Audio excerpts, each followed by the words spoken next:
games is. Oh god, that's screaming.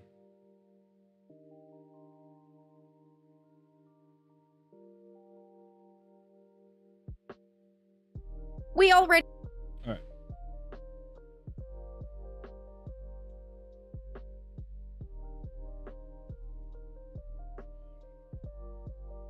One second.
Eyes are tired.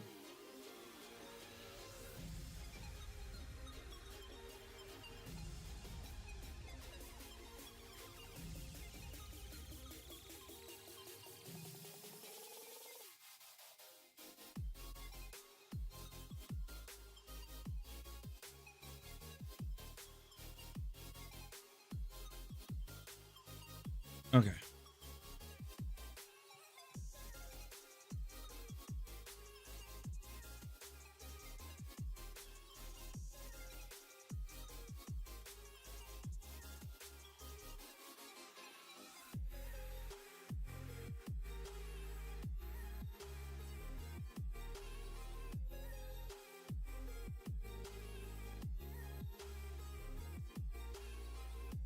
All right, so we have that. We're good. Hold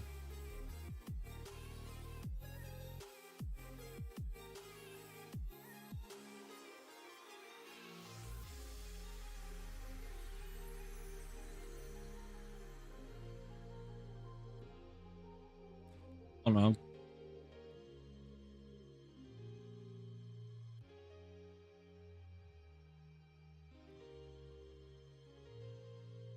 Okay, give me a second. I'll be right back.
Yo, yo, yo, Subway K.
Okay, I've returned. I'm sorry.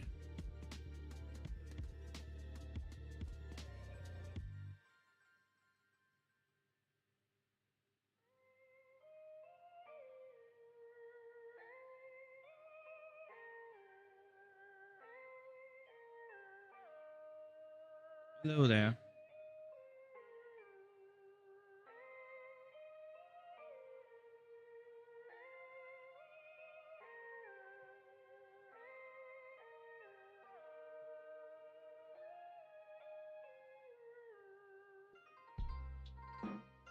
All right.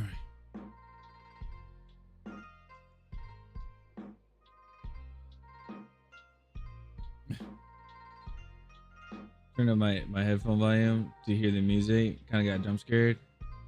Yeah, that's also the other thing. That's what I've been. Honestly, that's what I've been trying to fix. So YouTube, you're not even supposed to be hearing the audio. You're not supposed to be hearing the music. But I think what happened was my audio driver for my Go XLR broke. It's happened before when it comes to like the game section of it. It has broken before. And the thing is, I could repair it, but the thing is, I would have to cut stream. I don't think I want to do that, because most likely if stream gets cut, I probably won't even put it back on. So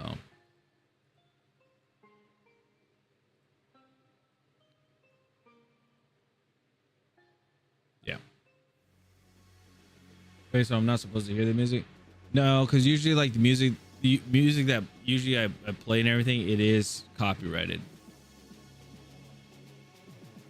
Like I know if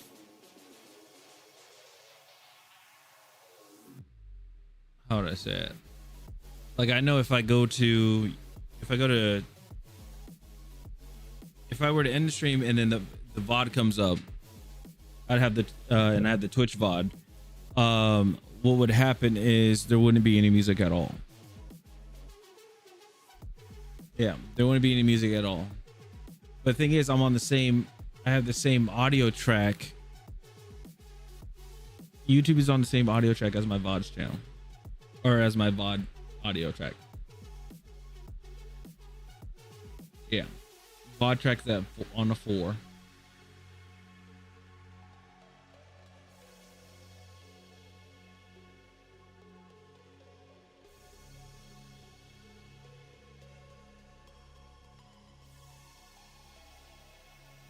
And if I go to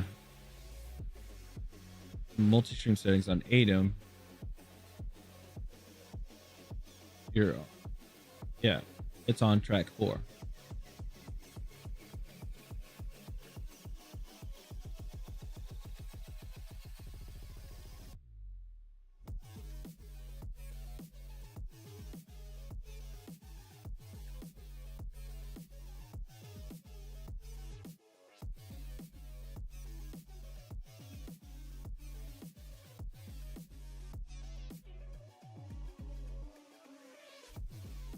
But for some, I don't know, but for some reason it doesn't work like that. So, oh well. All right. I'm just not even gonna make the attempt to try to fix it. I'll just do it off stream if I feel like it.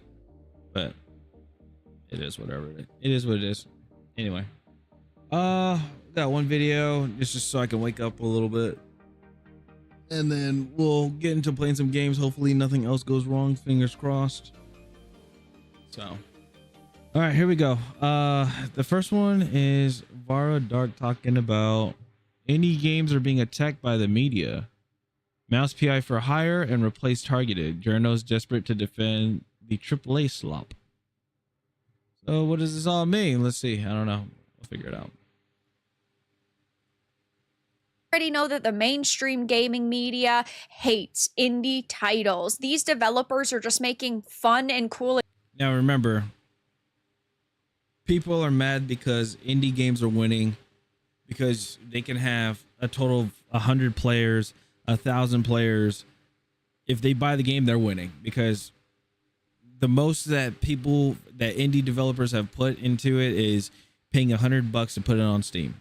That's it. If you pay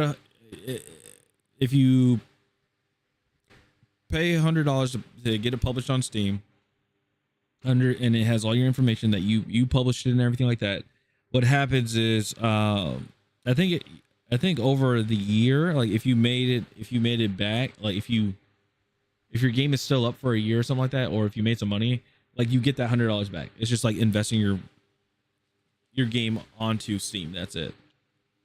But AAA, going back to AAA, if you have 100,000 players playing that game, it's not doing good, and then people get laid off. Yeah, if you have a net positive, yeah, that's what it is. Experiences. They're not worried about shoving narratives in your face. They're not trying to get you to act or think or be a certain way. They're not creating propaganda, and the mainstream media hates that. And now IGN has decided to levy a massive wave of attacks on recently released indie games like Mouse PI for Hire, and even replace. This game came out today.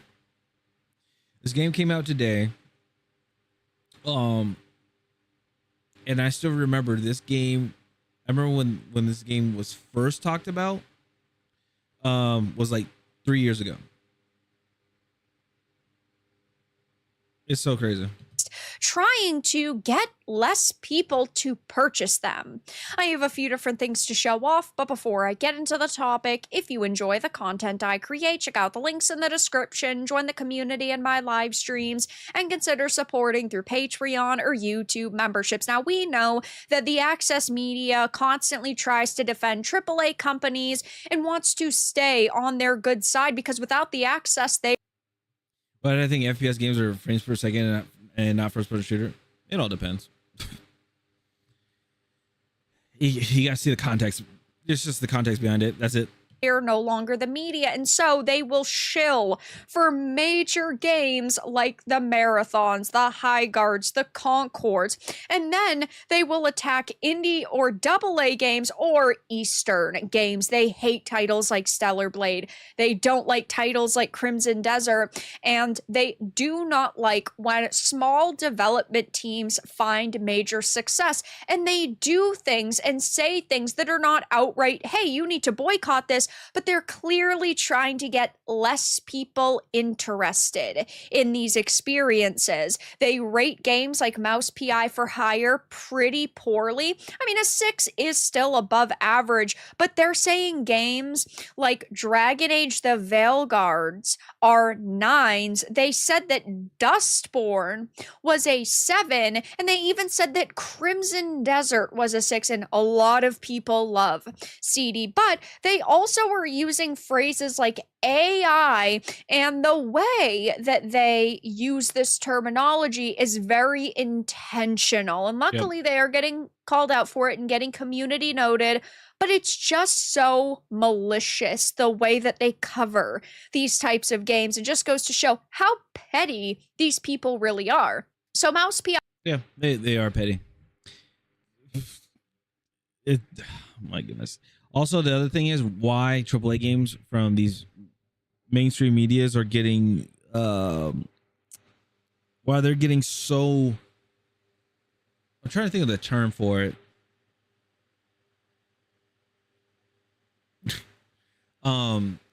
The reason why like they're so important, I guess you would say, is because of the let me go back. The reason why mainstream media is more about AAA games than indie games, because AAA games, they get that early access, free copy, free review copy from the game, and they're able to play the games early and stuff. Indie games, you don't do that. You don't get that unless they really, unless the developers really want to push their game out. But guess what? You got to pay them. It's not like with content creators like myself with an indie game. They're like, hey, we have this game that's going to be coming out on this day, blah, blah, blah. It's about this, this, and this. Here's your code if you want to try it. Your influencer code. I don't really call myself an influencer, but like, here's your influencer code. So I was like, okay. And then they always say, let us know if you need extra codes. If you're streaming, let us know if you need extra codes, and we'll do it. And so you can give it away. So I'm like, okay, cool. And then that's when I let them know, like, hey, I'm going to be streaming this on my Fridays, and I'd like to give some codes away. And they're like, all right, bet. And then they'll send me some codes. So that's what we're going to be doing tonight. Now, I will say this. That is for, what do you call it? It'll be a later segment. But the thing is, it's for right now, it's a Twitch thing. So. Hey, what's up, Hans? Yes, I did see that. Yes. That I'll probably, I'm not even sure if I'll go over it tonight or if I'll just gonna do a separate video. I think I'll just do a separate video and then talk about it tomorrow or late in the day, I guess you'd say. But yeah, that's what happened. PI for Hire is a game a lot of people have had a lot of hype for. Came out today. So far, I am seeing very positive reviews from a lot of journalists, surprisingly, This but is overwhelmingly also positive. a lot of gamers. Okay, right now, it is at about 10,000 on Steam, which is pretty good for, again, a small team. We will have to see what the numbers are over the next couple of days. Obviously, we don't know console figures either, but this sounds like it's going to do pretty good for them. And while a lot of people are loving it, IGN said it's just okay. They said it is a solid enough FPS that nails the aesthetic of both the 1930s cartoons, but its writing is so busy making references to other things that it's actually painful to sit through at times, which honestly just sounds very pathetic. It looks like they were trying to find a way to attack. What did they say? Okay, so Mouse PI for Hire is an ambush, is amusing enough FPS if you want to blast some cartoon mice and not think about it too hard. But it's haphazard marriage of noir storytelling and boomer shooter action are at odds in uncomfortable ways that weaken both aspects. What?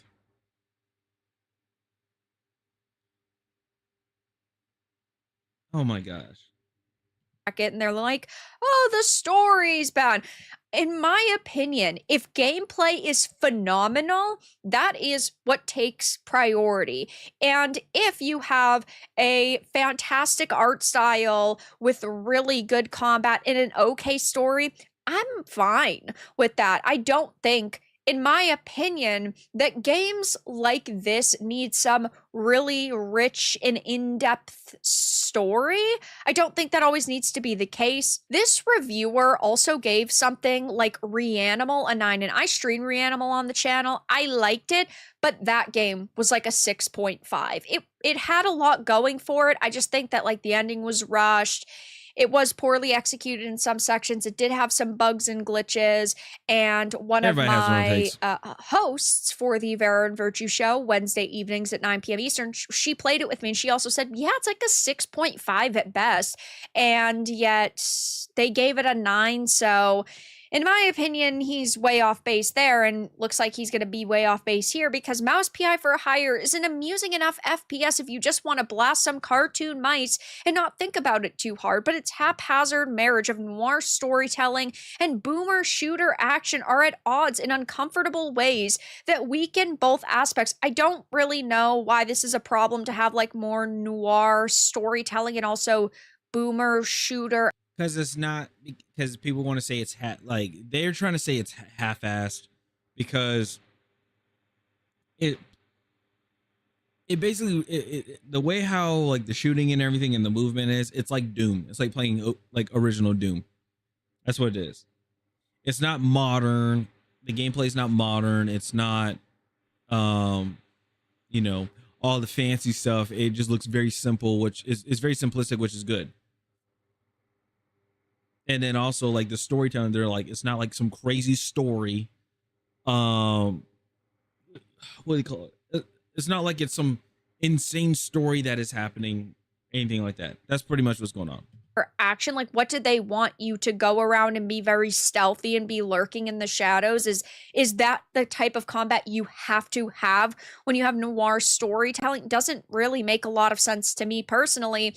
But it's not even just Mouse PI for Hire that is having a problem with IGN, because they also said that Replaced, which also came out a few days ago, is a gripping and gorgeous 2.5D action platformer, even though its AI-based adventure could do with a system update to completely iron out the bugs. And this has gotten them roasted because right now AI is definitely a hot issue on the internet. A lot of people have a lot of thoughts on it. And so when you use like using AI for creative purposes, and then using AI as moderations for stuff, we all know how that's going.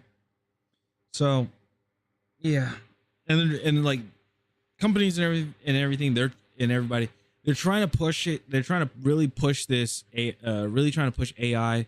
It's just not ready. That's the thing. It's just not ready. But they're trying to push it. They're trying to put it into everything, and it's not done. I know. Terminology like AI adventure or AI based storytelling or AI anything in terms of video games, people are instantly going to think of AI. And in this case, you actually play as a AI trapped in a human body. So the context there is very important. And luckily, IGN has gotten community noted, but yeah, it's very clear as to what they were doing and the wording that they were using. They could say like you're a machine in a inside of a body of a person. That's what they could say. Because AI is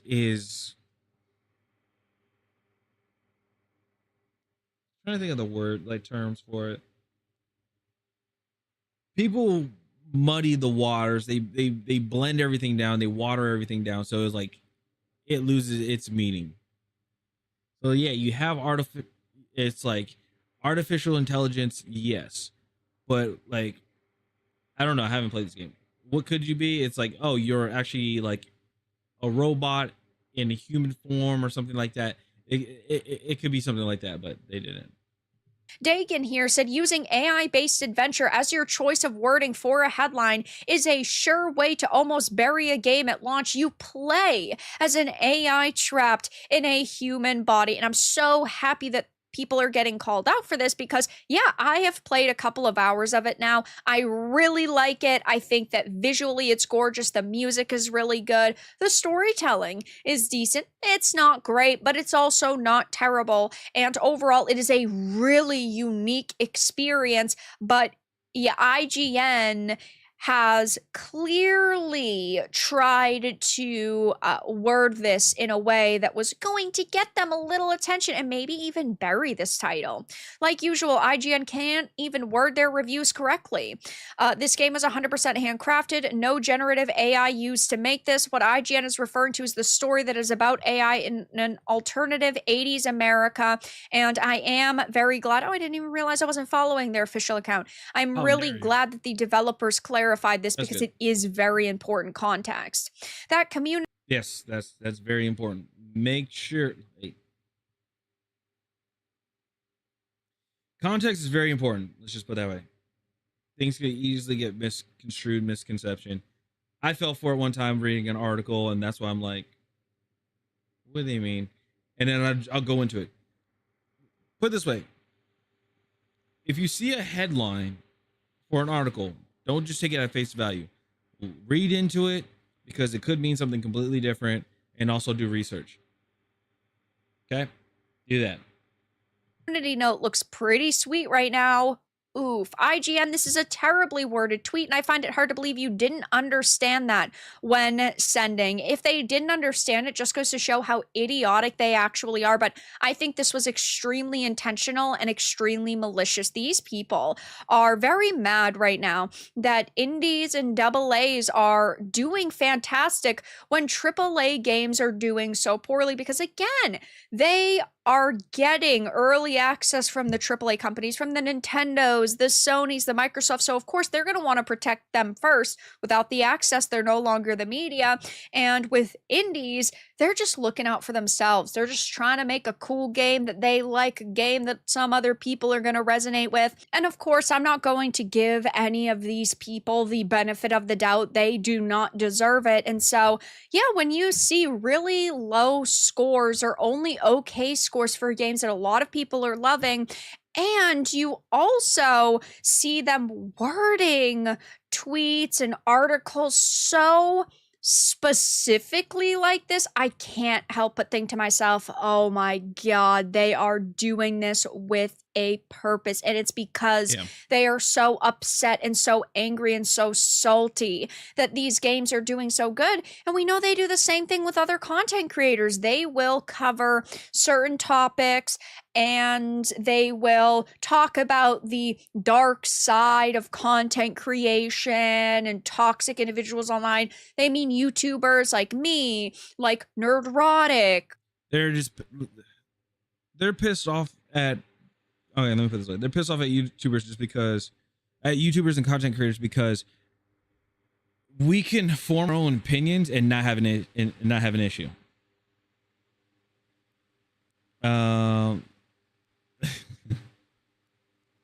So yeah, that's the issue. They're pissed off that content creators are doing their job, and it's very interesting, very, very, very interesting. I want to see this one's sub count. All right, after this. But yeah, that's pretty much what's going on. People are just pissed off because, like, you can read an article, you can report on what's going on in the game industry, things of that nature, and you're doing it as a content creator. You're doing it for free, pretty much, and then you're just getting viewerships on your channel, and that's how you're getting paid. Them, no. Them, they have to, like, they're getting paid by their company, and if people don't read their articles or reviews or anything like that, they don't get paid, pretty much. Content creators like Ryan Kinnell, Hypnotic, and what they really are doing is they're trying to damage our reputation and our image because they want you to return to their web pages, and they are angry at the fact that individual content creators and independent creators are dominating this space right now. They are no longer relevant, and they're a little bit upset by it. So yeah, seriously, if you just want to do something like this, It's easy. I won't say easy, but like it's simple to start making content like this. Just go on a Twitter, like articles and stuff like that. Either if you want to read the article yourself and then come up with your own summary and then like bring examples to it, or what you could do is do like what I'm doing is I see an article, I'm like, oh, this is a very interesting article, and then I just read it with you guys. Like basically we're reading it together for the first time and forming our own thoughts on it. That's pretty much what is going on. I will be keeping my eye on what IGN is posting about all of these games, but so far they have had really successful launches for being indie games with a couple of people and not a lot of marketing behind them. And I'm really happy to see that these titles are doing so good in the grand scheme of things. But for now, that's all that I really had to discuss in this video. Let everyone know your thoughts in the comments below if you found this. All right, let me go ahead and put these in the chat. All right, so you're looking, this is Vara Dark. She just surpassed 200k. She just passed 200k subs. But yeah, she does reporting on like the game industry, also entertainment as well. And then she does, I believe, I don't want to say every day, but she does live streams. Yeah, she does live streams on games and stuff. So I do have links in chat. Make sure you guys go drop her like, subscribe, things of that nature. Okay, do that. I was about to say she should get a job. She's killing it. Fair Games is going. Yeah, she is killing it. We're gonna react to another one, but before I do that, I use restroom. I was gonna say she should get a job and hop off the mic and stop whining, but I take it back. I mean, and the thing is, everybody has their own opinions. I would just say that. Props to her, I guess. Again, I'm just saying, like, it's like what she's doing and everything. I even if it's right or wrong, whatever, like, just forming her opinion. Just like she's just forming her own opinion, and it's just nothing wrong with it. You know, and I think this what it is like a lot of people are upset about that is because obviously she's getting more views than mainstream media. There's other people that are doing stuff like that are getting more views. Look at Asmongold when he's like, oh, there's a game that looks very interesting, and he'll play the game and then the game blows up because a lot of people, because he played it, he's like, yeah, it's a pretty fun game, and he's just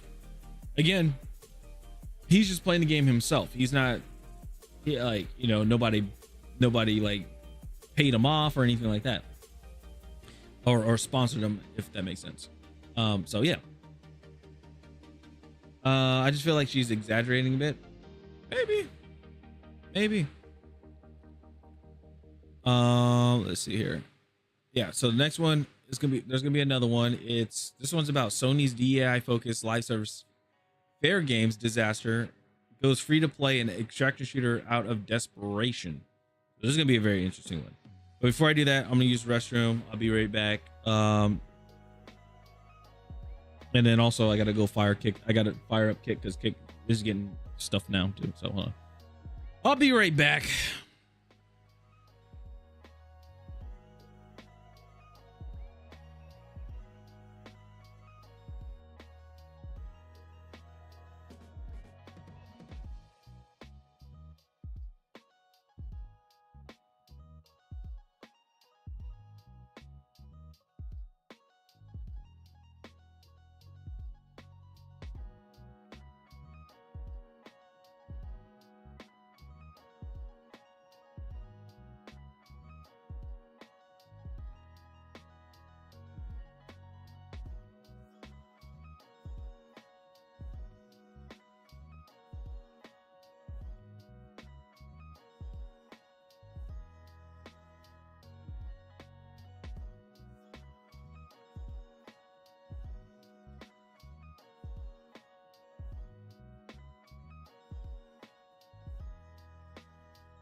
Oh man, this is gonna be a very interesting thing to do.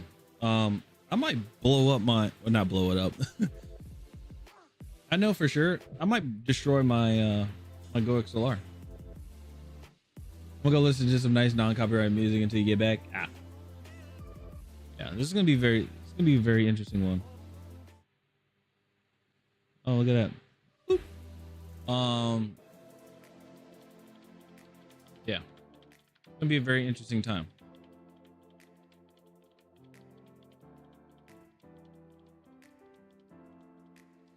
Oh, alrighty. Hey, BLB, what's going on? Let me fix my fan. Hold on.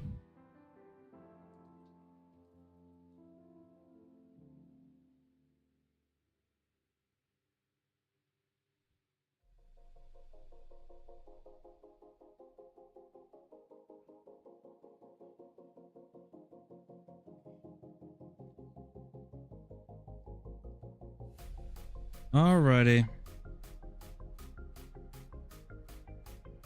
All right, so we got next one from Vardark. This one's gonna be a very interesting one about Sony and the live service that they're trying to push. It's not doing so hot. Going to be another major live service failure for Sony. This game has gone through development hell, and apparently it's only gotten worse because not only did they lose one of their founders, their trailers were ratioed and it was described as super clunky, but now they are changing it to an extraction shooter and it's going free to play. I have a few different things to show off, but before I get into the topic, if you enjoy the content, I thought, did they? No, that's Firewalk. I was like, I thought they got rid of Fair Games, but no. It's Firewalk. Okay, it's Firewalk Studios. That's what they got rid of. Okay, we'll see. I create. Check out the links in the description, join the community in my live streams, and consider supporting through Patreon or YouTube memberships. Now, I understand that the video game industry is very large. There's a lot of competition, and not every single game is going to blow up and be extremely popular. But when a Sony is banking on something, that is very different than a smaller team creating a game and it not doing extremely good. Look at what happened with Concord. Sony bet $500 million. Wait, hold on. Sorry, this game is in development hell. Reportedly, a super clunky cross between Fortnite and The Division. Trailers ratioed. A founder left the studio. Now they're allegedly changing the genre and going free to play. Whoa. That reminds me. There's something that I saw earlier because Fortnite was mentioned. Epic Games, you know, when they did the 1,000-person layoff, when they laid off 1,000 people, head of their HR department, who was allegedly a part of the 1,000 people layoff, right? She got laid off. People were like, I don't know. But the thing is, it's not confirmed if she got laid off. We know for sure she doesn't work there, but it's unconfirmed if she got laid off, fired, or resigned. But either way, doesn't work there anymore. It's insane. Yeah, I'll have to pull the article up at some point. On that game between buying the studio, putting more money into the development costs, and then they shut it down 2 weeks later because it was doing so badly for them. And they are looking for their next big hit. They also thought that buying Bungie for $3.6 billion and having Destiny 2 and having what just came out, Marathon, was going to be successful for them. None of that's blown up the way they anticipated. Still, me personally, like, hey, people. And I will still say this forever. I'll say this till today. People can love Marathon all they want. By all means, love Marathon all you want. Play it as much as you would like. The downside to it is if it doesn't do hot and the servers shut down, just letting you know. Again, this is coming from somebody that played X-Defiant, Ubisoft's X-Defiant, had a blast playing the game, started doing content creation because of that game. And now I'm all over the place and I'm doing article reads and stuff like that because the game's gone. And pretty much FPS games are in shambles right now. Let's put it that way.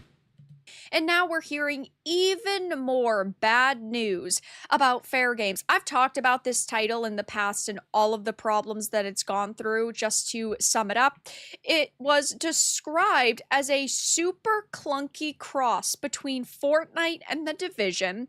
We know that Jade Raymond, who was one of the founders, left 4 years after founding the company because apparently the closed or internal alpha went very poorly. They were going to be changed. I thought she left because of Mind's Eye. Right? Hold on. Hold on. Now I gotta look this up. Was it Jade Raymond, right? Jade Raymond.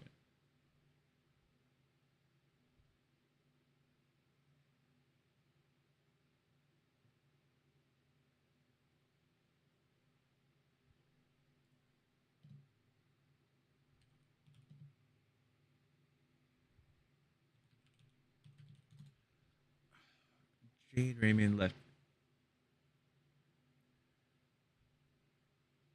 Okay, so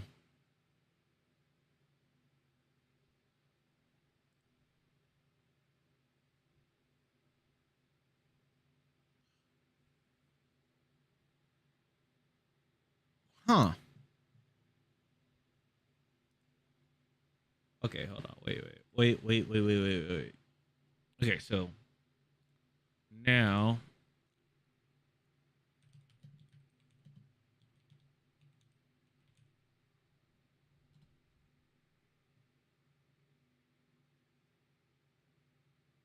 oh, build a rocket boy. Okay, never mind. Sorry. I was like, I swear.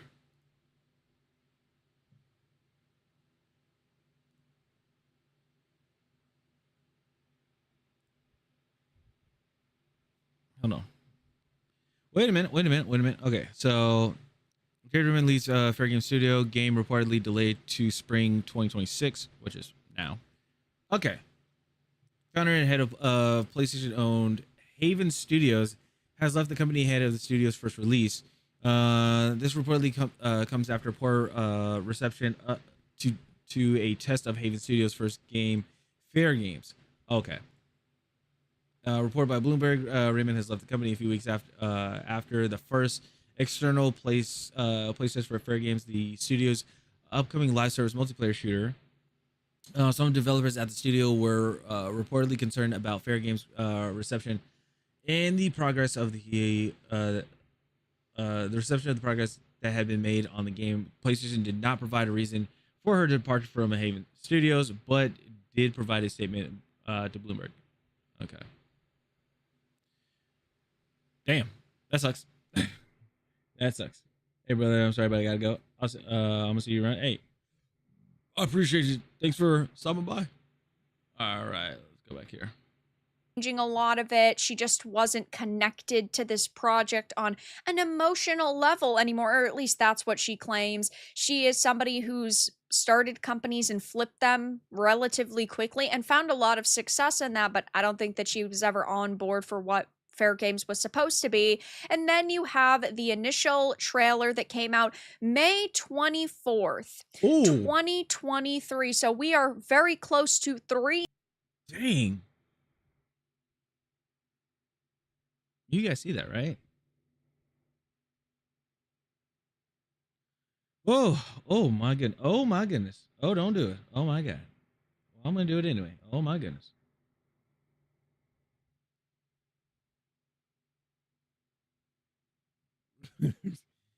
Oh, don't do it. Oh my god. 64,000 dislikes compared to 4.5k. Damn. Years ago has 516,000 views, and the trailer sitting at 4.5k likes and 64,000 dislikes. People did not enjoy the concept of stealing from the rich and eating the rich and getting your own. Plus, you have this really bad looking cast of characters. They just thought that this was going to be major, and doesn't look like it's going to be, though now they have even more problems popping up. Oh, Documents sent to Insider Gaming indicate that Haven Studios' upcoming multiplayer game Fair Games will lean into the extraction shooter genre with a dedicated game mode. The game, which was revealed in 2023, has sparked several rumors and reports about its development troubles, notably issues with the studio's ability to find the fun factor. Imagine making a game and not figuring out how it's supposed to be fun. Imagine you are somebody who that's poor game design. You should ideally you should know what it is, what makes that game fun. Like, I mean, I could think of a game like I could process a game, not process the whole game. I could give you like a blanket game right now for anybody to design.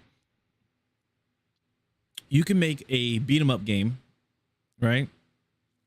Going around and beating up people using your fists, or you can use things like, I don't know, a garbage can. You can use things like a kendo stick, or stick. I'm sorry.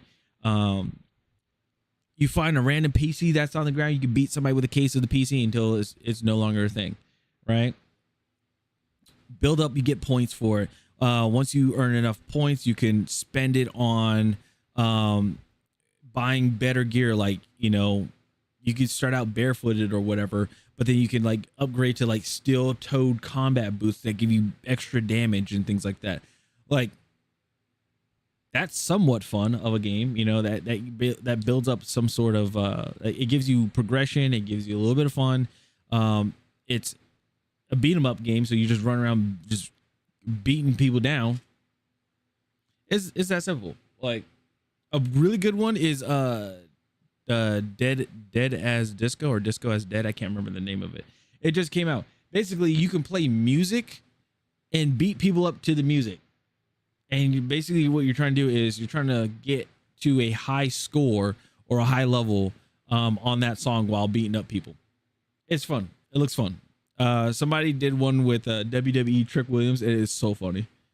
It is so funny. And the thing is, like, you have to punch in, like, you get bonus points if you like land the punches on cadence of the beat, which I think is funny. So again, bad game, just poor design. The fact is, like,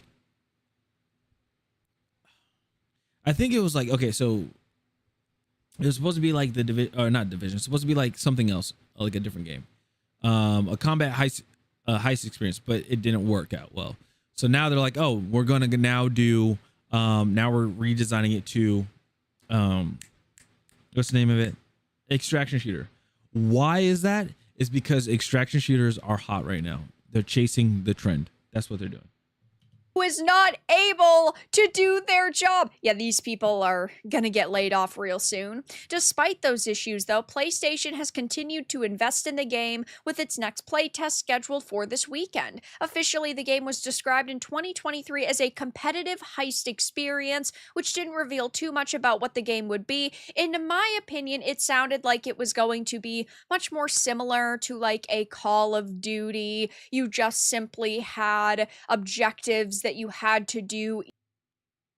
I would say it's more like a battle. It sounds like Battlefield Hardline, because Battlefield, we all know is military shooter, this and that, but Hardline was different because they wanted to be like, hey, we're more of a criminals against cops type of thing, and it was a fun game. I would say it was a fun game. So Each round, there's not going to be like team deathmatch, and then the match would end if you were successful. But now it seems that, yeah, they see how popular extraction shooters are and they want to lean heavily into that. But I don't think that that's a smart decision, because if they're still in the middle of development now and they still don't know how to make the game fun, it's not going to come out for a couple of years. And by then, I think extraction shooters will not be the hottest type of game on the block. I just think that people are going to move past them because they also are extremely competitive and they generally have a higher difficulty ceiling because you can lose your loot. So yeah, I don't know if they're even hoping that maybe this is going to be closer to like a Grand Theft Auto, because you have the rich people, you have like the opposition or the rebels, whatever this Yeah. cringe group is called. But yeah, it just sounds like a very bad idea in general. It says, in short, at least, one of the game's flagship game modes, named Cargo Heist, it is basically an extraction shooter with an objective. Think Marathon with a contract for those who have played. The game mode description reads: find a vault code to gain access to the safe, collect cash, upgrade your skill set, and make your play. That's break in. Drill: the vault is breached. Be the team to grab the cargo or set up your strategy and intercept it and extract. The cargo must be brought to the extraction site. Now, this game is facing an uphill battle, and I do not think That sounds like what it sounds like a mixture of like an extraction game and Payday. That's what it sounds like. It sounds like a multiplayer, like a competitive multiplayer Payday. That's what it sounds like. they are going to make it to the top. Even if this game was to release, I don't think that this is going to be a smashing success for them. Everything we've heard so far is very bad, but the reception has also been extremely negative. A lot of people do not like the look of this. A lot of gamers are not interested in this, and I really don't understand why Sony is so intent on buying studios and then dumping hundreds of millions of dollars into experiences nobody asked for. Maybe they're hoping that one of these times things will be turned around and one of these times we'll find success, but you're wasting so much money in the process that it's hard to imagine them actually saying to themselves, okay, this was profitable enough to, I don't know, ignore the last 4 failures. But one would assume that if they're consistently dumping money into it, that eventually is going to stack up and it's going to have hundreds of millions of dollars potentially behind it. It says reports and rumors of the game throughout its development have said that playtesters found the game not fun, which Insider Gaming understands has been a persistent problem throughout the game's development. The article also says one thing going for Fair Games is that the game is apparently free to play, relying on in-game monetization to fund future development and cover its costs. But that hasn't been a winning strategy for a lot of developers either recently, because X Defiant did that and Highguard did that. Both of these games are now shut down. Both of these games have completely failed, and so we are in a very bad situation. Let's see. One of free to play, relying on the popular games like X Defiant, Ubisoft X Defiant has proven that high player counts on free to play model mean little if players aren't spending. The issue, oh goodness. Okay. With X Defiant, again, this was from the standpoint, we don't know the player numbers. They're pretty high. That's what they're saying. The thing is, the game wasn't marketing. Like, there was no marketing for the game and everything. Reason behind it is because they were still working on major issues like netcode issues, because Ubisoft wanted the game to come out. They're like, put the game out now. And like, there's still issues with this game. They're like, don't matter, put the game out. They put the game out. And not only that, people wanted the game to come out. They're like, the beta was fine. But you guys should put the game out. And this is the lesson that a lot of people learned. They're like, okay, if a game looks good, and things like that, and there are still like some issues that they need to work on, okay, let them work on the game. Don't push the game out, no matter how bad you guys want to push the game out. And remember, this is during the time when Call of Duty was in a downfall. We didn't have a Battlefield. We didn't have anything alternative, like as a backup. Arc Raiders wasn't even a thing yet. The only game that we had was the finals, but people were getting tired of playing the finals, right? So that was the issue. There was nothing else to fall back on. If you wanted to play another, like, pretty much there's no other game, no other FPS game to play. That's what happened. So when X Defiant came out, people were having a good time playing it. Some people were having more fun than the others. Internet had this narrative calling it a what's up, T? There's people that were calling X Defiant or people were spinning the or making this narrative that X-Defiant is the Call of Duty killer, which no developer has ever said. Yeah, they had some old Call of Duty pros help develop the game. They did that, but other than that, nobody actually stated that as a Call of Duty killer.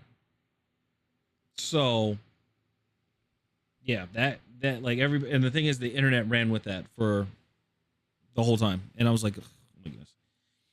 Again, and I think where that came from, sorry, I'm like kind of going off on tangent, but I think where that came from is because people saw people that typically that are Call of Duty fans, they're the ones that were playing it and they were having a good time. They're like, hey, I'm having more fun playing this than Call of Duty. And they're like, oh, it's a Call of Duty killer. So it's so stupid. But yeah, it's insane. Again, Ubisoft didn't put any funding towards the game for marketing and everything because they wanted to work on the game. But again, Ubisoft's like, put the game out. They put the game out. Then they found out it's not doing well because of the problems that they were working on, obviously. And then the thing is, like, people are saying, and this could be speculation, not entirely sure, but it could be resources as well not being put onto X-Defiant. It was more on Skull and Bones. It was more on the games like Skull and Bones, Star Wars Outlaws, Assassin's Creed Shadows, things like that. So situation when it comes to these types of experiences, because $40 entry fee can keep people away, but at the same time, having it be free to play means you instantly need hundreds of thousands of players, and you also need them to be swiping their credit card. And I don't think that that's that hard to do. I think that if you're creating really cool skins, really cool pets or mounts or whatever your game has, you can make money. As long as it's a cosmetic and it's nothing that is like pay to win. Like for guns, I'm gonna say this because me playing first person shooter games and stuff. Skins for guns, totally fine. But the thing is, if you, and this is coming from Apex, I'll say this: if you have a gun skin that changes the front side post or the rear sight aperture or something like that, to give you a different view, that is still a pay to win. Even in the slightest, it's still a pay to win because it's altering what the original gun looked like. So if you just have the same layout of how the gun looks and you just have it reskinned as something else, like, I don't know, you just like the gun is a camouflage, like a digital camouflage gun compared to a gun that's gold. If it still looks the same, it's just the different color scheme, then you're fine. But if you start making little adjustments to it, changing, I don't know, the magwell of the gun or like things like that, like visually, that gives you a little bit of a better, I was gonna say perspective, but advantage over like a person using the normal version of the gun, then it's a pay to win. Off of microtransactions, but generally they're priced too high and they're just not cool enough for that price. So yeah, right now Fair Games is going through an absolute disastrous time. This is in development hell. Looks like they are not going to find smashing easy success with this experience, and I will be keeping a close eye on the news. And I know for sure Sony is going to be like, we are losing too many games. We're shutting down too many studios. We're burning too much money. We're burning hundreds of millions of dollars, possibly in the billion. You guys need to get your shit together. You guys need to make a game. If not, we're just going to cut the whole thing. But you guys are going to put a game out regardless. Surrounding it. I don't know if they're going to make any statements, if we're going to see any other leaks, but it looks like this is going to be another massive flop for Sony. But that's all that I really had to discuss in this video. Let everyone know your thoughts in the comments below. If you found this important and informative, make sure to give it a like, share it, and subscribe to the channel. And if you didn't, give it a dislike. I appreciate your support either way, but I'll talk to you all again in the next video really soon. Yeah, so that's a rough one here. Put that in the chat too. All right. I think that is it. Yeah, that is it. All right.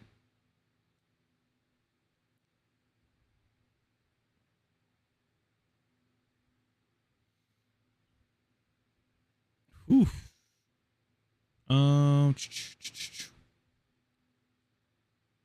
What? Somebody got their controller? Aw. Still waiting for mine. All right. Anywho.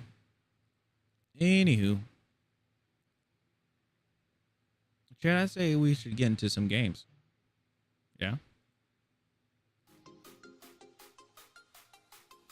Yeah, we'll get into some games. All right. So if I have this up incorrectly. All right. So again, this is for, unfortunately, this is for Twitch.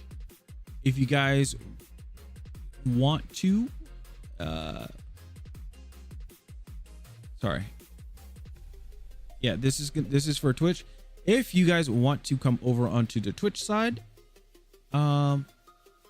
to get some codes, just letting you guys know now. Yeah. What we're gonna be doing is we're gonna be playing some games. I think what we're gonna do is we're gonna do 2 games. Yeah, we're gonna do 2 games, 2 indie games, and then what we're gonna do is after each game we're gonna do a giveaway. Okay. I have 2 codes. Oh, so we have.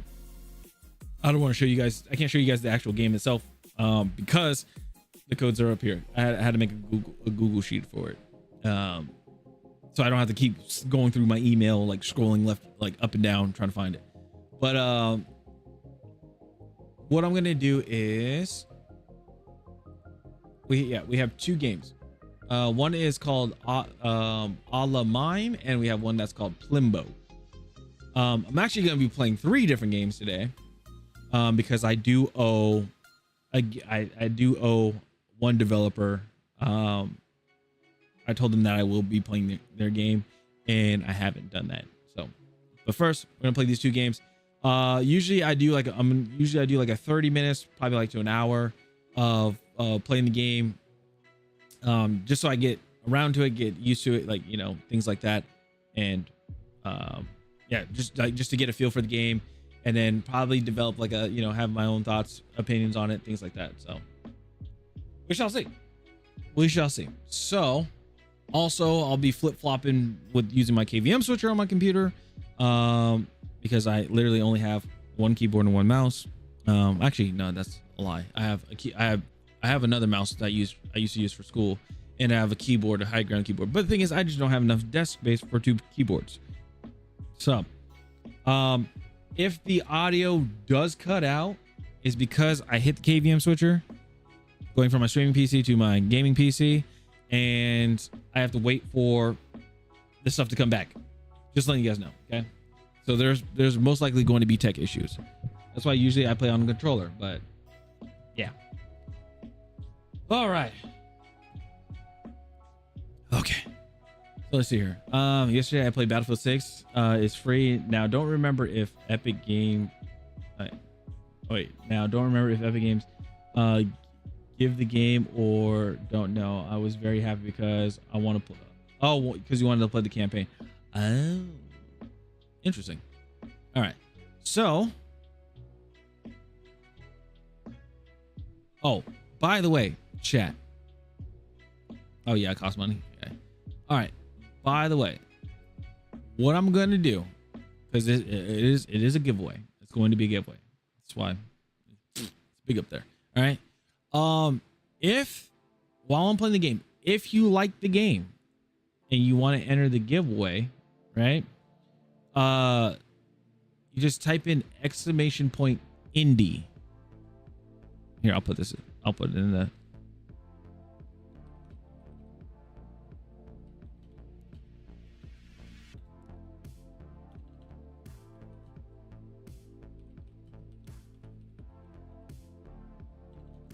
If the game interests you, type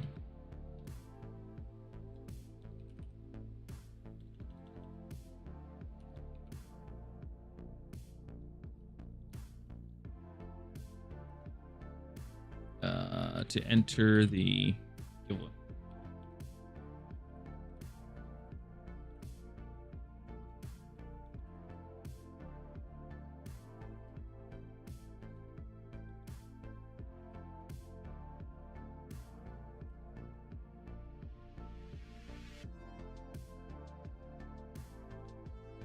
All right.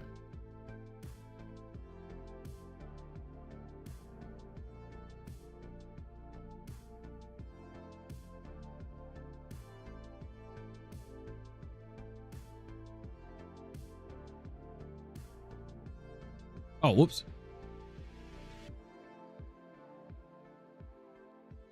Let me do. There you go. Yeah.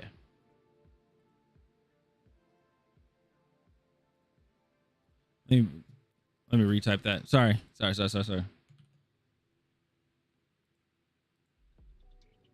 Exclamation point ND. Sorry.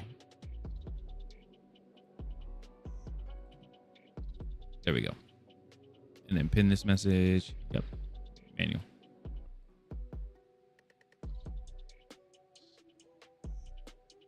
Oh, okay.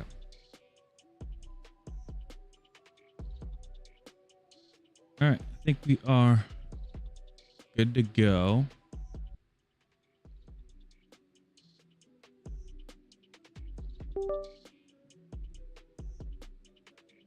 Okay. So the first game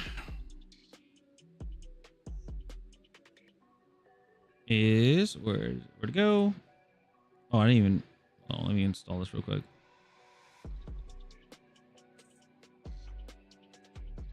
But the games that we're going to be playing is All of Mine, which is this one. And then we're also going to be playing Plimbo. It's like Plinko, and that for sure. Or Plinko. Is it Plinko? I can't remember. It's done. All right, here we go.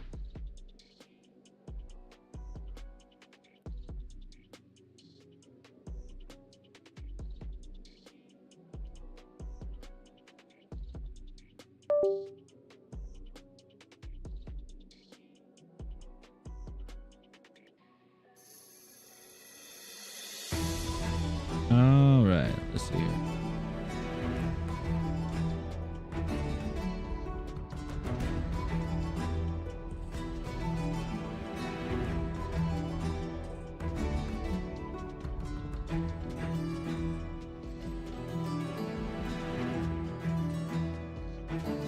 All right. This is very red.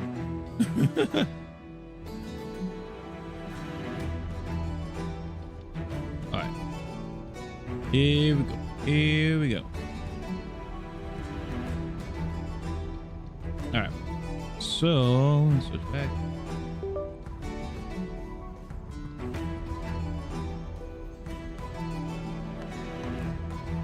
Let's go to settings, video, audio, music. I'm gonna put it. I gotta put it down to 10. I don't know. I'm just being very curious because there's a possibility that this game could be, you know, the music and stuff could be copyrighted. I don't want it to be copyrighted. I really don't. I actually want to record this and everything. All right, so let's see. Borderless windowed. All right, frames per second. Okay, performance quality, medium. Do high. No, we'll keep it. Do medium. We'll do medium. Display heavy animations. VSync on. Sure, why not? I should turn that off. Right, back to main menu. Host a game. So let's do. All right, so this is a game called A La Mine. Let's try this out. Got this from a developer. They emailed me a copy of the game, and they said, "Hey, like to try this out. And I was like, sure, why not? I said, if you want to stream this, be sure to let us know and we'll send you some codes and you can give them away. So in the future, you know, if you ever want to, on Fridays, if you guys ever want to enter to win a copy of a game that you like, that you see on here, yeah, be sure to be in the chat. So yeah, here we go. Let's do a tutorial because I don't know what's going on here. Game basics. All right. Discover the basics of mining in this first tutorial. Here we go. Evil Ash, what's going on? Welcome to the mine, Fine, young like- apprentice. I'm Mentharin, and I'll help you take your first step in the ruthless world of our kingdom's mining operations. Oh, okay. The objective of the first phase is always the same, to have the most connected territories. Okay. But beware, as soon as you or one of your competitors has 4 adjacent territories at the end of a day, that player will become an owner and the others will be exploited. We'll go over these aspects later. For now, let's start with the basics. Okay. Before we go any further, you can customize your view using the mouse wheel to zoom in and out and right-click to move around the mine. Yeah, cool. On your first day, you'll start by choosing a territory that will automatically become yours. Enjoy it! This will be the only time you get something for free. As you can see on the tile you just obtained, it has 2 values. Yeah. Gems, which forms the basis of your income.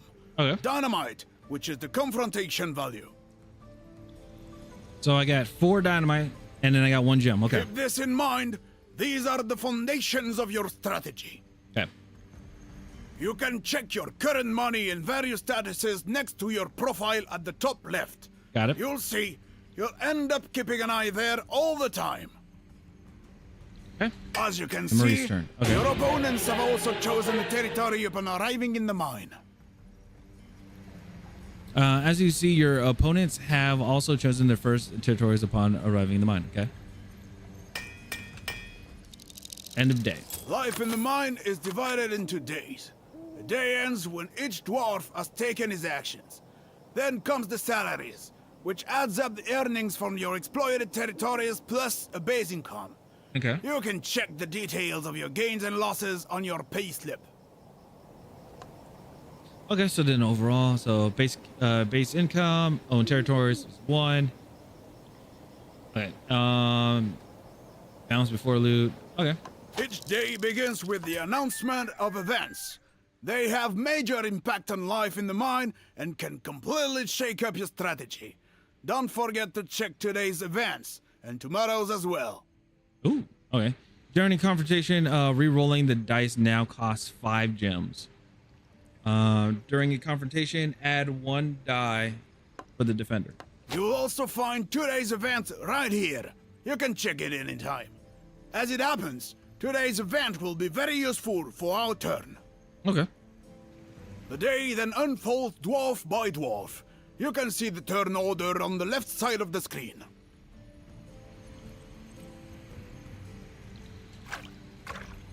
Right, the day then unfolds dwarf by dwarf. He says turn order. Okay, so During your opponent's turns, you might be asked to join their auctions or become the target of their confrontations. Look! One of your opponents has just explored the new territory and seems to be starting an auction. You can check whether the tile currently up for auction interests you or not by looking on the map. okay, It's close to our area. This is a golden opportunity. I'll do a bid. Okay. Auctions are open and anything can happen. The player leading the bid when the countdown ends wins the territory. All right.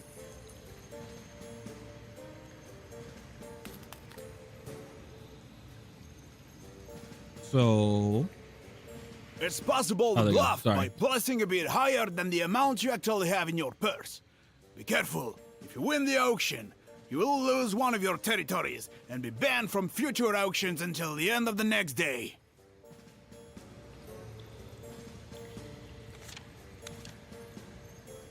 Let's stay cautious and just look. One of them just folded. We're almost there.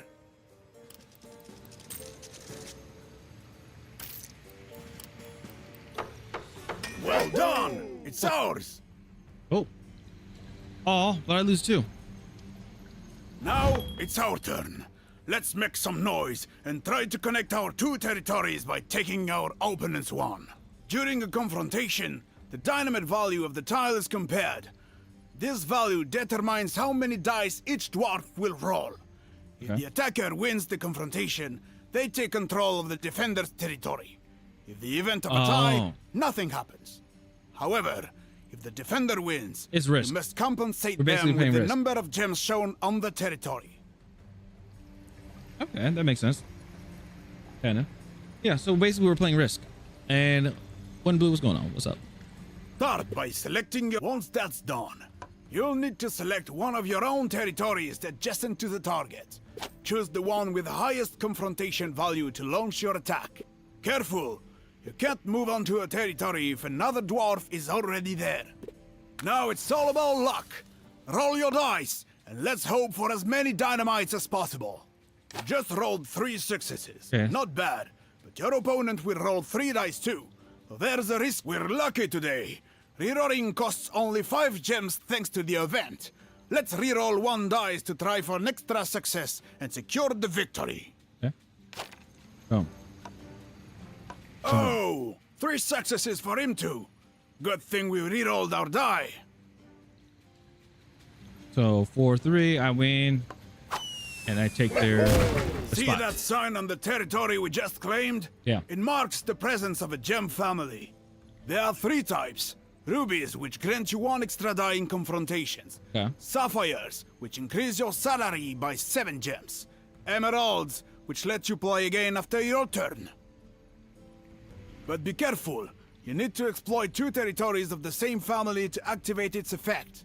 These are strategic spots that many of your opponents will try to claim for themselves. Okay. All right, we've covered quite a lot. Look, another one of your opponents just started an auction. Yeah, We're I- out of funds, so let's... I ignored it. Place a bid.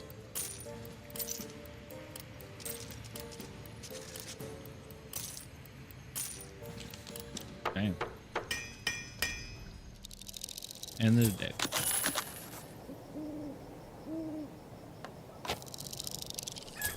During confrontation, add 1 die for the defender. The effect error in the bank accounts. Each player's loot is passed to the next player at the end of the full round. Oh, that sucks. Looks like our rivals are getting fired up.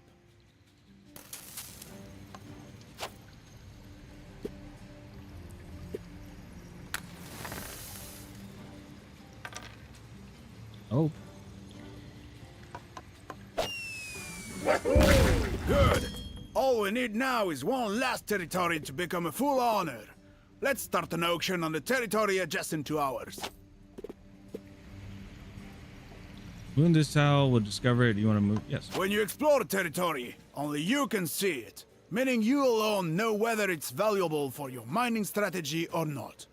You can... Let's start an auction. Start by placing your base bid. Meanwhile, your opponents will decide... Now we're getting serious. As you already know, the player... Okay.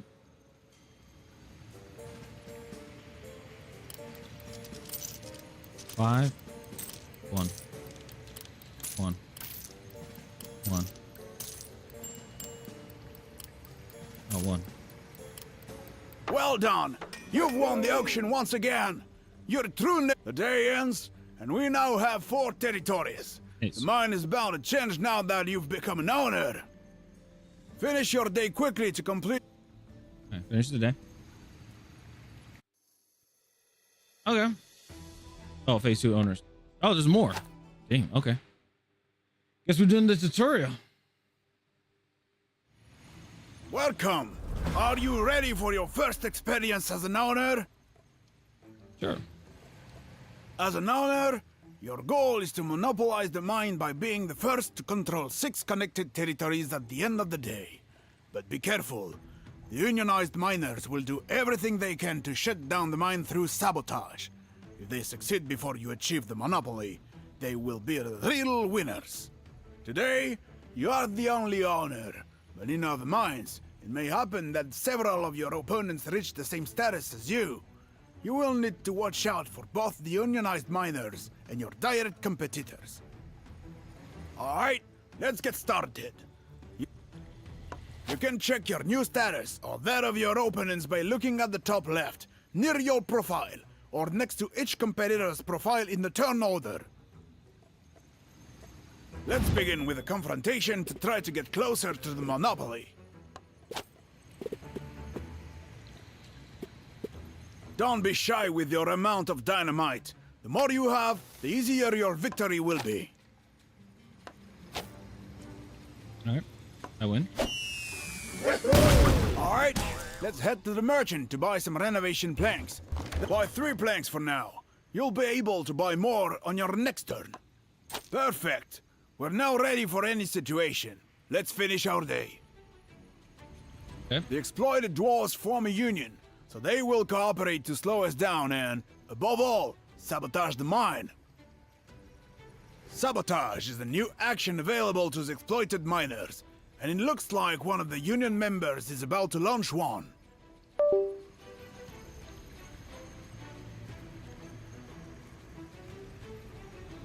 Hold on.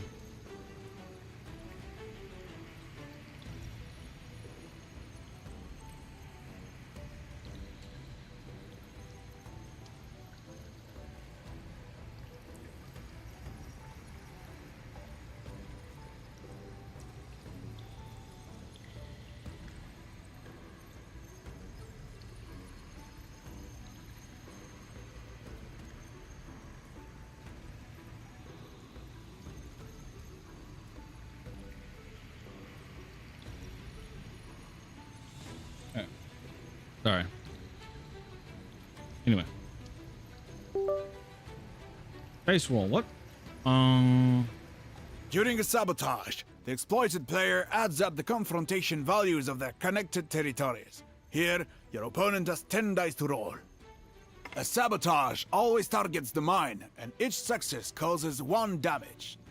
The mine has several thresholds, 30, 20, and 10 hit points.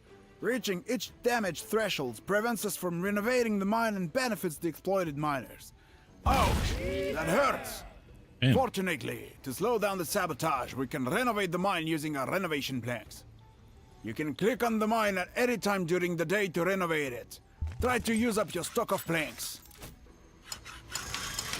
Good. We've gained a little time. We're not the only ones trying to slow down the opposing side.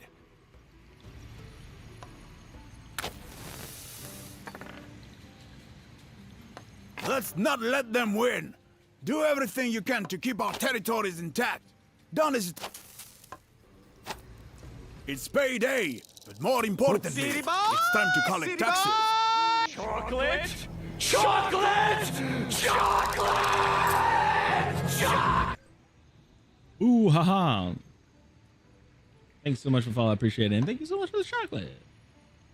All right. During the confrontation, add 1 die to the, for the defender. So that is the barricade. Okay. Or the effect of the day. All right, cool. And then error in the bank accounts. Each player's loot is passed to the next player at the end of the full round. At the end, owners always play first, while exploited miners can choose their turn order.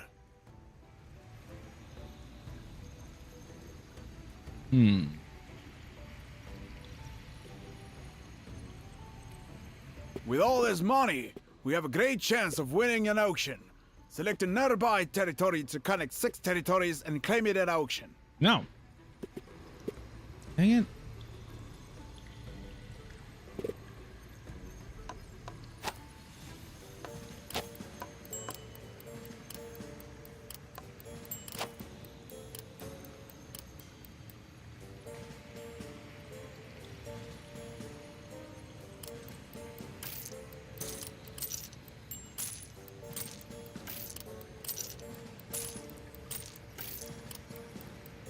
Well done. Great ocean. But your Constantly do monopoly one. can only be fully validated at the end of the day. You'll need to survive the exploited miner theft until the very end. You can choose to buy more renovation planks if you want before ending your turn.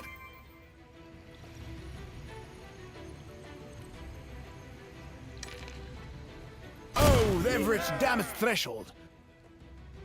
If you still have planks, use them to renovate the mine.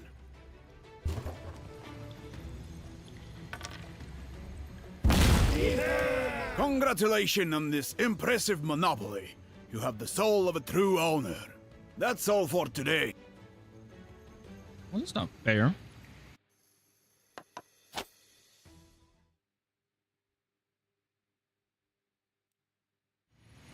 Welcome to this explanation for playing as exploited mine. The goal of today. Wait, I already did this one. Owners always play first, but as union members, for now, let's go second.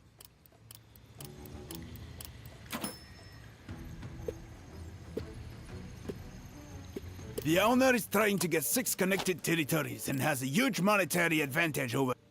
Okay.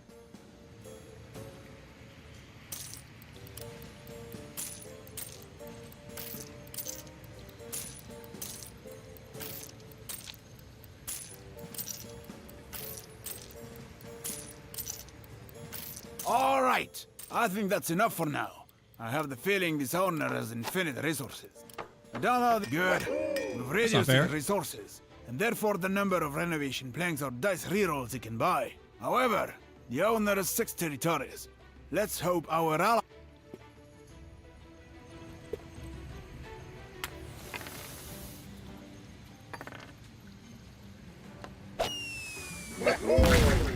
Perfect. Let's take advantage of a break we just gained to launch a sabotage during our turn. To start the sabotage, click on the mine at the top. To sabotage, we add up the confrontation values of all our connected territories. Look, our ally just paid for 1 reroll for us. Let's take advantage of it to reroll the die that failed. Perfect. With this result, we've just sabotaged up the mine's first threshold. This prevents the owner from renovating them. It's time to end the day by since we're exploited miners, we Okay. must pay a tax of 2 gems per territory we own to the owner. This tax is distributed fairly among them. Oh, you have to pay to the Salaries owner. are Okay. collect- Pay to the owner. Damn. Let's see what the owner will do.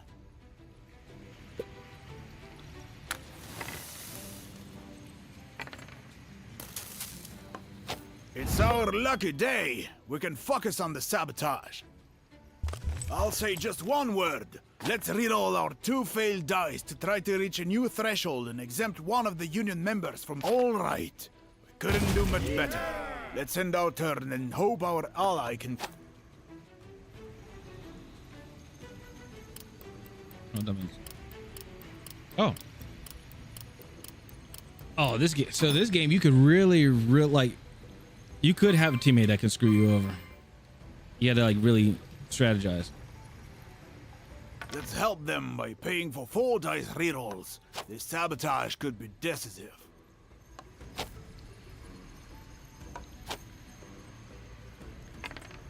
Victory! Our union has succeeded, and this owner will remember it for a long time. Cool. And it's on this. But don't cry.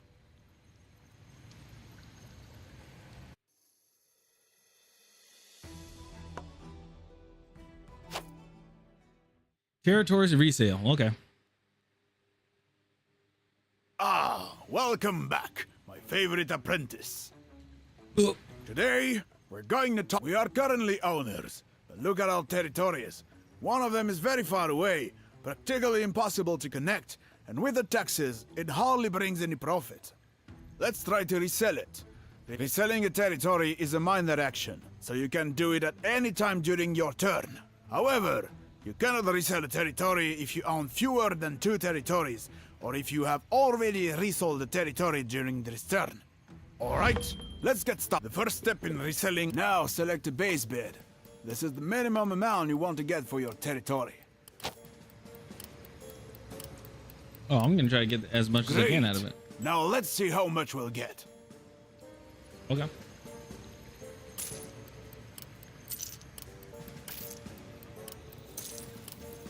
Oh ho, nice!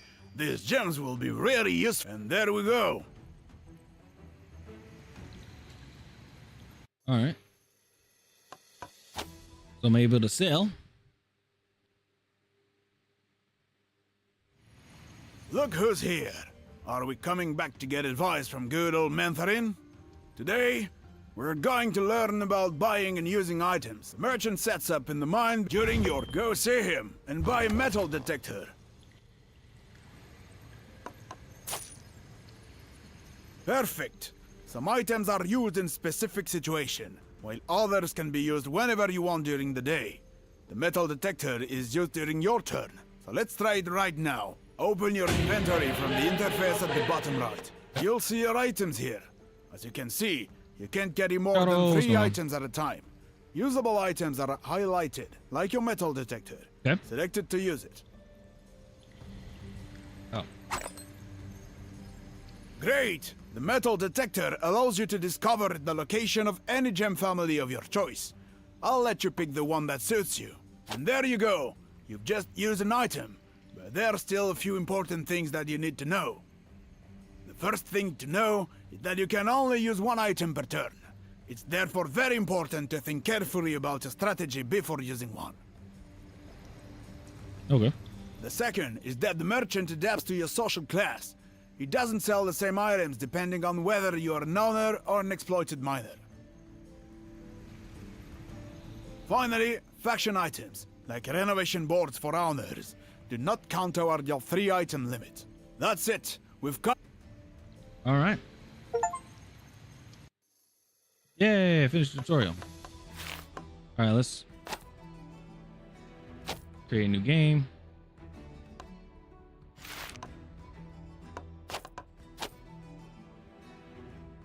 See if anybody's on. No session found.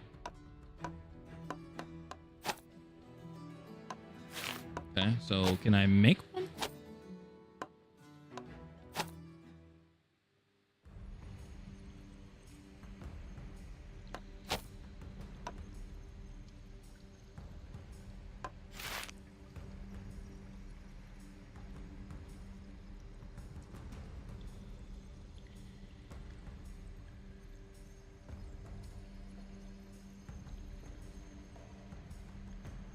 Oh, wait, a Twitch poll. Oops. Didn't mean to do that.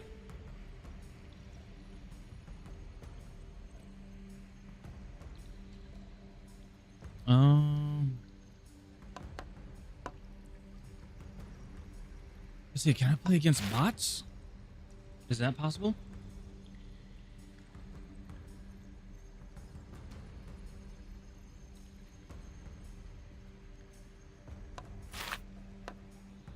Okay, well.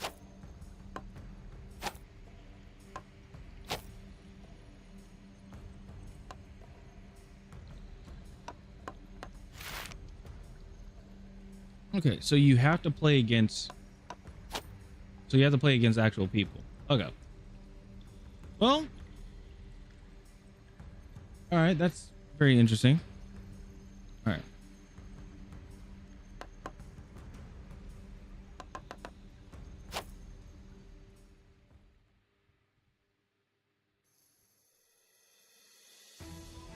All right, so that is a la mine. Guys, I'm sorry. I thought we'd be able to play like against bots or something, but I guess not. You have to play it against people. So, what? I'm not gonna stop anybody there. Let's see here.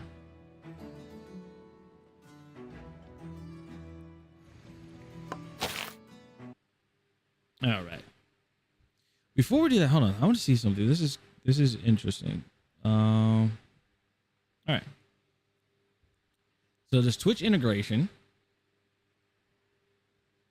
LMI features a Twitch integration that allows your community to directly influence the course of your games while you are alive. Once enabled, one of the following events is randomly triggered each turn.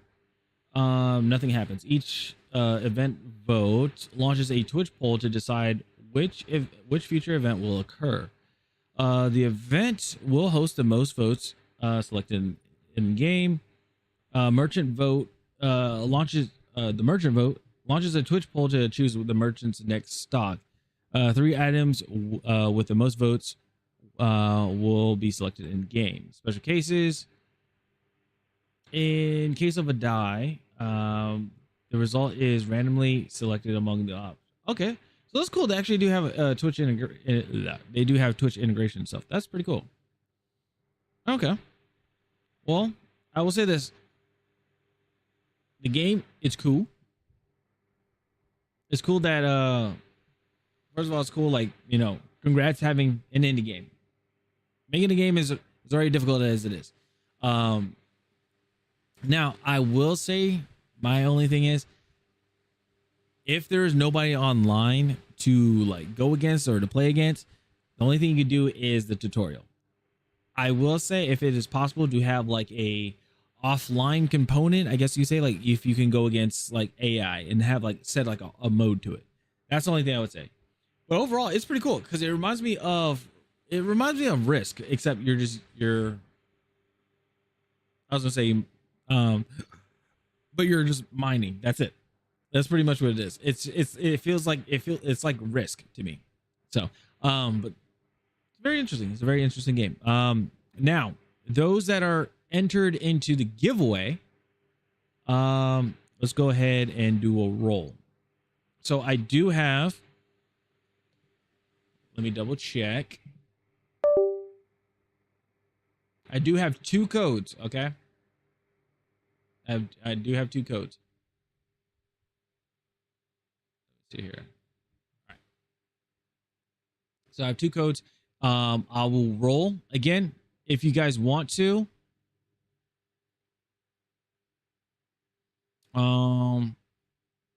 Okay. Now those that are entered in the giveaway right now, I'll show you guys. Oh, also don't spam. do not spam the keyword. I have we have the protection of the spam on there, so do not do that. Anyway, so we have 3 people that are entered. Again, if you want to enter right now, it is !indie for this game, for A La Mine. Okay, it's for A La Mine. So let's see, I'll give it another minute. So at 3:17, because it's about to be 3:16, at 3:17 we'll do the roll. Okay, remember, !indie.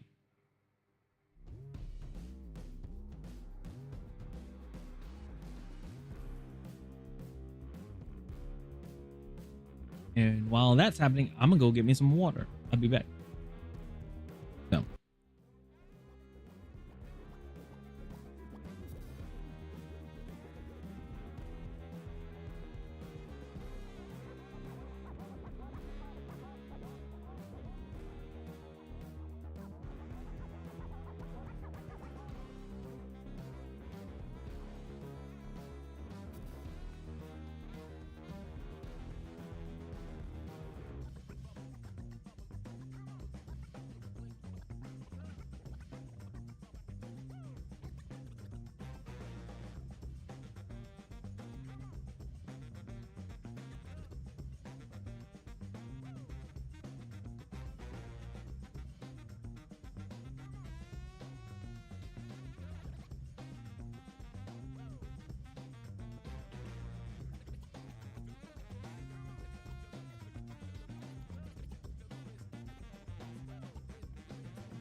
All right. Well, looks like the all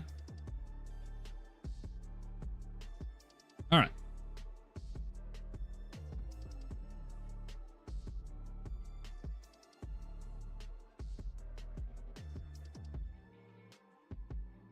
There we go. All right, let's do the first roll. The first roll is Fiddler. Give me 100 ads. Oh, all right. So we got Fiddler. Fiddler is the winner. Congratulations, Fiddler, if you are here.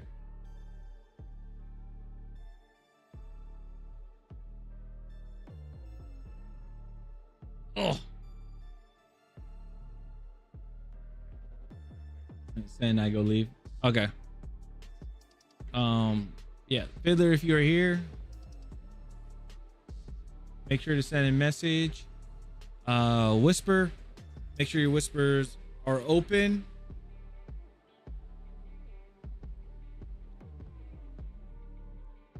Give him another. Give Fiddler another few seconds.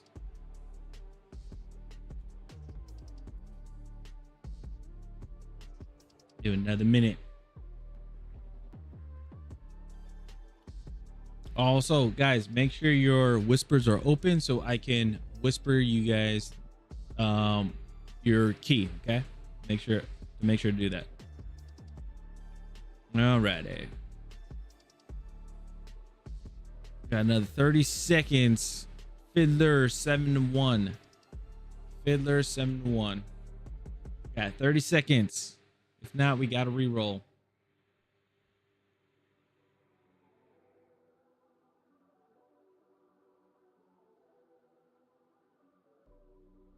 Do do do do do do.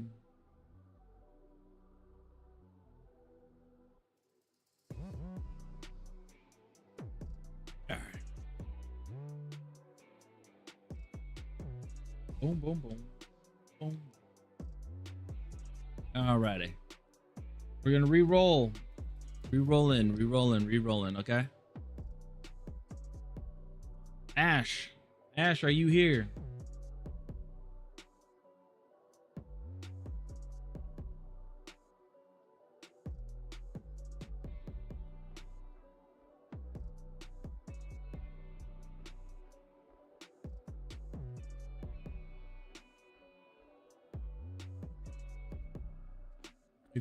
If you are here, make sure to type something in chat, and then we will send you be able to whisper you a code to the game.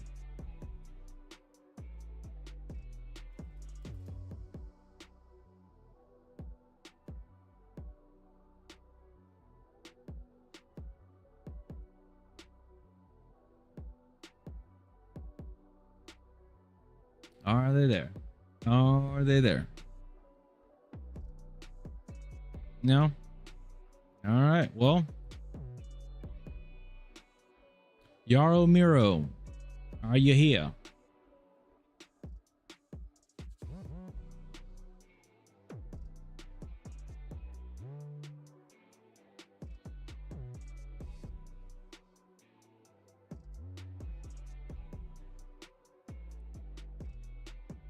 Yaro Miro is the winner of the A La Mine. Are you here?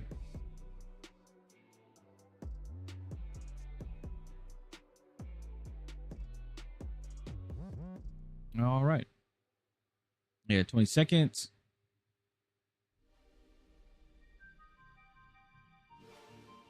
Twenty seconds.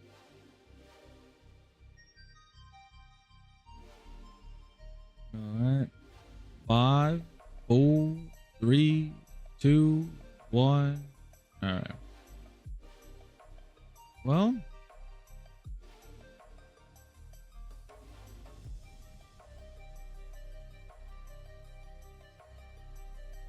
we'll do a reset.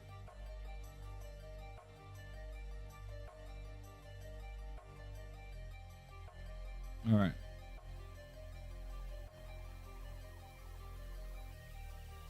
see. Options. All right. So we're gonna do the next game. The next game is. Oh, and also the we're you able to do exclamation point indie for the next game. Okay. So just letting you know that now.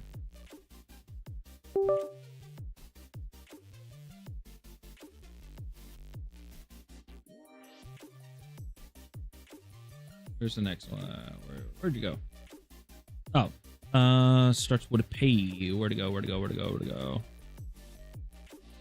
All right. All right. So now we're playing we're playing Plimbo. Check this game out.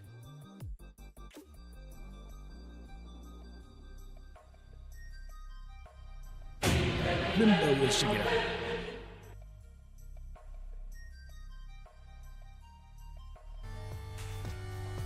Oh, thank you, Poppy. Appreciate it.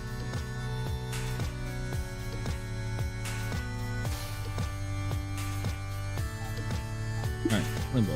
Let's see. Music. Turn the music down a little bit. All right, let's see here. Right, level 1. So we have we have different levels of doing. Okay, let's see here. Double barrel. Start with 2 balls. Okay. Target money. Target money is your goal. It increases each round. Okay. Money is your round score. Beat the target to win. Ball count shows how many balls will be spawned. I'll put myself the camera at the top, right? Myself up here. How many balls will be spawned? You must spawn all balls to complete the round. Okay. Ball value determines slot payouts. If ball value is 64, a times 10 slot pays 640 money. Okay. Tickets are used to purchase buffs and join challenges. Tokens. Token shows how many machine runs you get per round.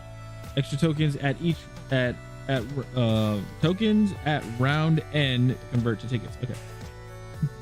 This shows the total rounds and your current progress. Okay. That's my target money, right? Okay.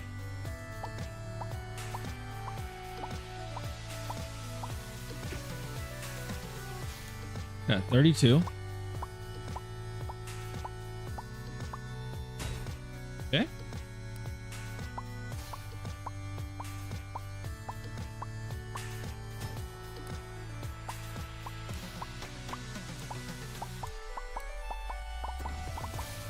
Nice.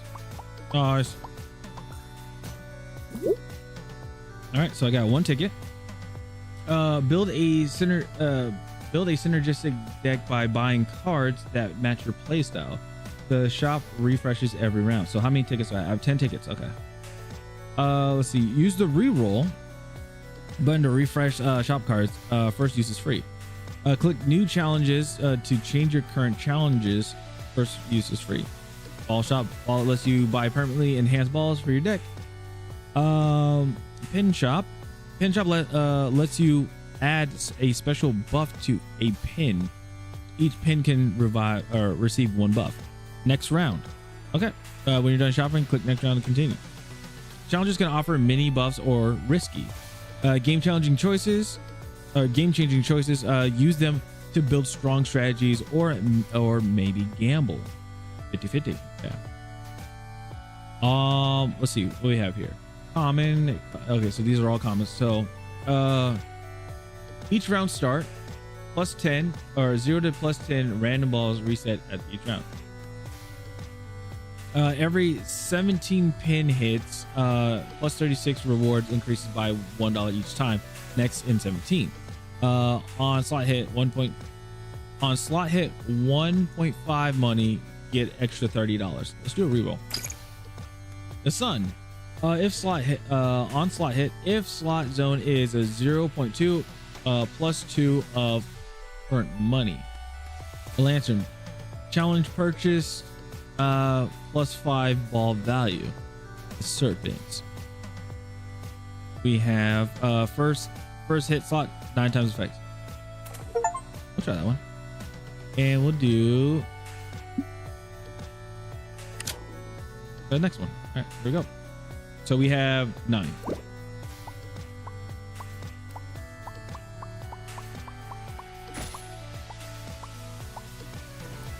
Damn. Oh, we're making a lot.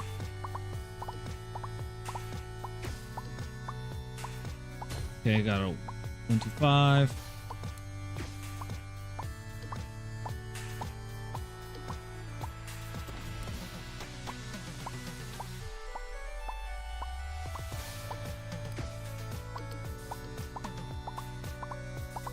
Last ones. 2. Yeah, time. 2. Okay.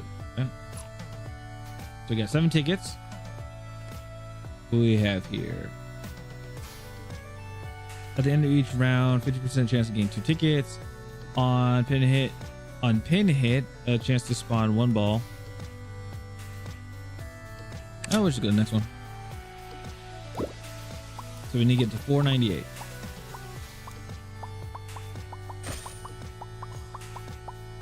Oh, we're up there already. Look at that.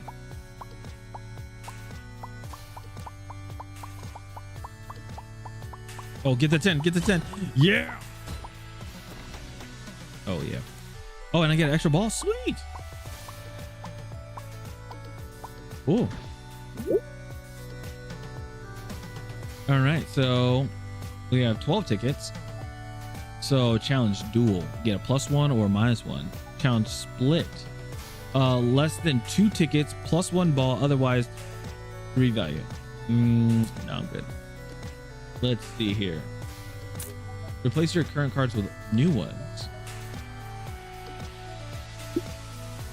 Unlucky. Dang it. Okay. Let's see here. Common. So on hit, get a 1 times 5.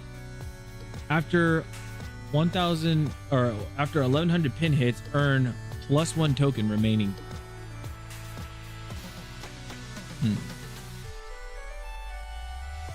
On slot hit, we'll do this. Okay.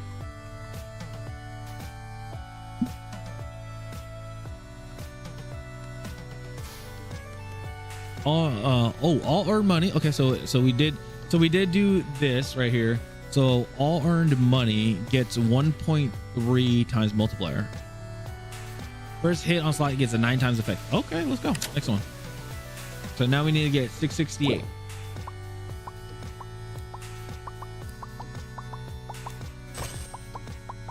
Oh, we're already past it.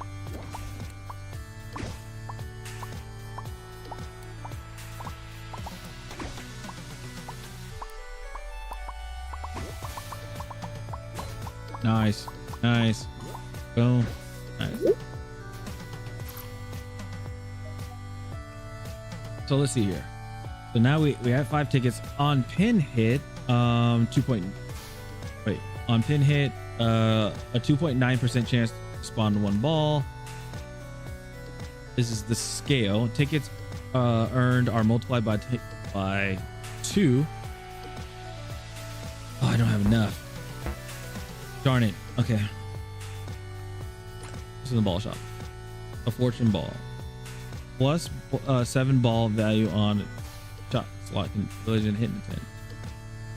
Doubles the tickets. I'll do this one.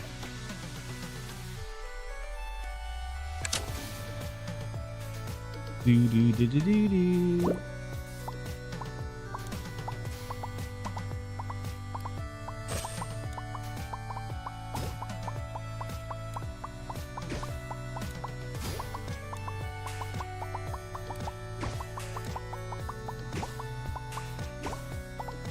Oh no. All right. And we're gonna. Oh, the token. Okay. Oh yeah, we got it. Okay, this is cool.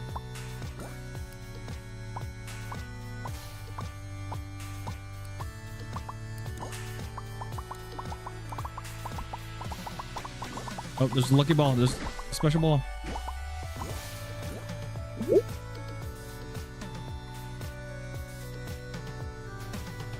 So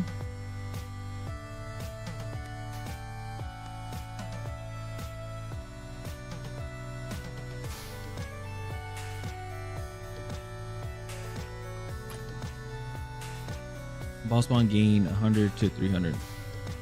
On even numbered rounds, 2, 4, 6. Get up. Do that ball.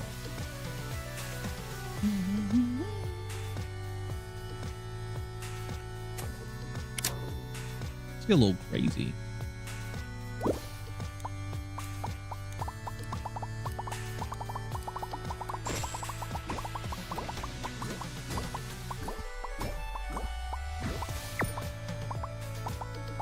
Oh, we already passed the goal. Boom.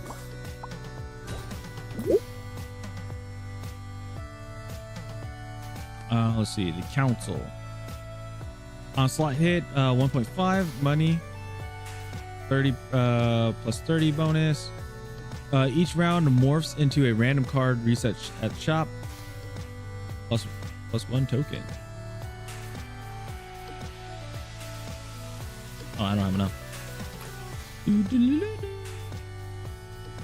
Veteran ball. Times 2 before round 8. Which round am I on? Did you tell me what round? Here, I'll buy it anyway. Oh, I think it's down there. Okay. This is a nice, fun, cozy, chill game. Now, I'll say this. If this was Twitch integrated, this would be cool. Like, if you just want to be AFK and just like let your chat do it.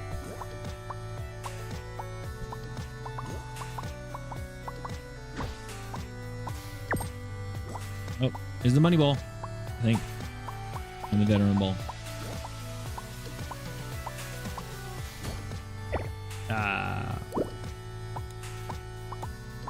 Oh, I did have a token.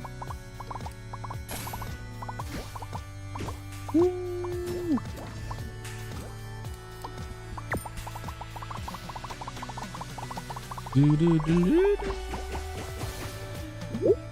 Oh yeah, we did a lot more.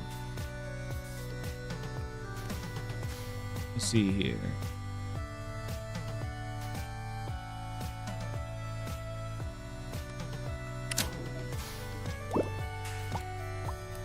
Target is 25-23.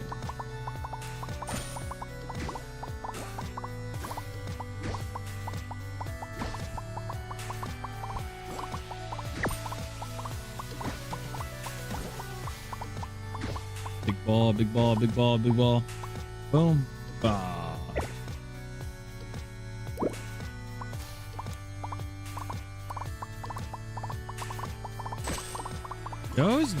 I always give myself, always have an extra ticket, huh? I do. Or token. Okay.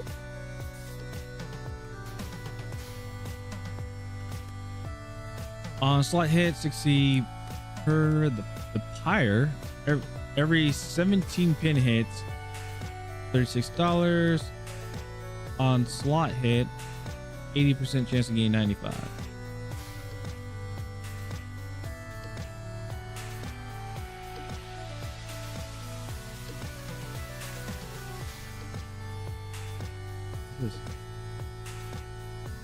Oh. Re-triggers ball buff on pin hit. When a golden ball hits this pin, the multiplier becomes 5 times for this ball only. If money earned is here, we'll do that. What's this one?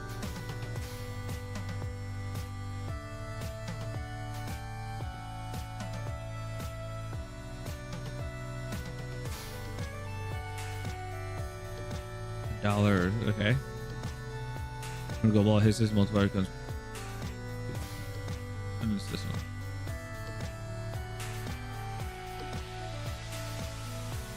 I think we'll just leave it at that. Just do this one. Chance to convert a ball into a silver ball. Ooh. Special ball hits this pin, gain $100. Golden ball hits this. All right, let's do this one. All right, go back.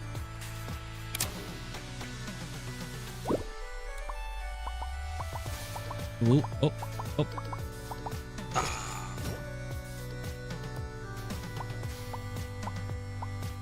We do have a token. Okay. Oh, let's see. Oh. I hit it, but it wasn't a golden ball. Yeah.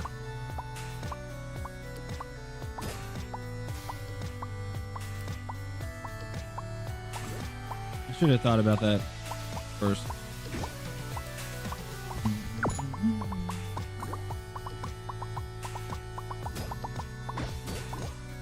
Yeah.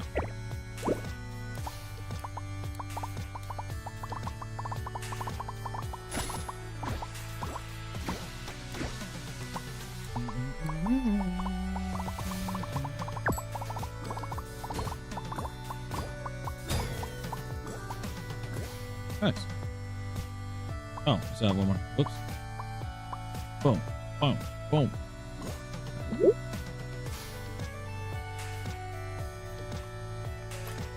Is there a golden ball?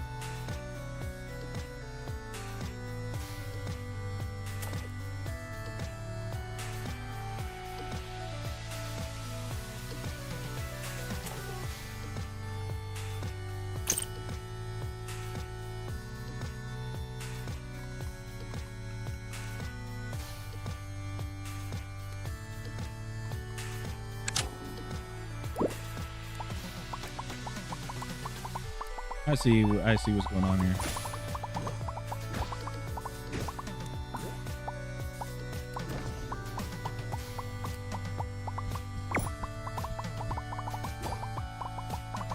Let's go. Darn it. One more. Well, we did do very well. Oh yeah, we passed it. Nice.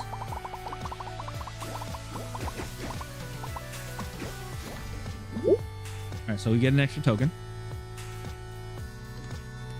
Yeah, 8 tickets there. On pin hit if pin is buffed. 45. Rare or legendary card. Yes.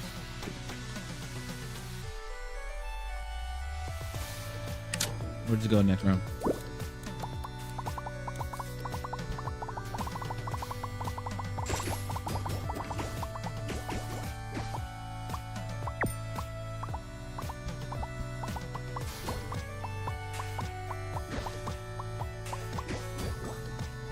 Ooh, nothing special.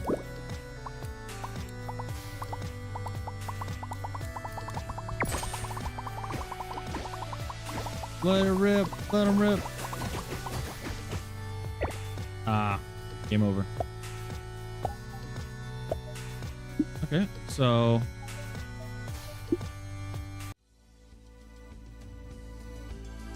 camera shake, auto drop.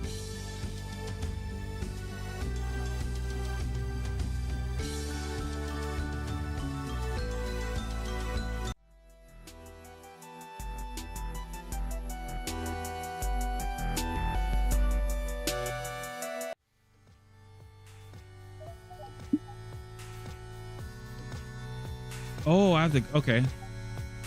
Physics mode. Oh, we're playing a cat. Endless mode.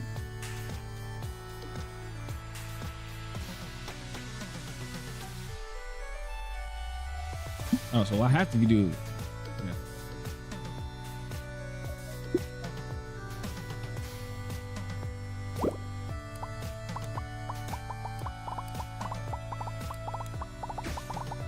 All right, so I have to get to level.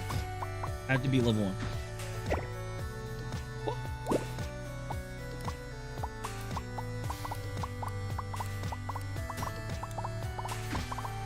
This is already not started out good.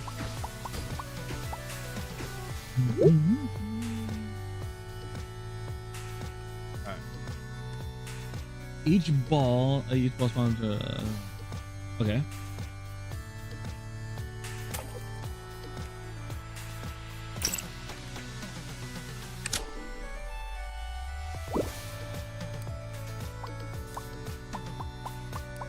$377.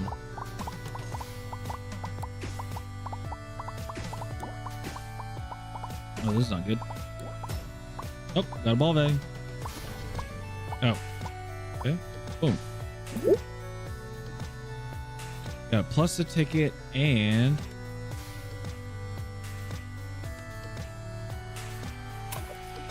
ooh, that's good.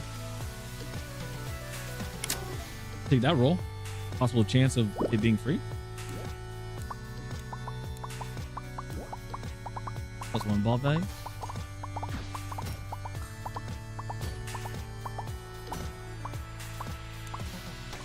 Last one. Not enough.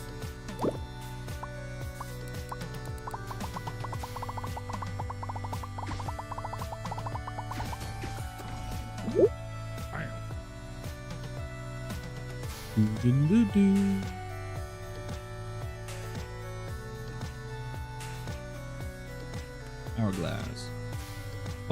Plus 1 card limit. +5 special ball limit. Lightning.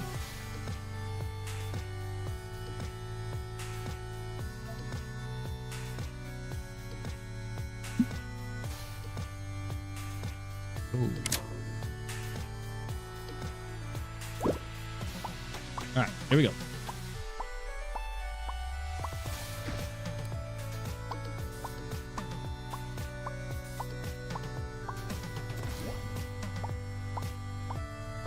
It's cool. Oh, you guys can't see my cards here. What's up, come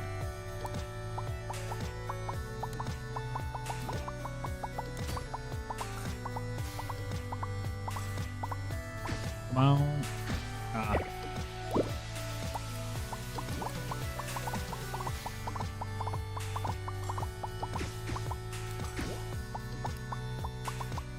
Okay. That's it. 855. I have 11 tickets.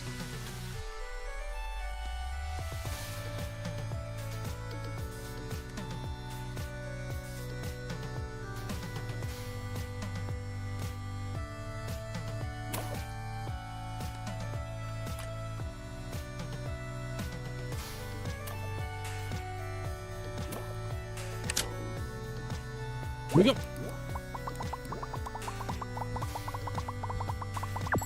Touch the ball. Oh, we got that.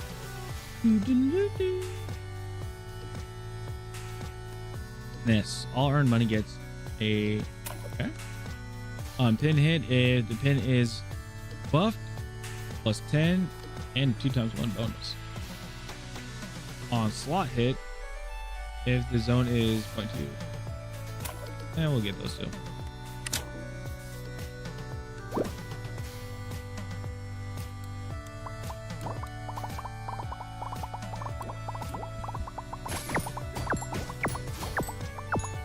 Nice, nice, nice, nice. Boom, boom. The ring. On ball spawn. Oh, that's a good one. Sign me up for that one. The ring. Can we get a gold ball? Gold ball.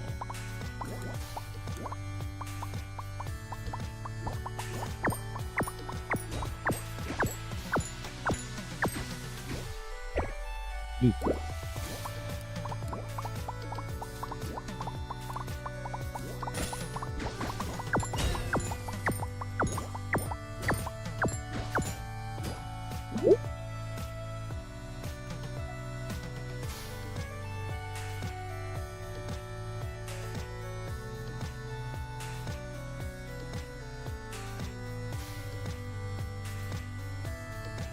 Jackpot pin. If money earned from pin is 135, you get +1 ticket. Yeah.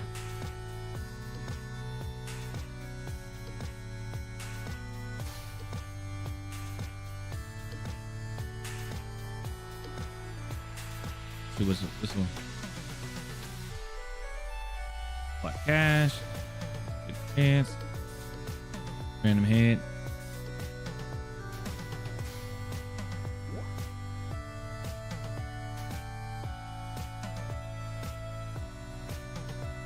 Two hits is $65. All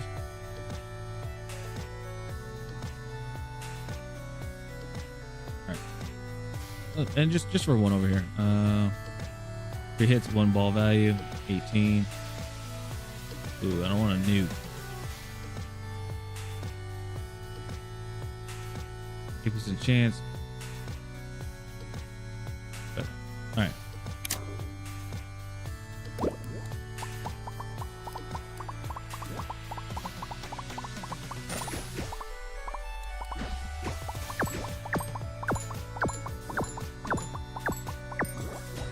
Oh, nothing crazy.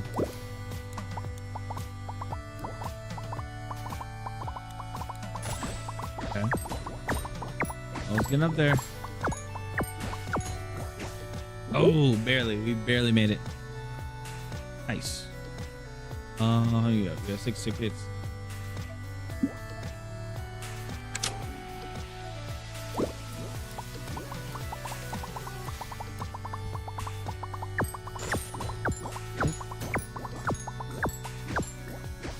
Alright, no big win on that one. Let's see. This is fun. Boom. Oh, we hit it. So we got the 12,000.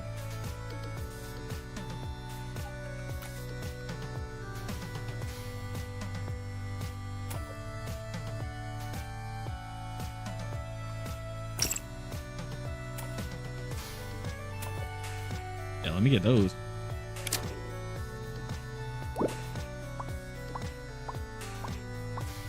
Alright. I need to be on the thing. 5, 50, 61 is what we need to get to. There goes the gold ball. Oh, no gold ball.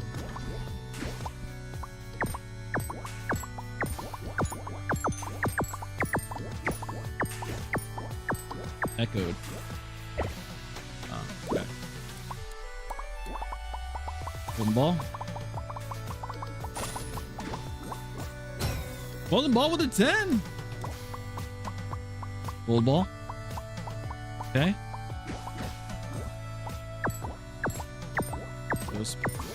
Special ball. Okay. Plus 1 ticket.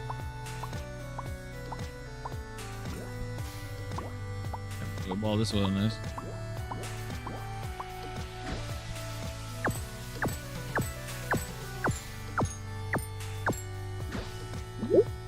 Nice. All right, so we have 8. Let's see. We have the scale. Oh, dude, pin. What was that one? Better ball.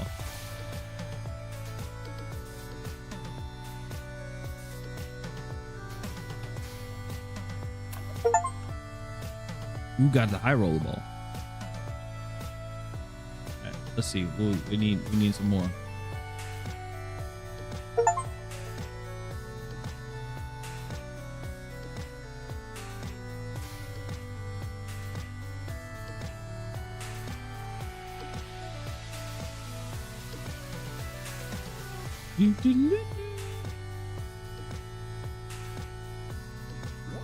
And money times 2. All right. What? Chad, do we need anything else?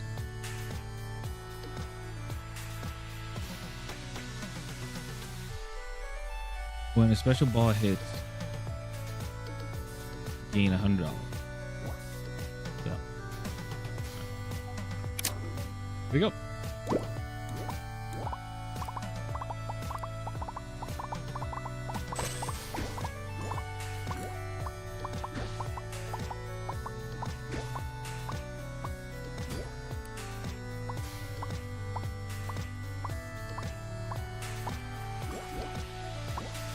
Okay.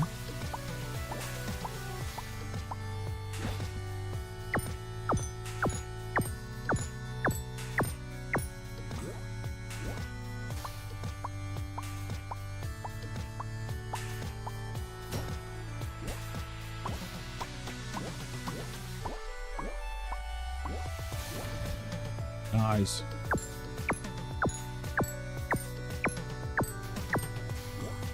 Like, this is a higher roll ball.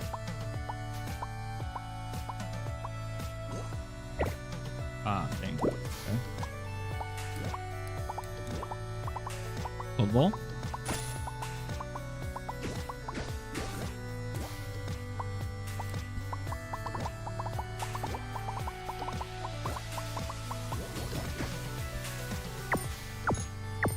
Boom, boom, boom, bam.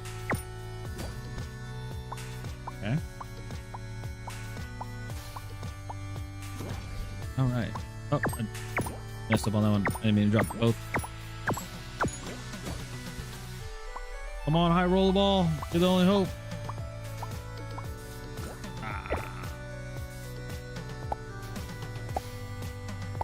Okay. One more. One more. Just drop them all.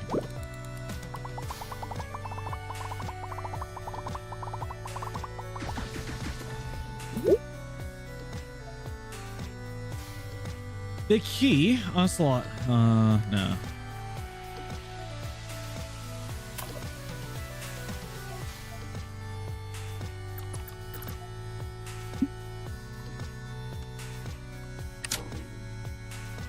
Here we go. Oh, there's 16 rounds. I did not realize that. This is a fun game design. I like this.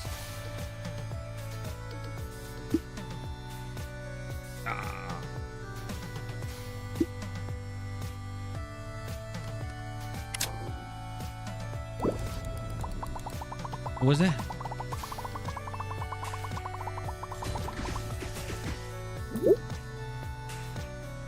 Okay.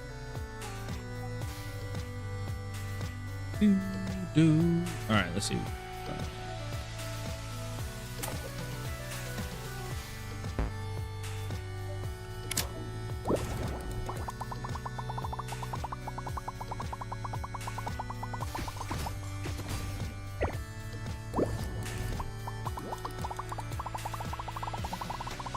Let's go. Oh, we got that one. We crushed that one. Not crushed it, but we did good.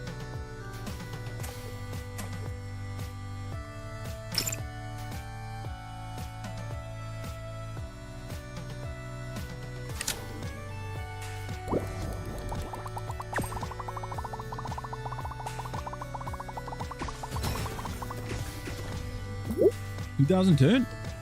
Let's go. Exile. Slot hit. 27 chance to win. Okay. A slot hit.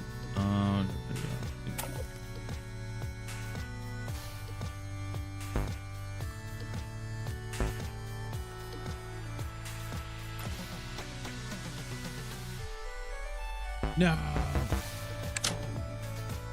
I should have looked at everything first.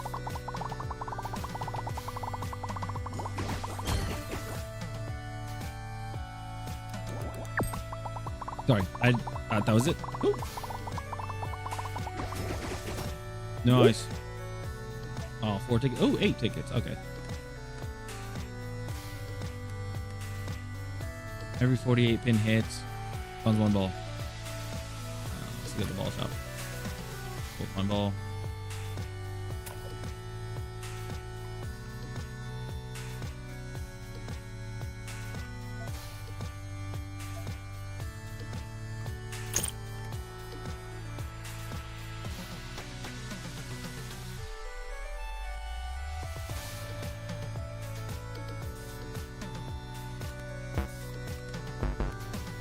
No.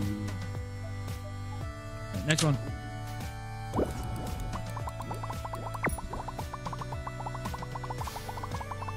What happens? What do we got? Oh, big one. Nice. I had a pin shop. Ball.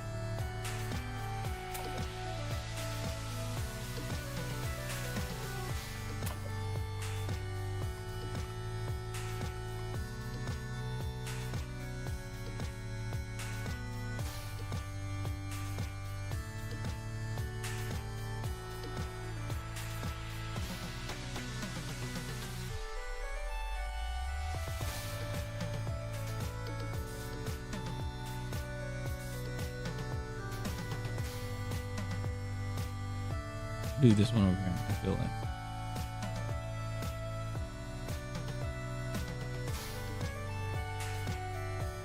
Okay. Here we go.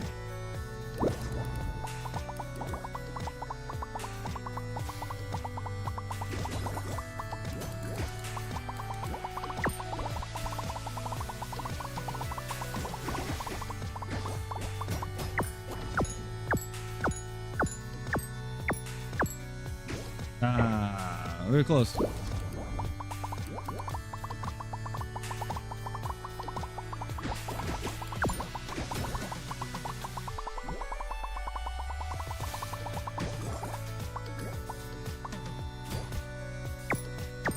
Can't remember which ball this is.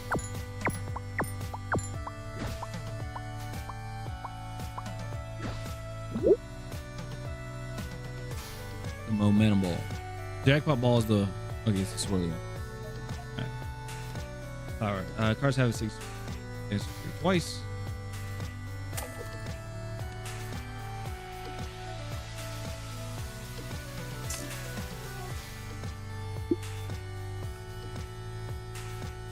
Ooh, that's cool.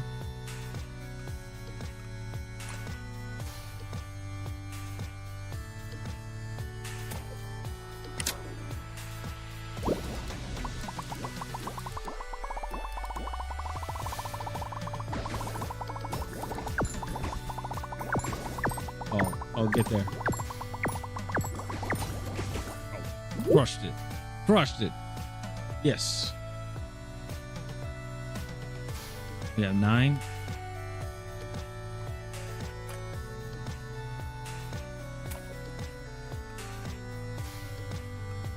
Anything on the pin?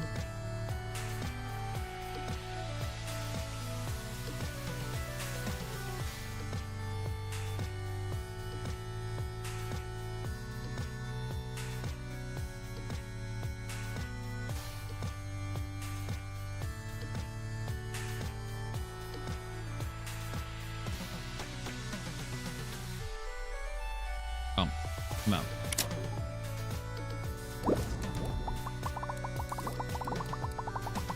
So, 2, 4, 6, 8.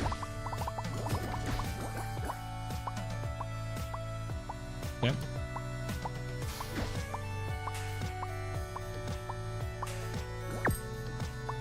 Green one.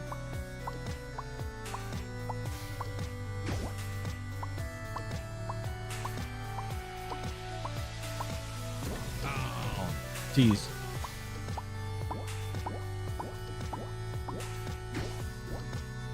This is a jackpot ball.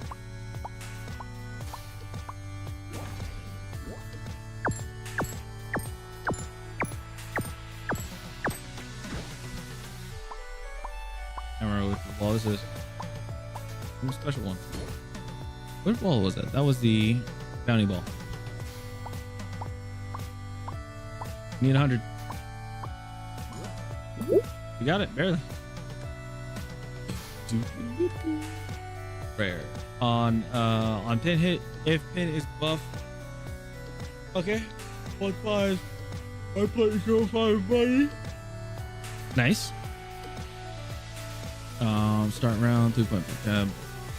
Oh, okay.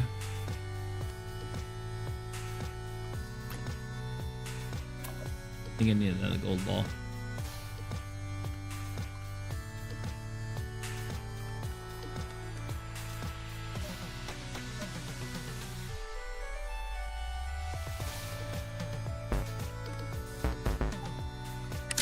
Darn it.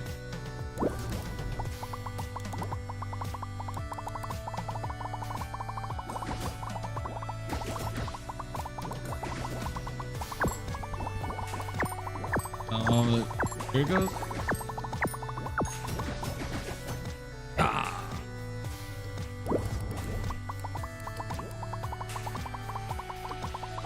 These are the regulars. Crushed it.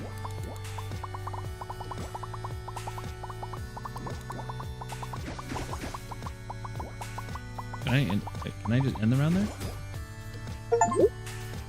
Oh, end around early. Nice. Okay, cool. How did you do that?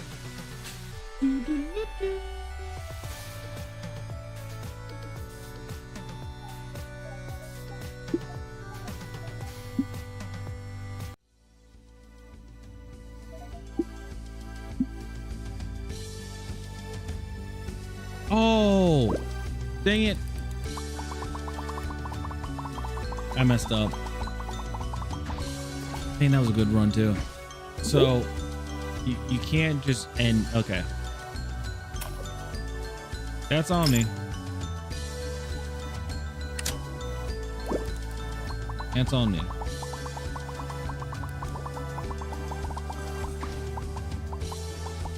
I thought I'd be able to change my I thought I'd be able to change the music without it, you know.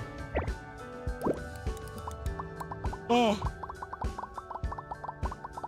Yeah, I thought I'd be able to change like the song and stuff like that, and then go back and continue, but I guess not.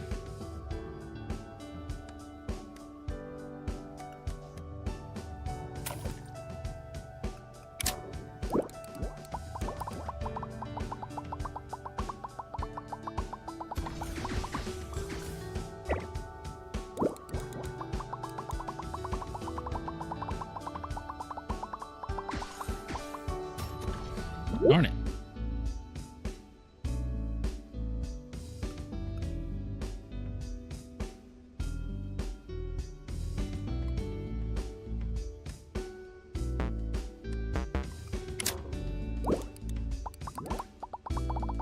Okay, come back down.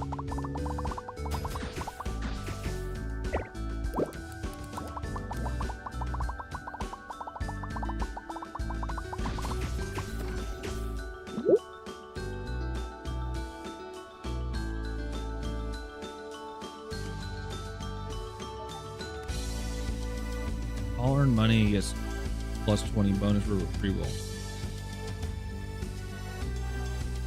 On a slot hit, special pause give 3.5.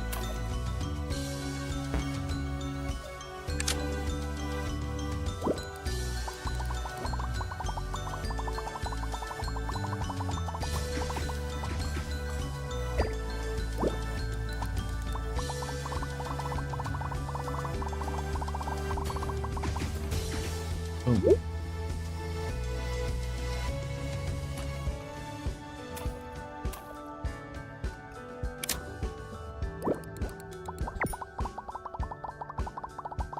This might not be a good run. The last run was a really good run.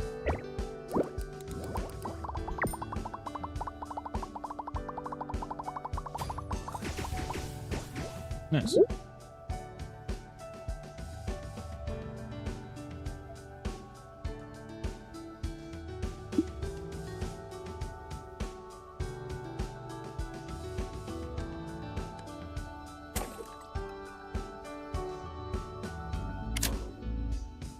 All right. Can't change the song. If I do, I'm gonna look good.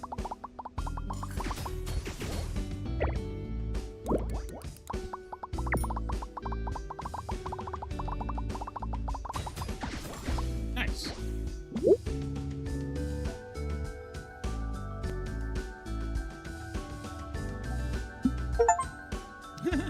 That's cool. Good challenge. Dang it.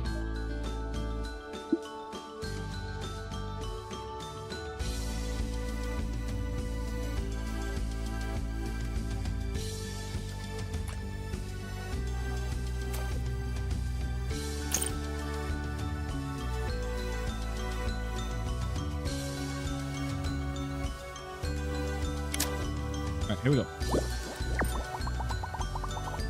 I'm only on level 4, I just realized.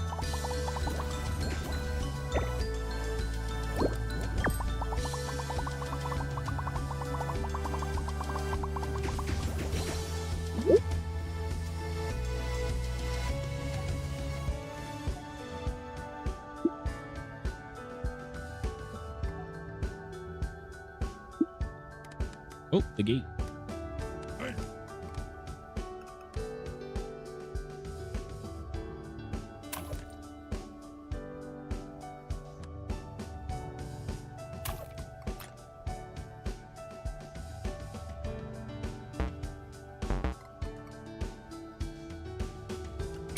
Thanks. Here we go.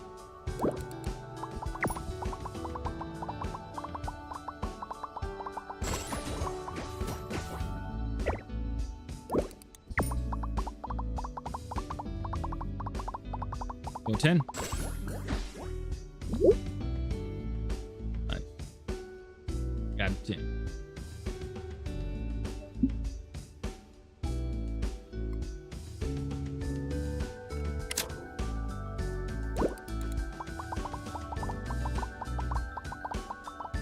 we looking? Yeah, not good.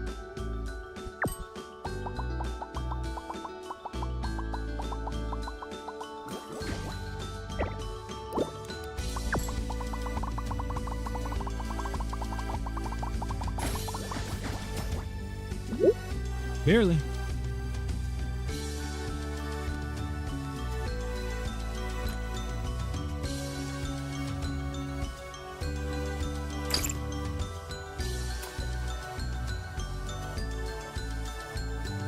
Pin drop.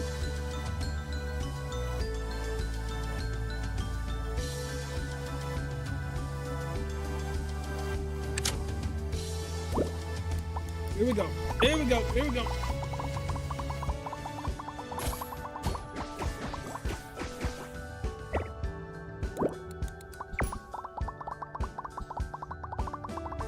I roll the ball. Yes. I don't have enough.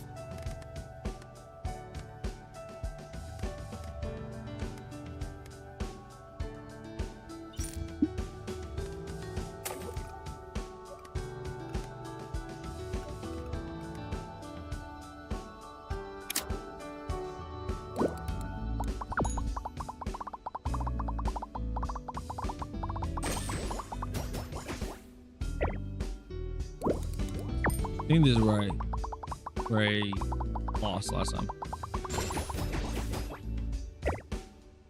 Yep. Okay.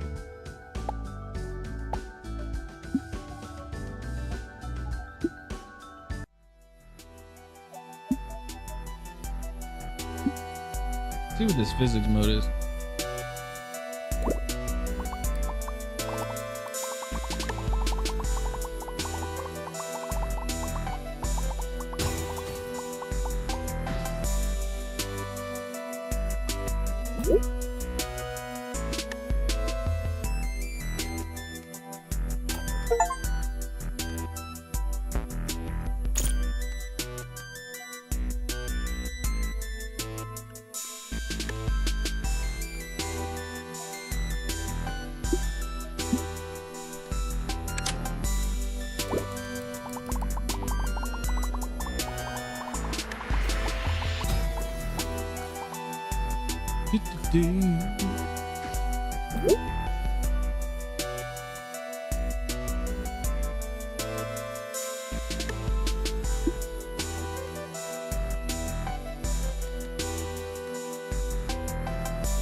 Oh no!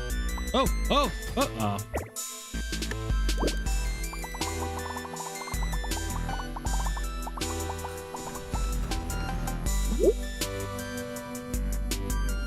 I was like, darn it.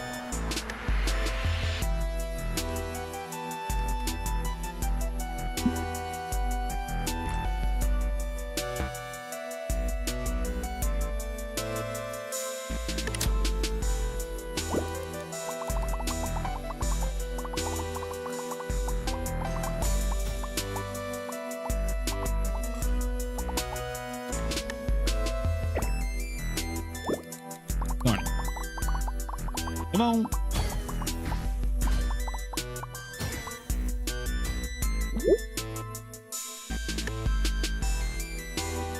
A lantern.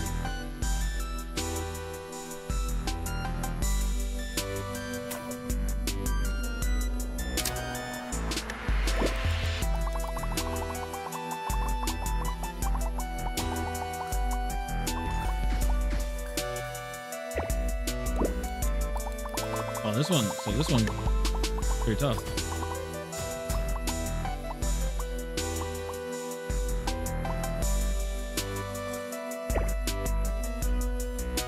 Yeah, that's a tough one.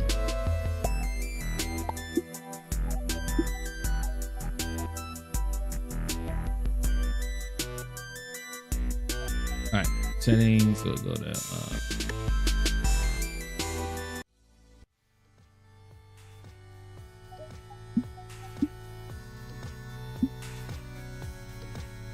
Okay, so double barrel, start with 2 ball. Oh. So they have different types. Let's do this one. Nice.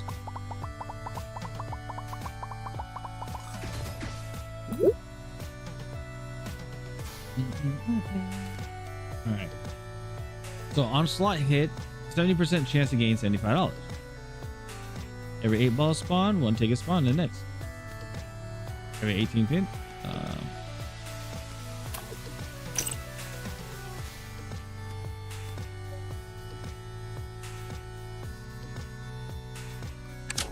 We'll just keep going.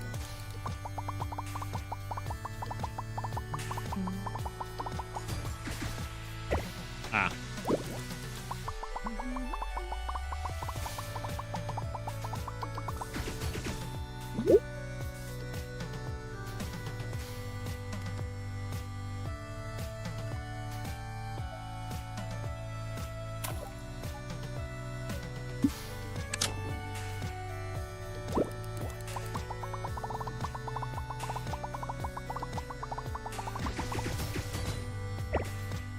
Oh, I was off by 8.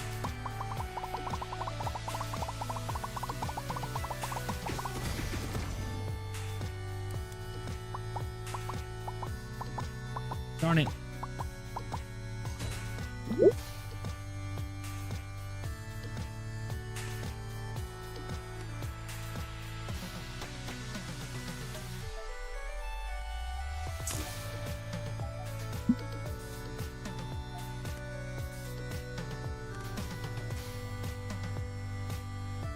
Onslaught hit. Oh, okay. Onslaught. If slot zone is okay.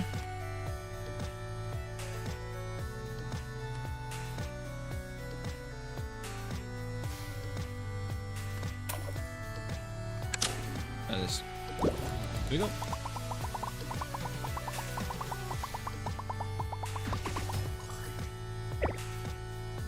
That wasn't good.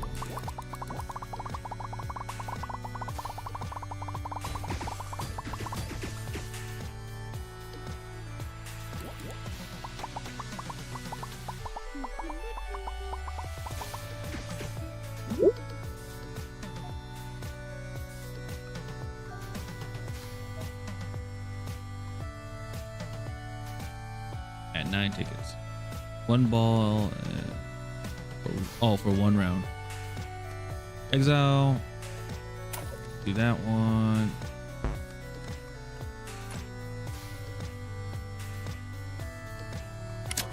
Alright, here we go.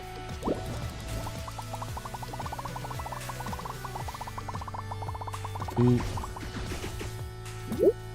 By 8. All right. Witness all money earned. It's a. I will take that.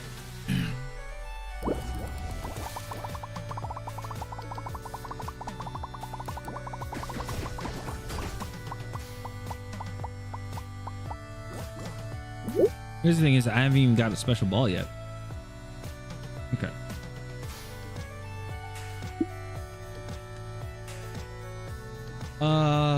Common. Per ticket spent. Every 6 slot hits a 4-time multiplayer. Okay.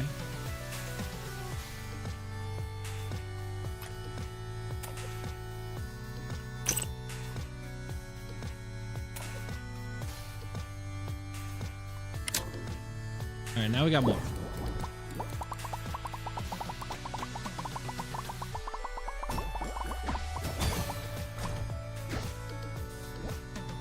The gold ball.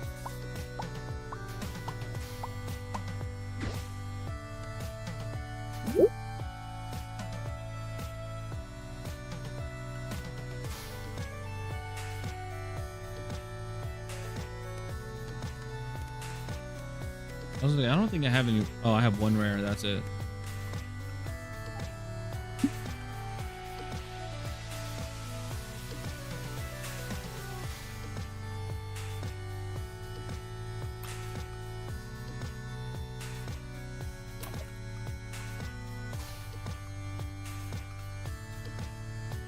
All right, let's do the middle.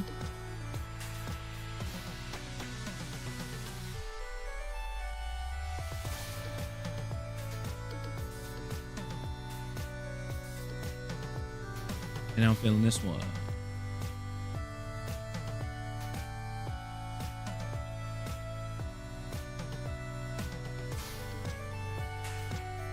Oh. Never mind. Here we go.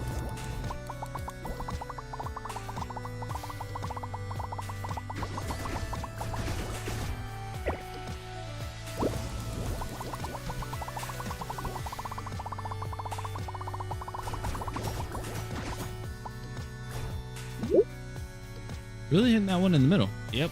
There you go.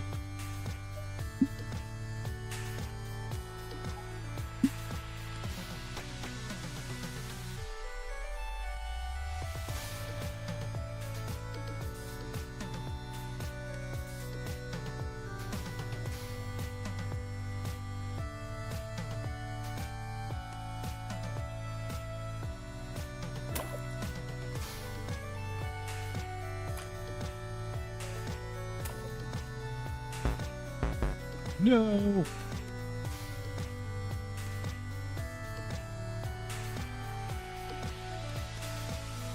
Yeah. Here we go.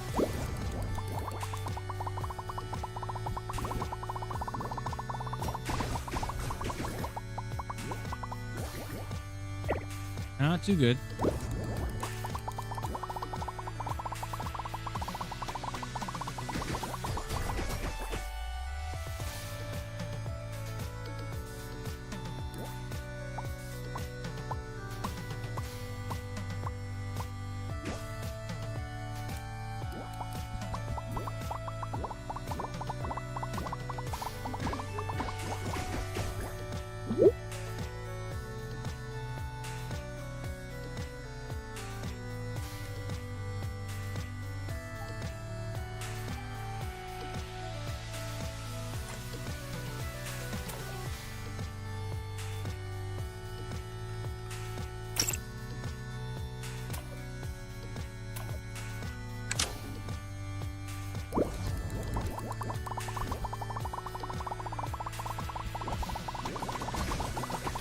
We're going special ones.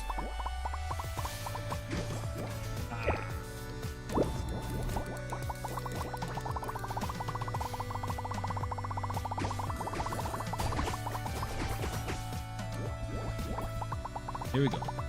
Here we go. Nice. Yeah, 20 tickets. Woo! Okay. 90%. Okay, so let's do. We got the moon. Every 18 pin hits, earn 150. Cards have a 12% chance to trigger twice.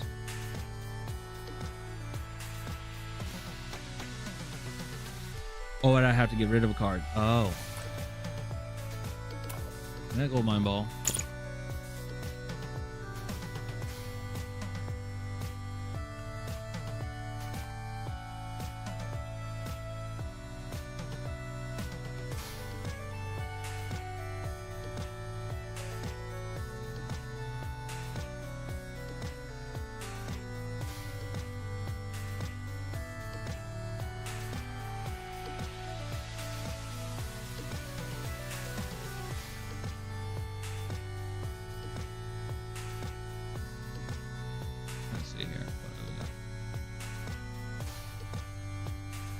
Can I actually? Oh, I can. 30% chance for plus one ball. Pin money times 2.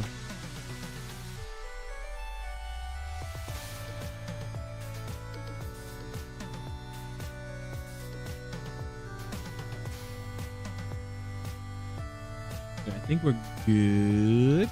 Okay. What's this?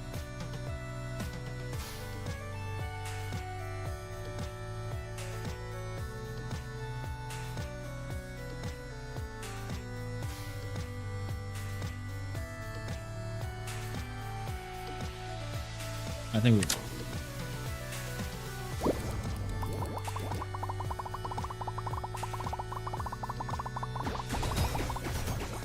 So I did hit. So I gotta see when they hit those pins. Oh, one did become a silver ball.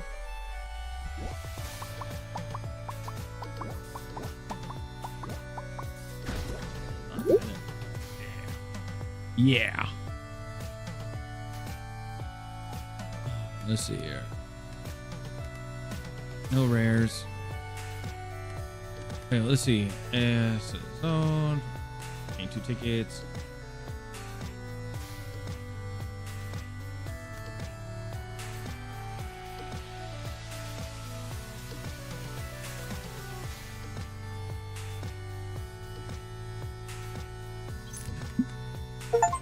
So then do that one.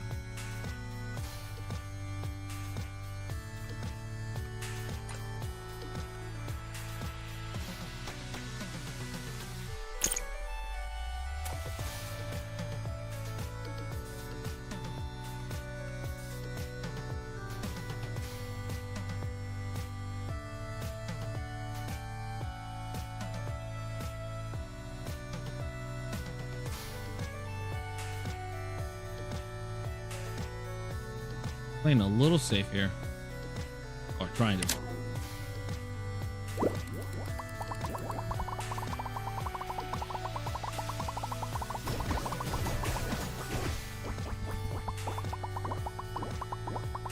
Alright, well, more than half.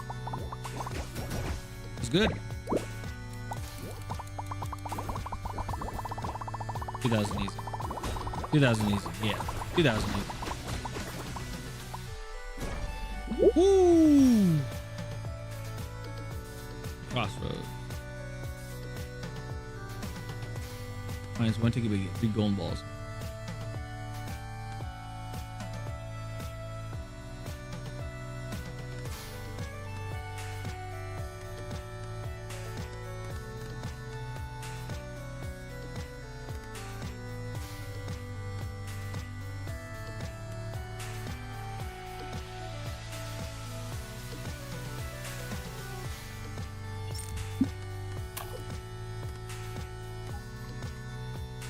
Ball.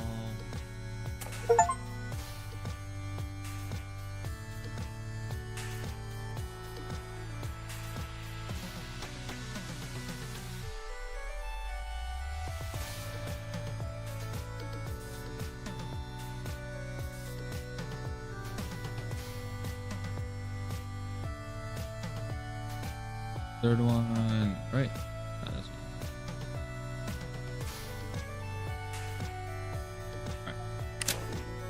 18. 18 for 88.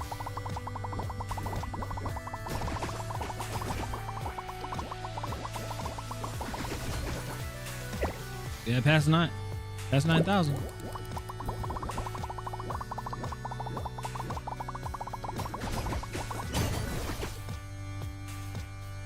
Rushing it.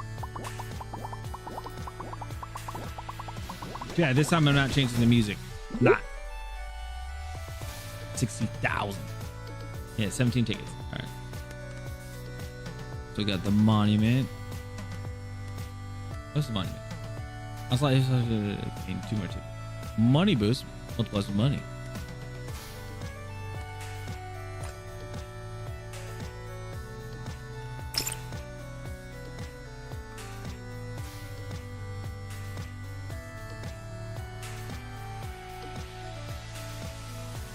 Still no tickets, grand. All right. I can sell gold my ball. Please.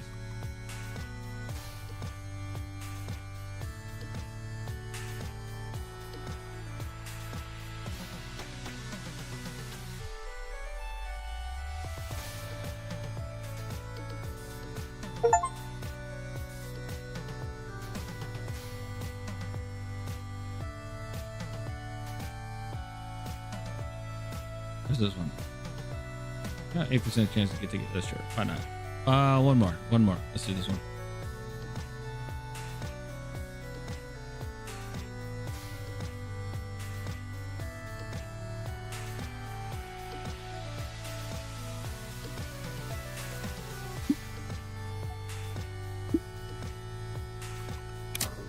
we go.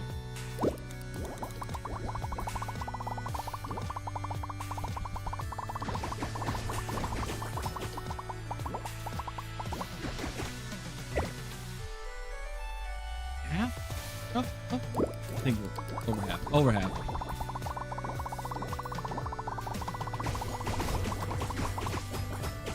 Yes. Plus 4 tickets. Yeah. Let's see the crown.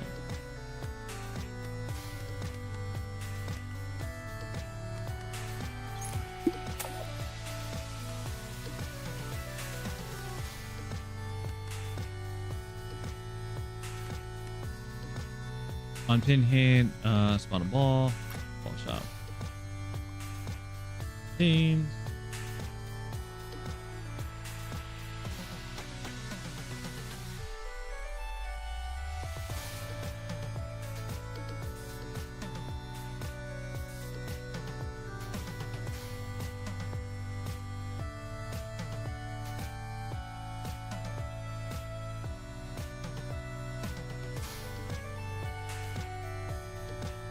All right. City boy, city boy. Natural box edition. Thank you so much for following. I appreciate it. Welcome in. Let's see here.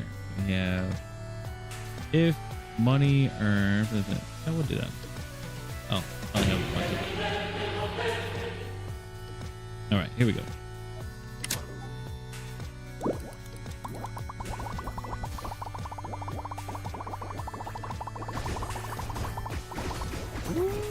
Oh wow.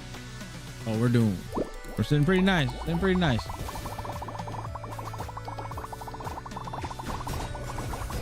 Oh yeah, we got that. Oh wow.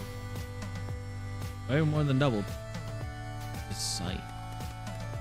These are all commons. We don't want to do commons.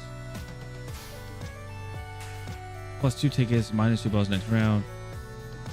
Oh. Unlucky. Dang it. Okay. Do a reroll. Oh, still. And let's use that. 5 more pins. Ticket. Oh, I got 7.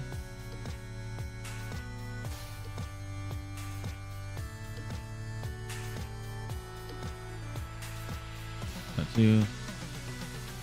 That's like Pachinko. Yeah, like Plinko. Yeah. It's fun. Fun game. We're doing a giveaway for each game. So if you do exclamation point indie, but so far nobody has really done it. So if you do it, then most likely get a code for this.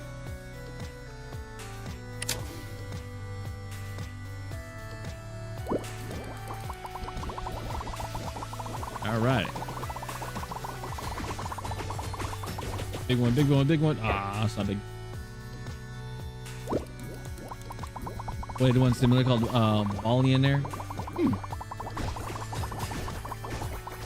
Oh no.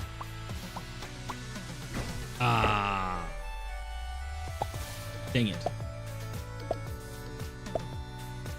We had it. Accumulate 35 tickets, sell a total of 15 cards.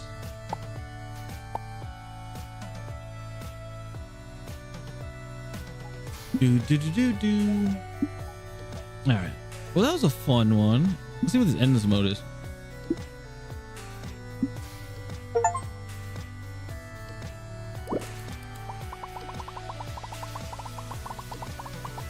It was enjoyable when you did huge combos. Yeah.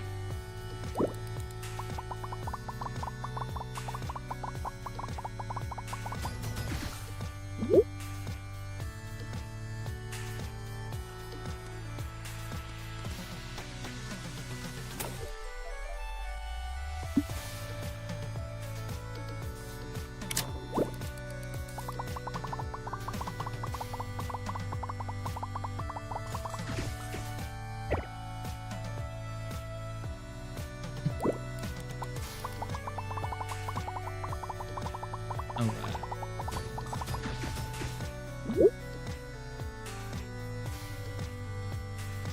They have to make this as a what do you call it? If I were them, I would make this also into a mobile, like this one right here. This would be dope.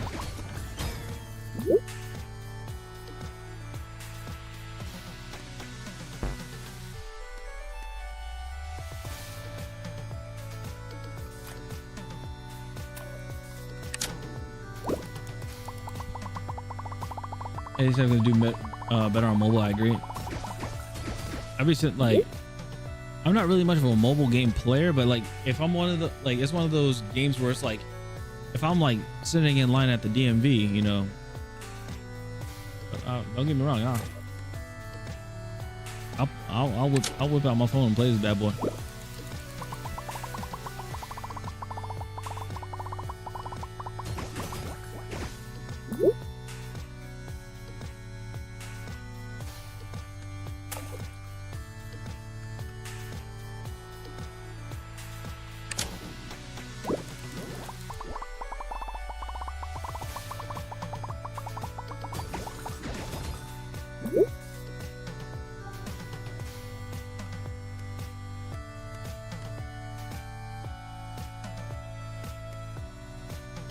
That's the last ball, right? Special ball.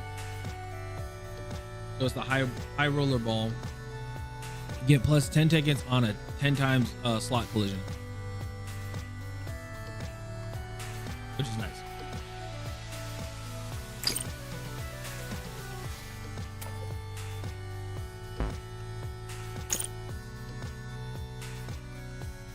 I shouldn't have done that.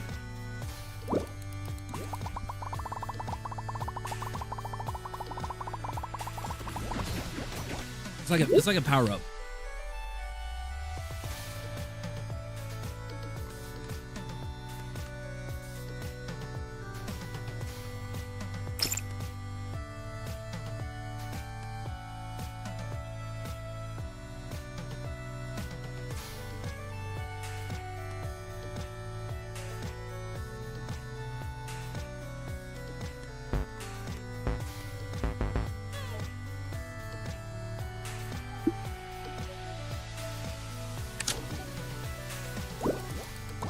These cards remind me of a horoscope.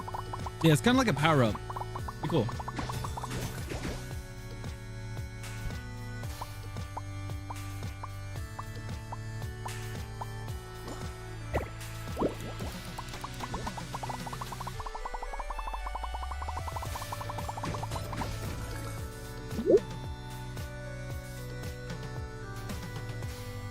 Oh.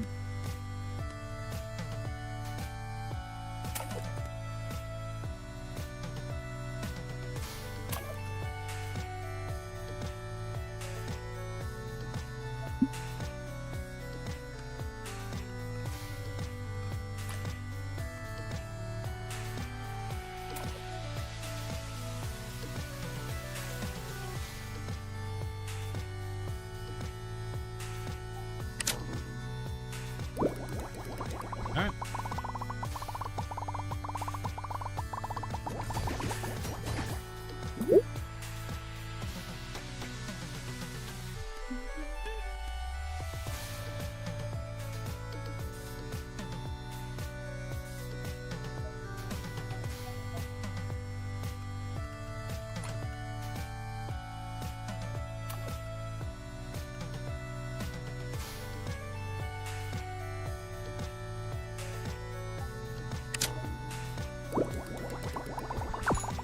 Let's go.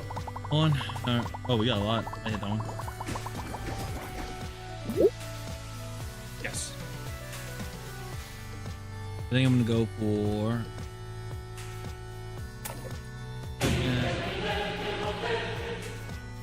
Don't know this game or reference, but very much tarot cards. What's up, Small Rat? So this is called oh my goodness, it's basically Plinko. It's called, I think it's called, oh my goodness, I don't want to leave the game. Oh gosh, but basically it's Plinko with like a special, well, like you get a power-up ball, and then also you get like these cards that can help you get your score higher.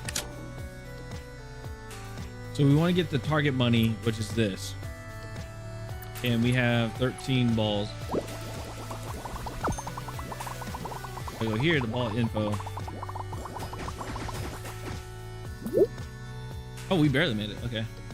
So they have the different balls up here. So you have the high roller ball, and they all have different effects. Every time when you're done, you earn tickets, and tickets is what you use to purchase in here. Which, do that one, run free ball.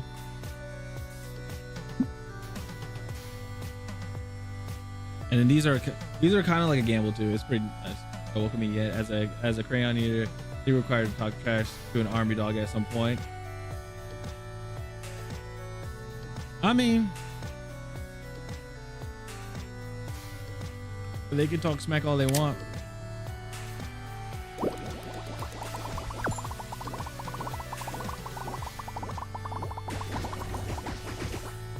Ooh, close.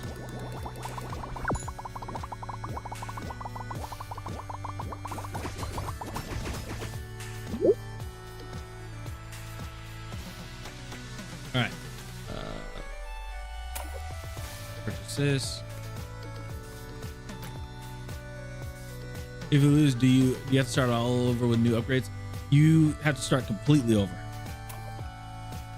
So like the ball count goes back down, the value that goes down, the special balls that you get gone.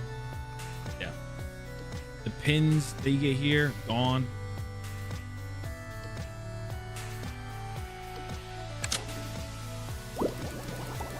I tease, but it's all I love.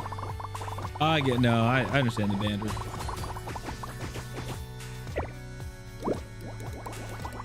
It's like the Air Force, like we make fun of the Air Force and everything as well. And Air Force thinks they're better than us, but then the one thing is when I told them about my job, I was like, no, my job's better than your guys'. It's like, why? I was like, because I don't need to be an officer to fly a drone. And they're like, what? I'm like, yep.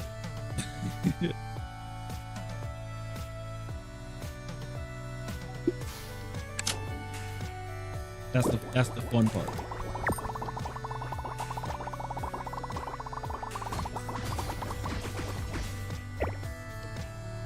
As long as we get more than half, we'll be good on the first roll. Barely.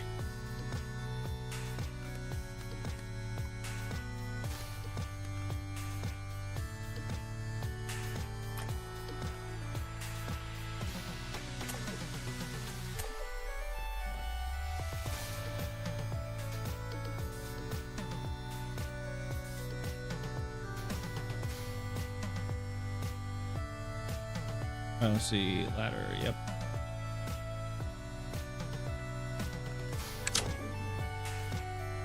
You're cutting it close. I know. Really cutting it close.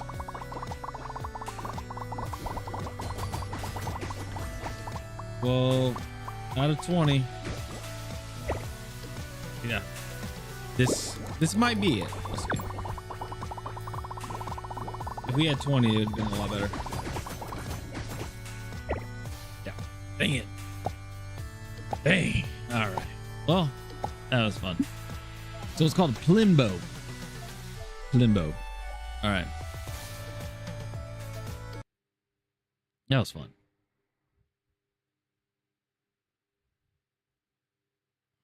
All righty. So, because there were no drones in my time. But I just tried to join the Chair Force in '98, wanted to be a fighter pilot. That's what I needed to do. And they said, oh no, you're over 6 foot, you can't fit in the cockpits, may be able to fly other planes. I remember I wanted to be a Apache pilot, but they're like, nope, your eyes are bad. And I was like, oh. So that was the unfortunate part.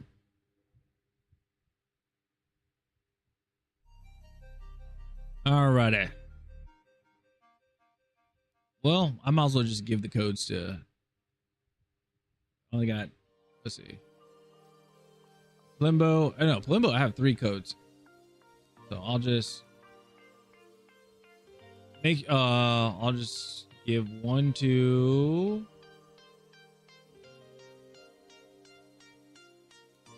Nitro. Nitro, send me a whisper, and I will send you the code.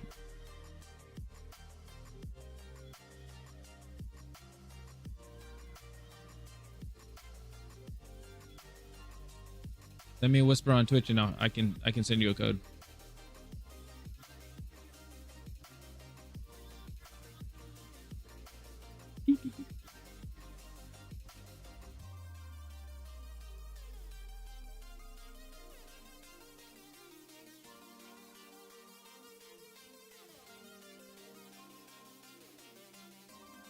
Let's see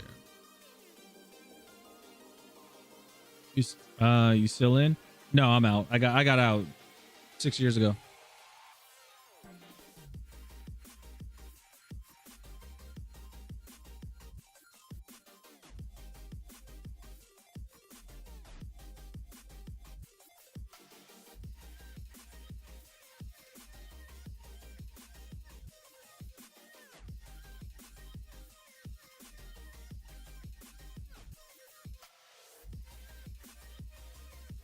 Yes. All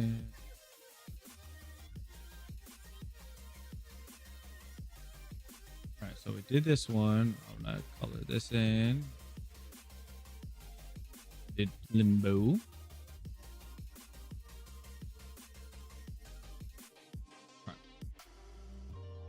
Fair, the way you talk was not sure, but like it was from a crown eating idiot. So oh yeah. Yeah, I got out.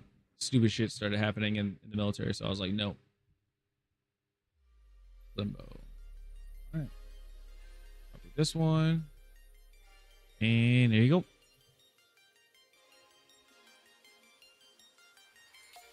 Here is your code, Nitro. Enjoy.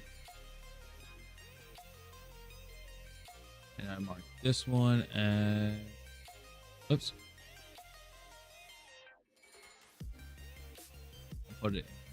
I'll put it in standard red. So that means that's done. Go. Go. Yep. Enjoy. Have fun. Ash.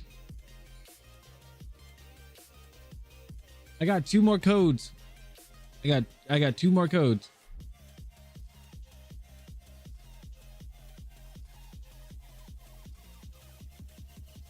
We're playing the Plimbo game.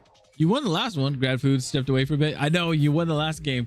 Nobody actually claimed it. So if you still want it, if you still want the last one, send me a whisper and I'll send you the code. It was a la mine. Yeah. And if people still want to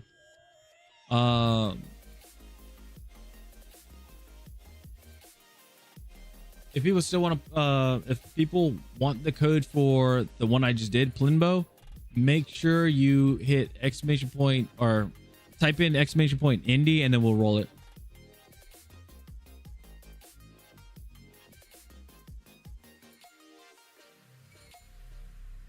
All right. This next game we're playing doesn't have... Yeah, the next game that we're playing, this one is not a... This one doesn't have a giveaway, unfortunately. So I'm letting you guys know that now.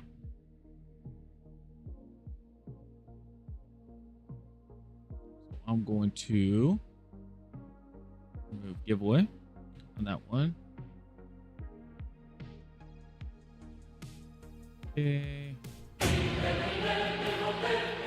this Blood Brothers. Alrighty. So, oops. Undo this and then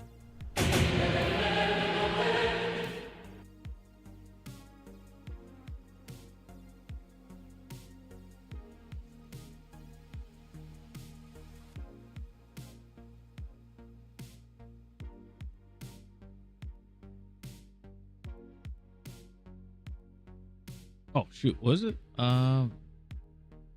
Make sure this is the right game. Right. Nope, wrong one.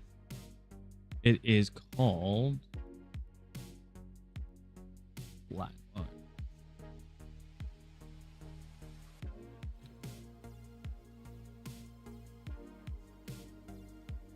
right, I'm like swapping games left and right that you keeps showing up on the thing. Is it gonna pop up? It might not, because it might be an indie game. Let's see. Oh, oops. I typed it wrong. That's why.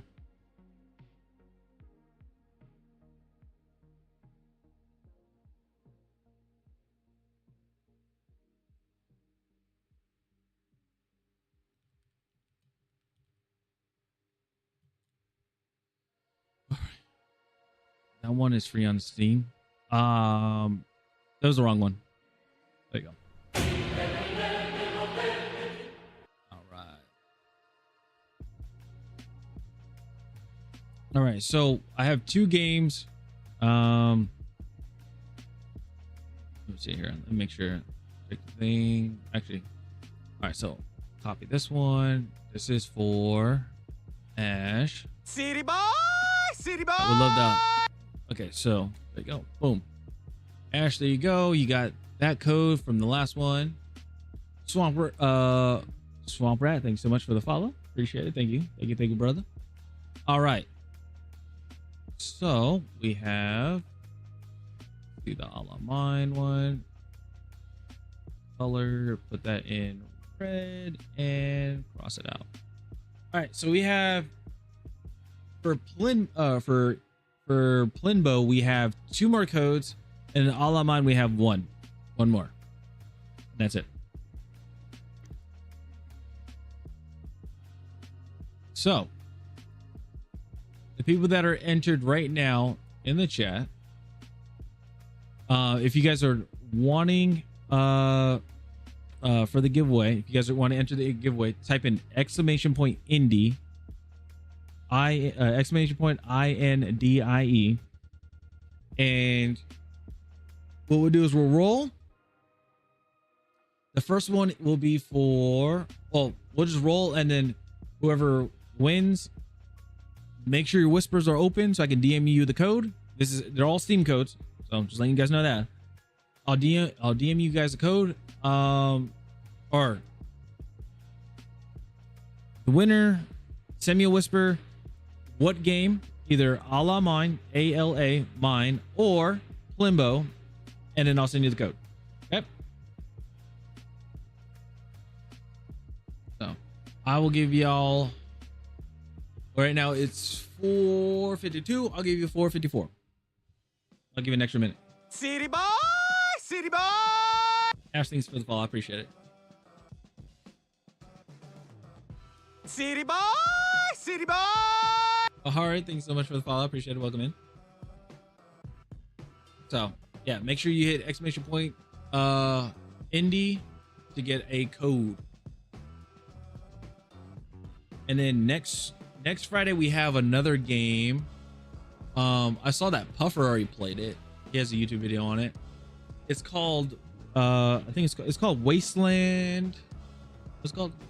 Oh, Wasteland Bites, which is an interesting one. So yeah.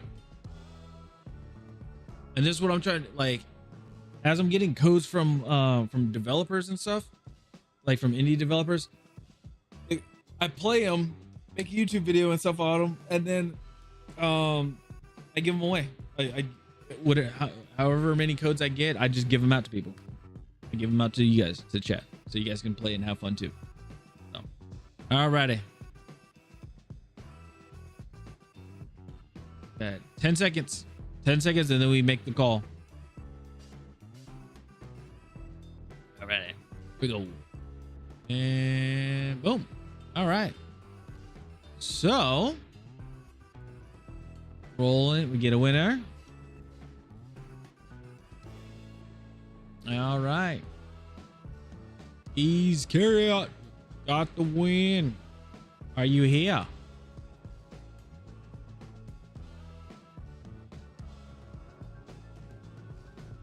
Woo! Okay. Which game would you like?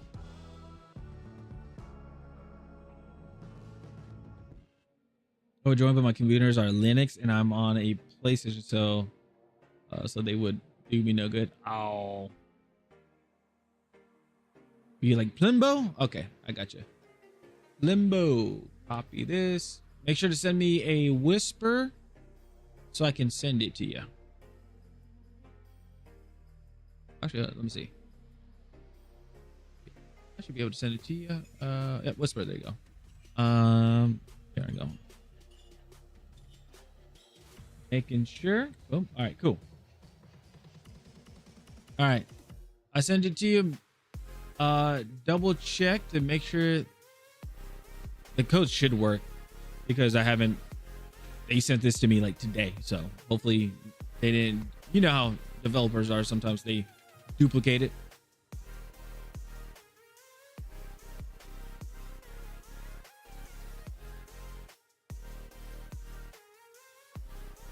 All right.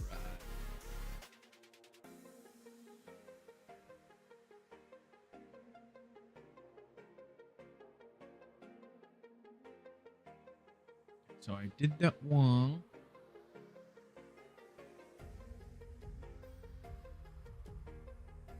Okay.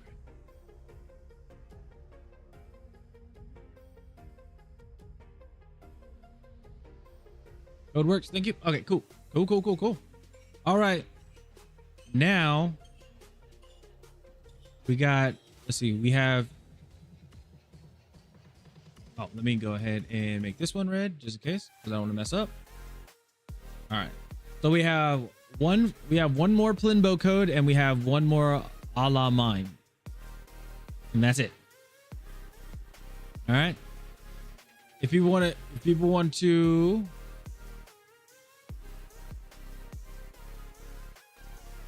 here, actually, I would do this. Let me reset the entry. And then I'm already playing Plimbo. Nice. Okay, if you want to enter, exclamation point indie. Exclamation point INDIE to enter. And while that happens, go ahead and talk a little bit about Plimbo. Give my little 2 cents about it. So, Plimbo, it's a fun game. It's very interesting. It's one of those, like, you could just, as time passes by, you could just play it and just have fun with it, which I think is awesome. If the developers do see this, I highly recommend putting it on mobile. This would be one, like, probably like the only game I would put on my phone and have fun with it. Yeah, there's like wordscapes, which is fun because those are like brain teasers and stuff. But if there's one I just want to, like, if I'm just like sitting at a store, at a DMV or something like that, and I'm just like, all right, just have something to do, boom, I can just pull that game out and play it. So that would be, you'd probably get a good amount of downloads for that one. One gripe that I would have, unfortunately, I didn't, get to level 2 or anything. But one thing I will say is, I wish for the music, I wish you can have like a mode to like shuffle like the song, so you're not listening to the same song over and over and over and over again. And then also, if you want to change the song, if you're tired of the song, you want to change it, if you go to the menu, you lose your progress. So then you have to start all over again just because you changed the song. So that's also another thing. I think it's just, if you just go to the menu in general, you lose that spot. So if there's a way to fix that, or a way like how you can like, pause your pause the game that you're in to do it, then that'd be fun. Like, that'd be really cool. So but other than that, I had a fun time playing it. If it's compatible on the Steam Deck or something, I'll play it there. If not, then I'll just pull out my Lenovo Legion Go 2 and I'll play it on there. Either way. But yeah, that is like a really good mobile game if you were to do that. So alrighty. All right, so let me go ahead and, yeah, going to the menu resets it. Interesting dev choice for sure. Yeah. All right, so again, exclamation point indie, just like what Evil Ash just did, to enter for the last 2 codes that we have. Last 2 codes.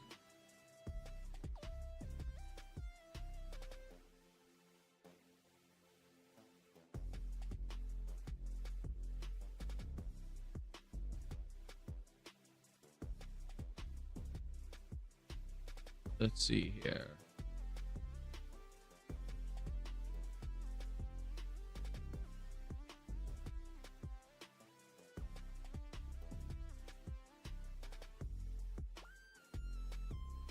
All right. Well, I'll just do it this way. Obviously, well, the winner, boom. Ash, you already have all of mine. I just gave you that, right? Yeah, I did. So you want Plinbo? Yeah. I'm guessing you want Plimbo. Or you could just have the other code of all of mine. It all depends. And you give it to a friend or something. Okay. Ash, there you are. And then there you go. Boom. There's the code. All right. So Plimbo is no more.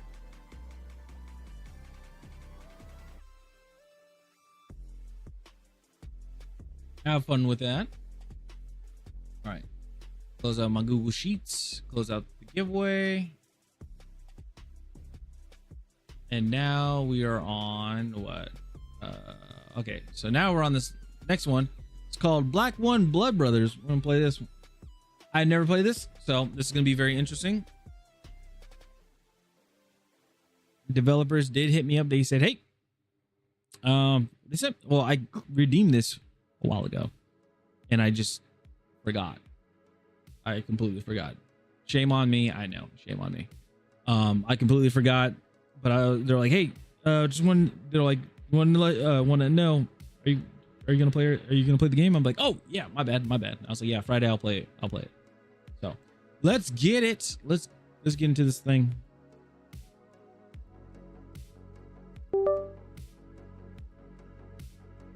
I don't know where to put my stuff or put my camera. So, all right.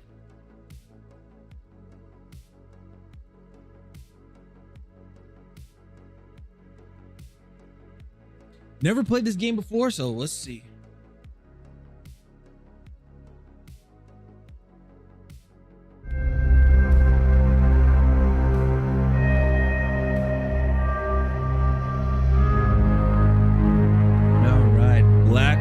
Blood Brothers. Gonna be a very interesting game.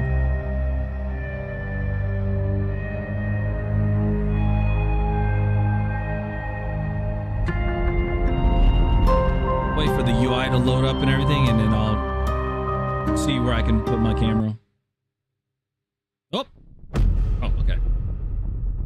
Oh, cutscene.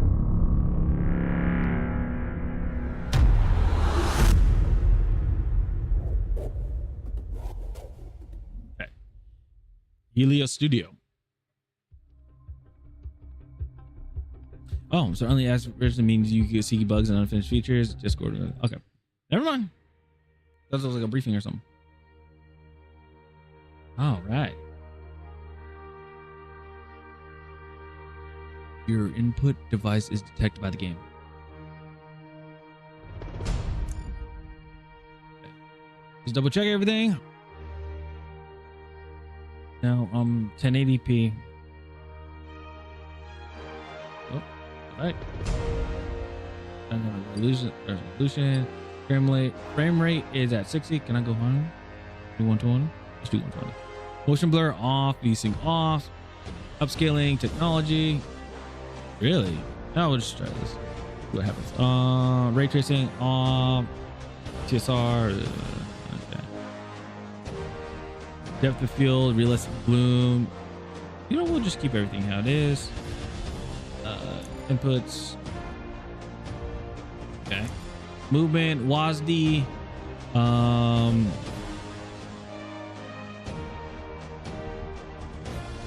Walk and run is left alt. Interesting. Oh, left shift. Okay. I was like, interesting. Leaning. Okay, so we got leaning left and right. Firearm, shoot, aim. Check magazine. I guess tapping it. I'm guessing tapping R is to reload, and then holding R is to. 2 is to holster gun. Self control is weapon position. Select fire is X. There's voice commands. Oh wow. Yeah. Let's do training. Actually, let me go back. Tutorial. Right, let's just make sure. Woo! Tough in the streets.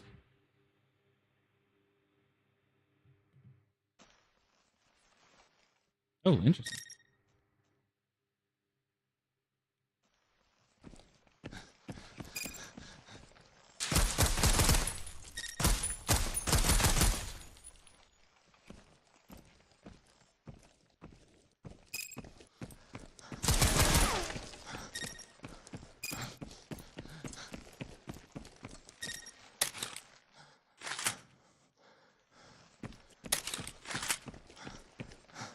Crouch, stand up.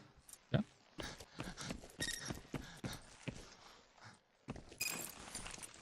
Oh.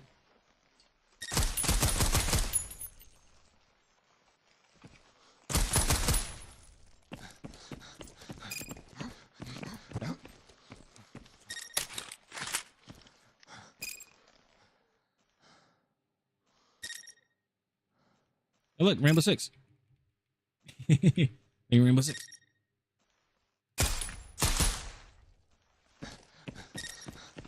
Be careful with the barrel of the gun. You cannot shoot if the weapon blocks against an obstacle. Try to block the weapon against the wall and proceed. Okay, reload. Okay. Hold R to check the remaining bullets of your firearm. Okay.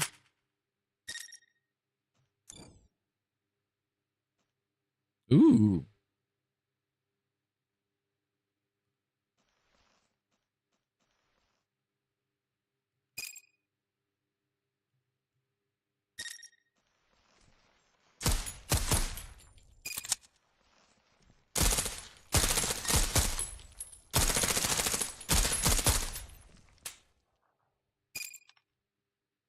Oh, that's sick. I like that. I don't have a grenade launcher. Oh, I do.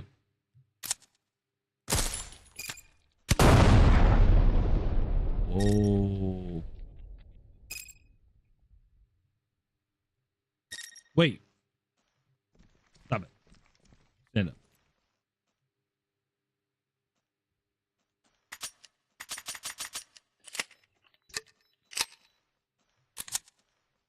Are you telling me?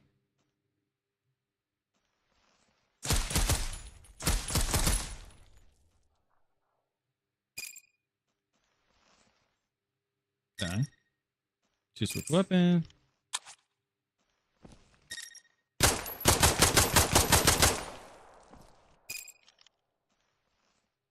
Oh, you can holster weapons. Okay.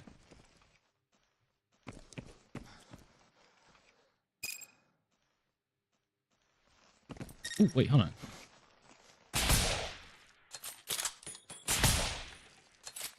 Why does that look low? It,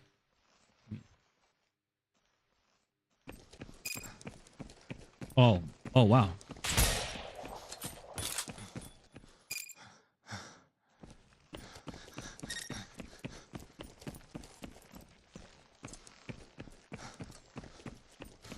Oh, that is interesting. So if you scroll up, now I'm like in a jogging, but then if I scroll all the way down, I'm gonna walk inside. That is actually a cool design. I like that. All right. Oh, change perspective view. Oh, third person. Sick. Okay, how does that work in?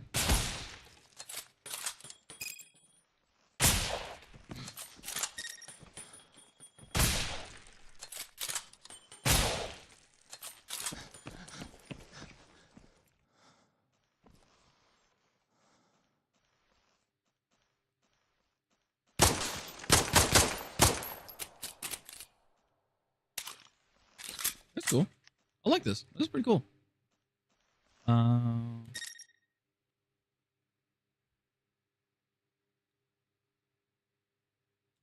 Interesting.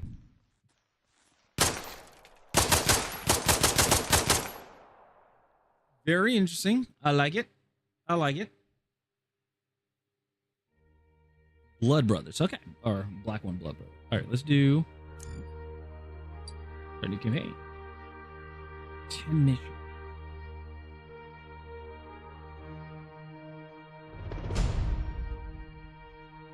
You're telling me there's 40 missions on this game? Very short, average, long, very long.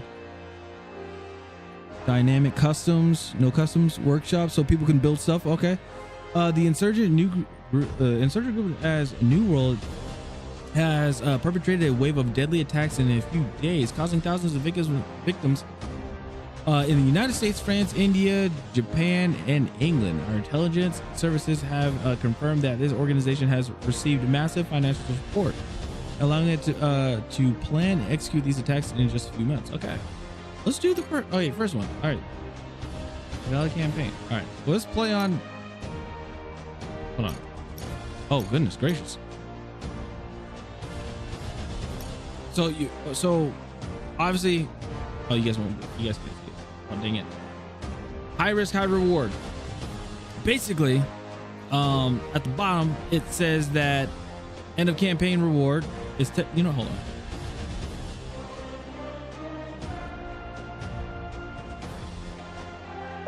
There you go. All right. So at the bottom of here, it says that the end of campaign reward is 10,000, right? And this is on very easy arcade gameplay, arcade, interface. Okay, it gets higher and higher. Gameplay semi-realistic, reduced, essentials, minimal, and then no interface. Playing on extreme, enemies very hard, and also the end of campaign reward is 10.24 million XP. Jeez, I like it. I'm gonna play on. We'll play on easy. And customize your squad wisely for the entire duration of the campaign. Once the squad is chosen, you will not be able to change the operational skills of your operators nor their physical characteristics throughout the campaign. However, you will be able to choose their equipment and clothes of all your operators. All right. I think I'm just gonna keep everybody to what they are.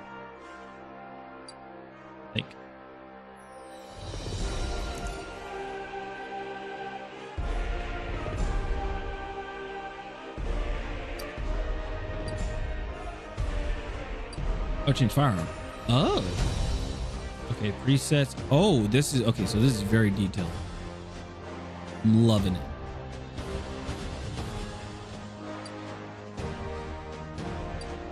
There's no way. Are you serious? What? Oh, saw it. Oh, cool. And they have stats on them too. Sick. All right, how much? What's the stability on this? Wait, hold on. Where's my stuff? I want my stuff. Where's my stuff? Okay, you can zoom in, zoom out, rotate. Oh, this up and down. Okay, cool. Cool. The drone, a knife. Yeah, a karambit. Nice. This is pretty detailed. Okay, let's just begin the campaign. I don't know what gun I got. I don't know who I am or what gun I got. Situation. Operation Serpent's Whisper is launched. The insurgent group as New World has. Okay, so we watched that. All right, we're talking about that. Intelligence. Our analysts have been able to trace a financial transaction from a bank list linked to several Eastern countries and members of NATO. Despite all our efforts, we have been able to determine the identity of the sponsor of the suspicious transaction. It is therefore imperative that Operation Serpent Spirit remains strictly confidential until the perpetrators of these attacks have been identified. Your mission will consist of collecting intelligence, identifying the culprits, and neutralizing them. What's the mission? During the operation, we will operate in a complete autonomy in clandestiny. Okay. Officially, the The general staffs of our allied countries will be informed of our deployment in Central America. In reality, we will establish our headquarters in a remote area to avoid any detection. Our main objective is to dismantle the terrorist organization and trace the chain of command back to the origin of funds that made these attacks possible. To succeed in this mission, it will be crucial to work in a coordinated and intelligent manner to eliminate any threat to our security. As Commander Jobber. By joining the Black One unit, you are among the finest operators from all corners of the globe. It's kind of like Rainbow Six. Especially trained to carry out the most dangerous and sensitive missions. You have shown unwavering loyalty to the cause you defend, and you are ready to do whatever it takes to accomplish your objectives. The Black One unit is not dependent on any government. Oh, it's like a black op. Okay. It operates independently and discreetly with sole objective of preserving international peace and security. This independence allows it to carry out missions where political and diplomatic stakes are too high for regular units. That's why the secrecy of Operation Serpent Spear is of crucial importance, and we have confidence that you will rise to the challenge that awaits you. We are counting on your determination to succeed. So this is like this is like a military Rainbow Six. All right, Dune Strike. Location.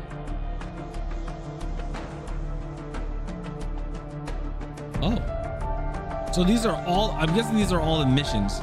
Okay, briefing.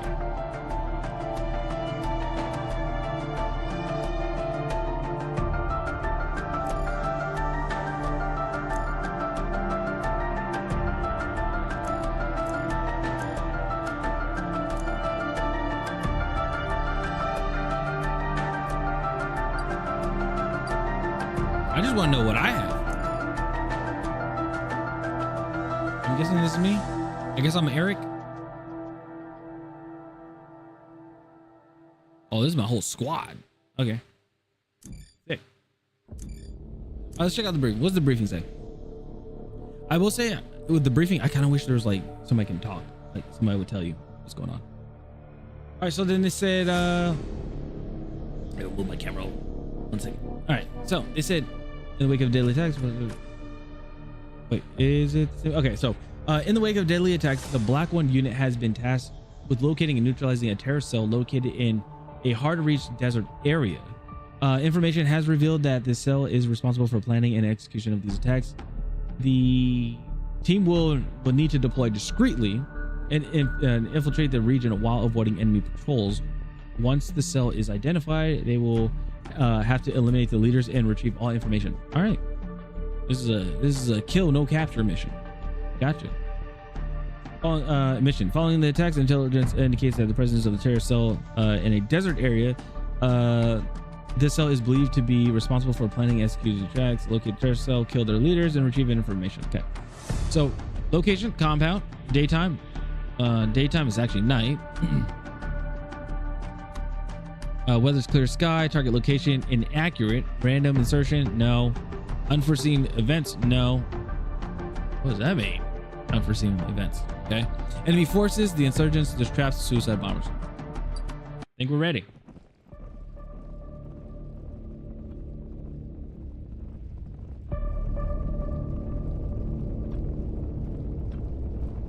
Pretty cool.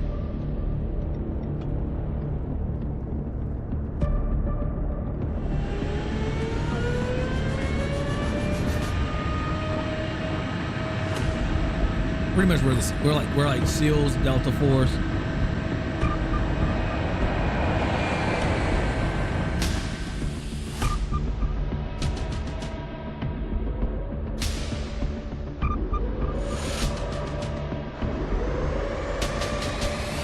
Operation Doom Strike.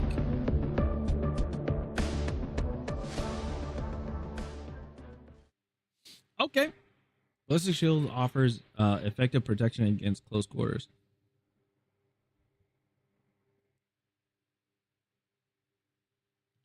Yeah. Choose an insertion point for your operators. Oh. Cover data.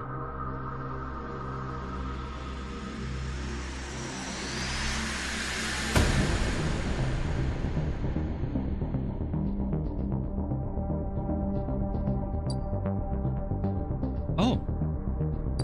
This is me, right? I'm guessing I'm Eric.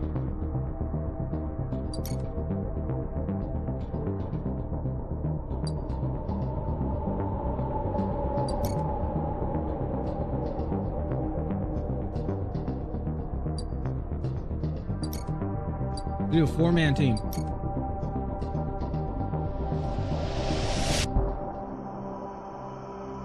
You guys come over here.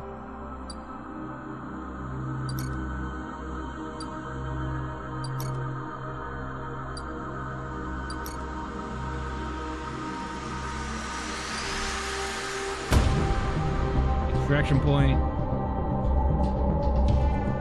We don't even need to go down here, but I guess we'll go up here.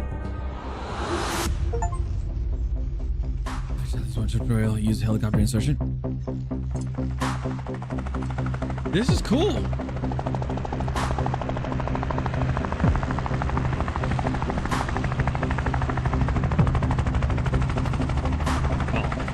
Oh man.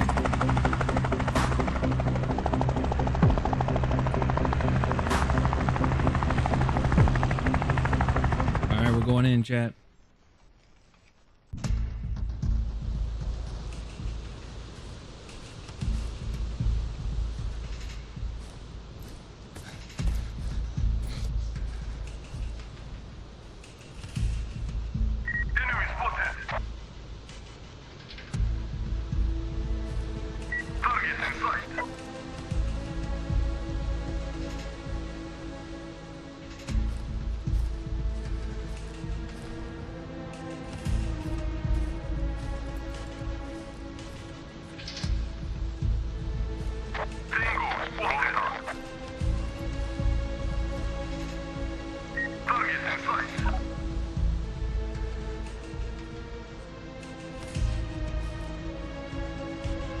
Where are the orders?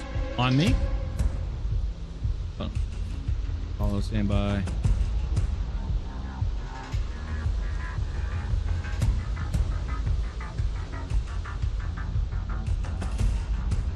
Oh.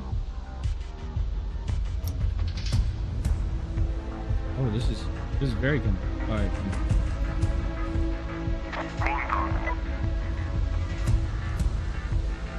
I don't know. Hold on, let me see here. Options.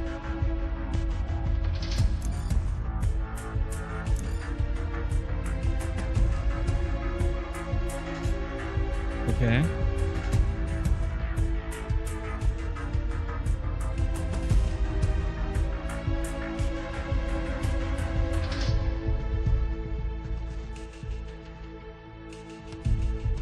No way. Follow me. Okay, so let me check if my audio is working, or if my it said it detect. I think earlier it said it detected my.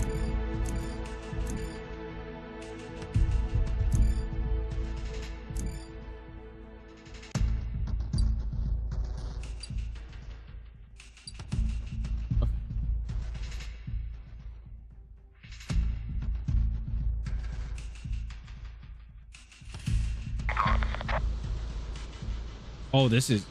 Oh goodness, it's so grainy. Hold on, let me fix that. I'm at 900. Stop it.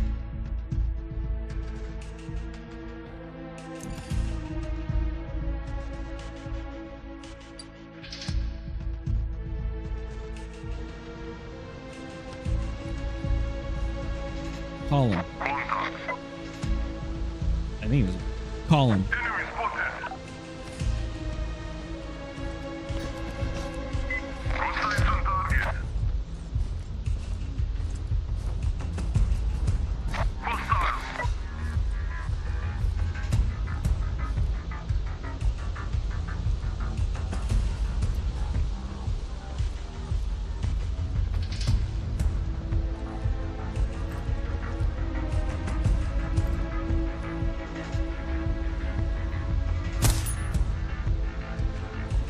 Down.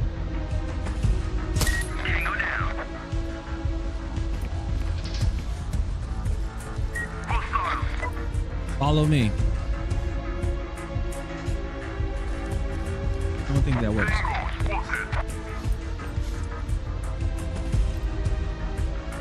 Squad 2.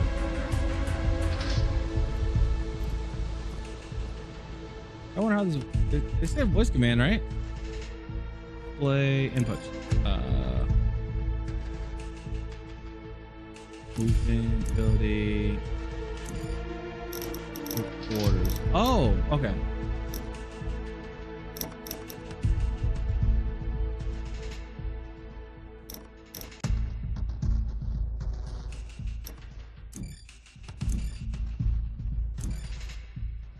Yeah, how does this work? Oh.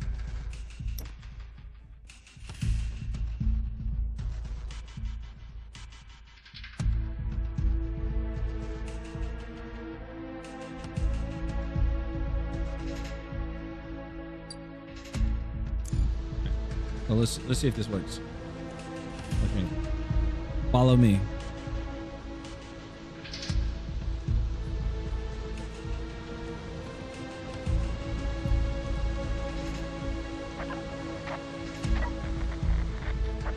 Follow me. Order not recognized, voice detected. Oh. Follow me. Oh wait, I have it keyed wrong. Whoops, sorry. Why does it keep putting? There you go. All right, let's see here. Gameplay, input.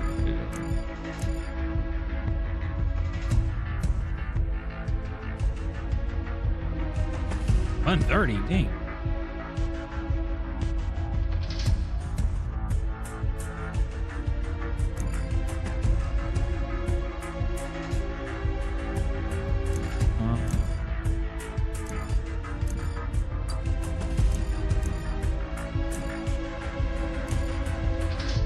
All right, let me see what's else to see. Ability. T is the planet. Okay. So is V a thing? V is.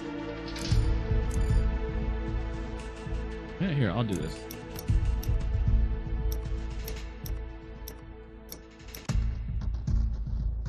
There you go. Should work now.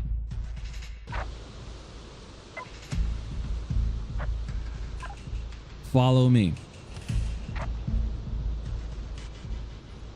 Let's see. Column. Column. Yeah, that doesn't work.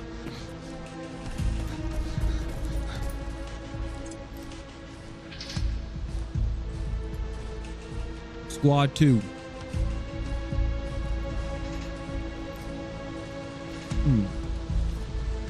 Wait, if I do column,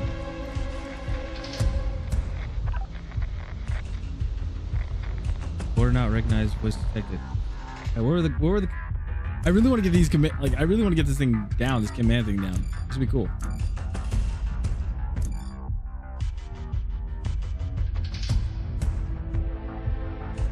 It did say that my voice was detected, so.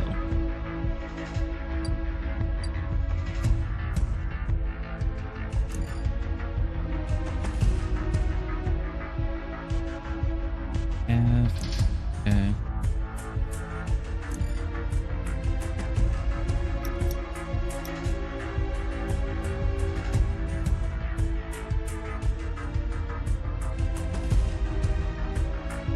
I wonder if I just need to say it.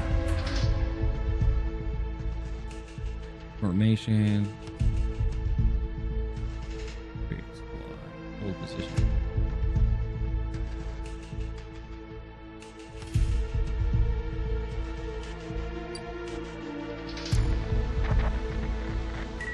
Move.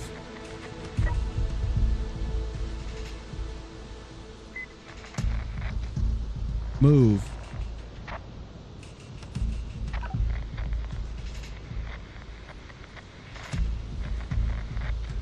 Do I say it now? Does it work? No. Hold.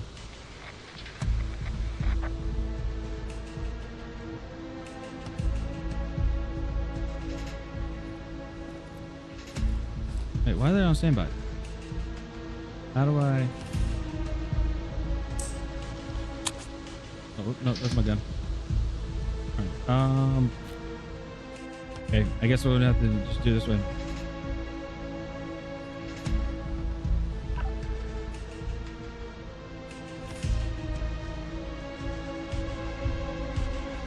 It was left control.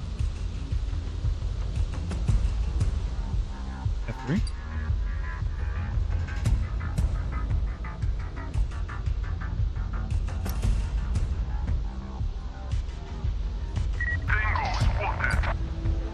And then also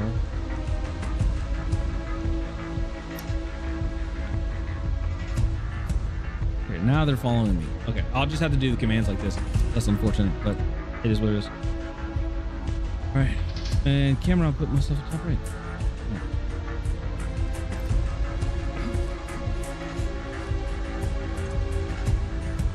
All right, chat. So, well, I know one thing. Game's very techy.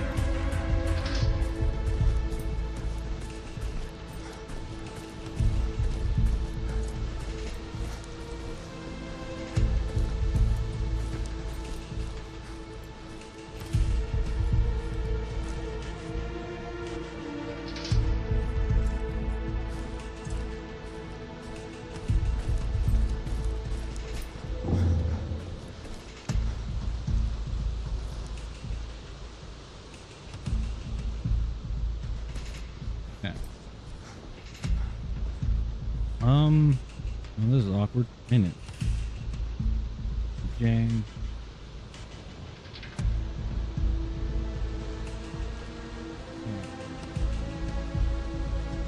Two.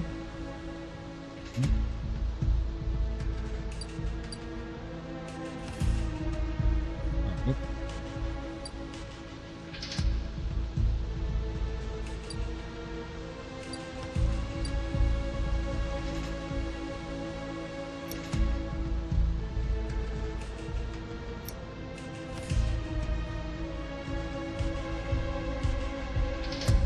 how does that work?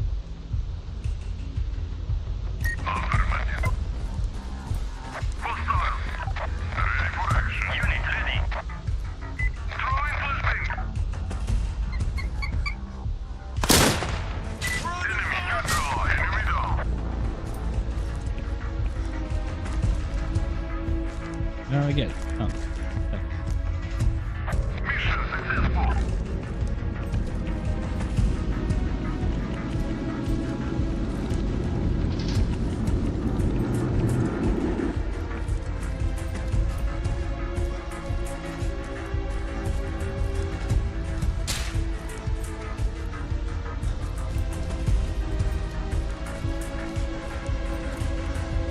Okay, this is very...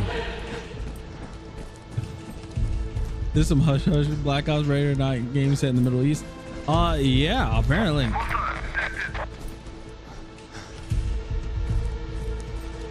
This is tough. Enemy spotted. Enemy down. It's very technical. I could... Hostile detected. Target sighted. Contact.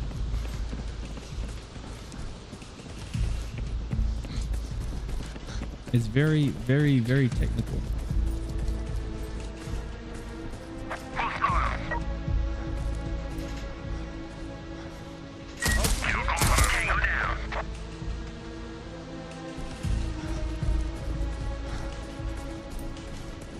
Like, I thought Ready or Not was hard. Nope. Tango down. Engage enemy down. What was the data?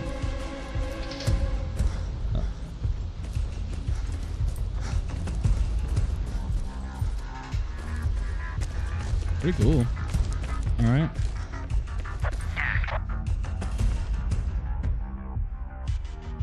Oh, hacking. Okay.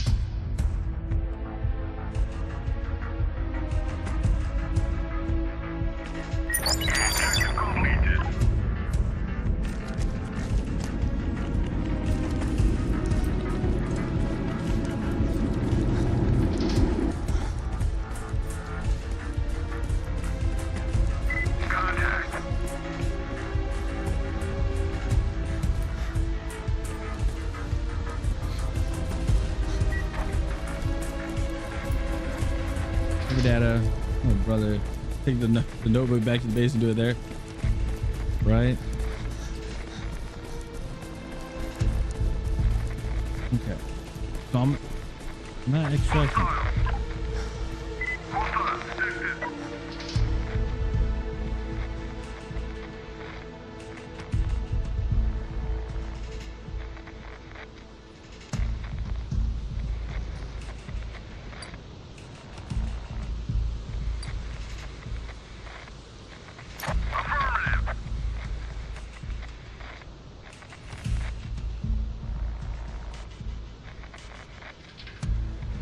Oh. Yeah, you gotta do like a whole bunch of commands and stuff.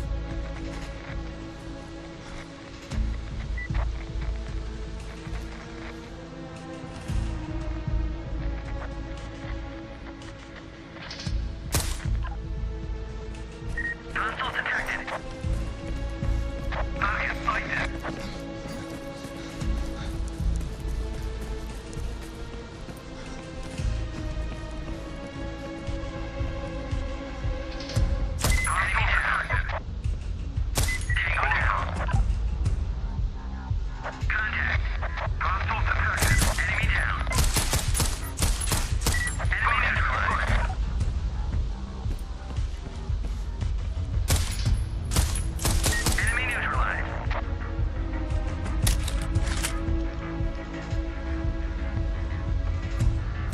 Oh.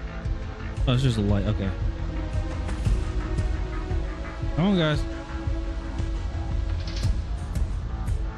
Come on, double time. Double time. Double time. I don't know. I don't know. Move. See, so they have a voice command thing in here, but I don't know how that actually works. That's what's confusing me.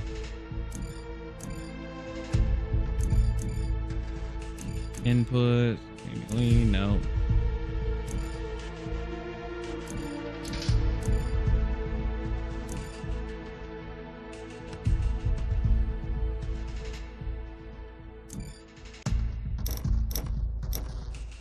They have all these orders. Photo mode, okay.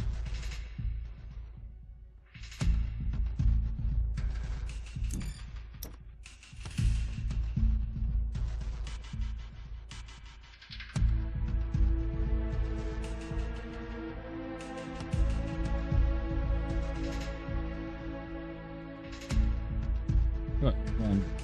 See. Run.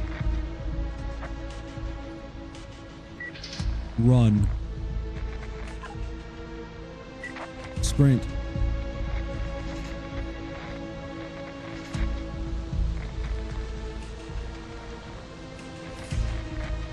Yeah, I don't know.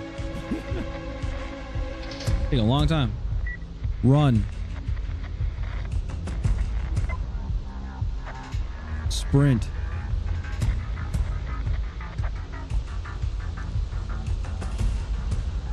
Hey guys, it took you a long time. Jeez.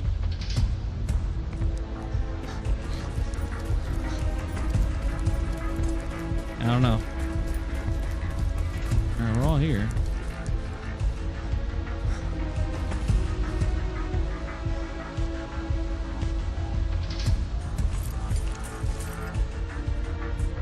Ready. Unit ready. Standing by.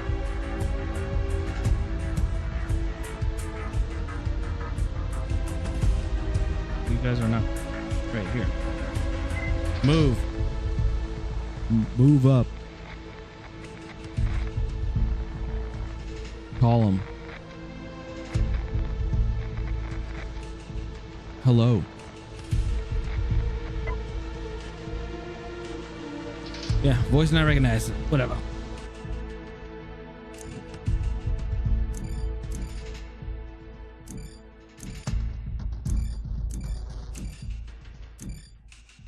Yeah, I don't know. Anyway, I know I'm probably gonna play this weird, but oh well. Nope.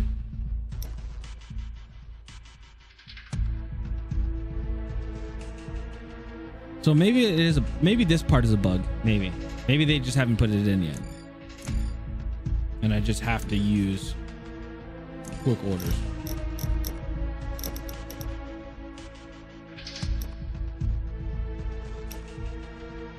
Yeah, that's probably what it is. I'll probably have just quick orders or something.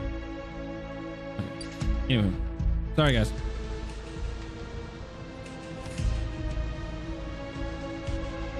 Oh, dude.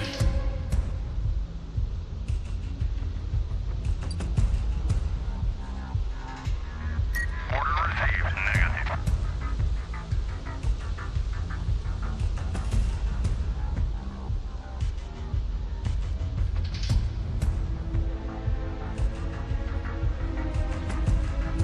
Negative. We're all here.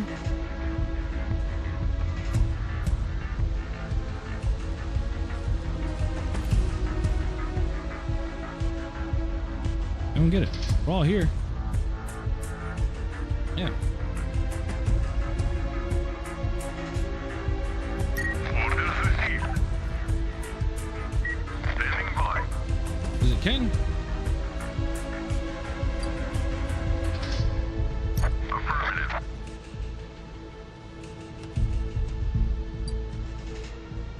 Orders received. It was Ken. Ken was.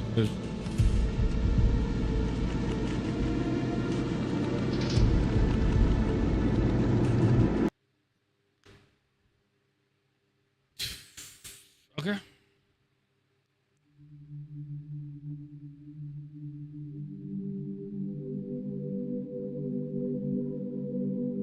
I guess so. Guess we did.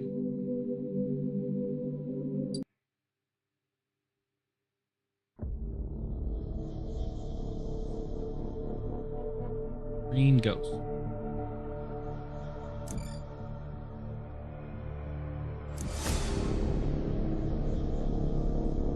It's daytime, clear sky, accurate. No, we got rebels and cameras. All right, so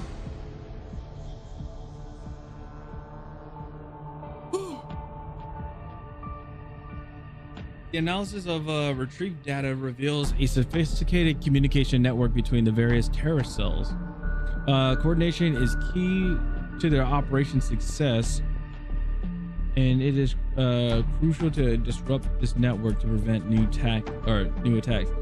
The Black One team has the mission to infiltrate a well-defended enemy camp located in the heart of the forest, concealed by dense vegetation. Let's see here. They will need to avoid security systems and silently eliminate guards to access facilities. Once inside, the team will need to gather information about the terrorist organization structure and sabotage the communication equipment to disrupt their operations. Okay.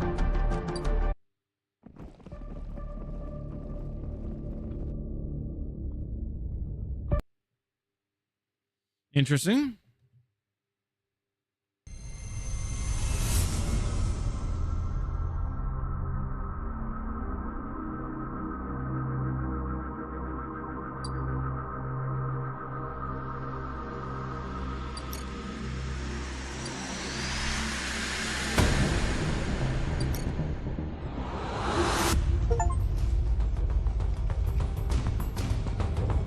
Finish at least one spec ops. Finish a mission without being it. Kill 10 enemies.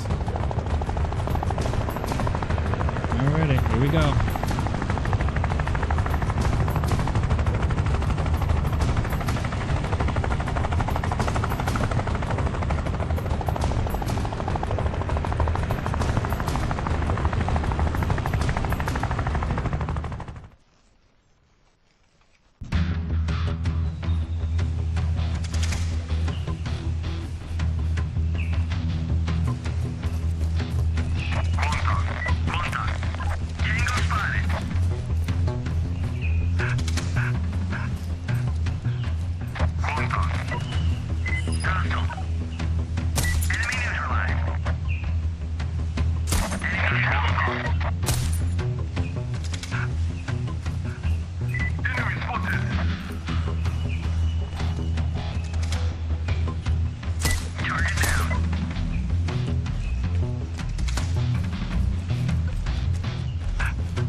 know it'd be more fun to. What was it again? Wait. I know it'd be more fun to like to use like.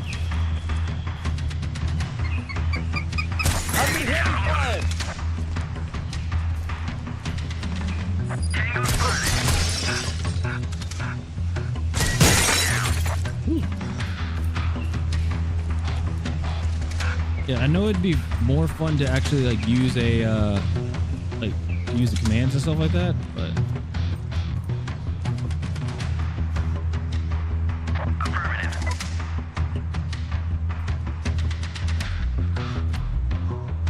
Order received. Got sights on target.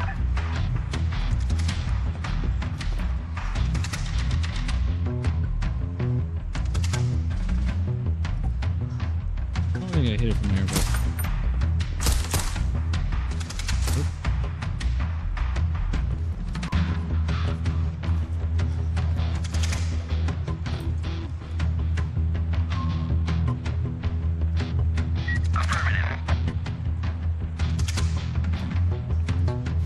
oh, he got it.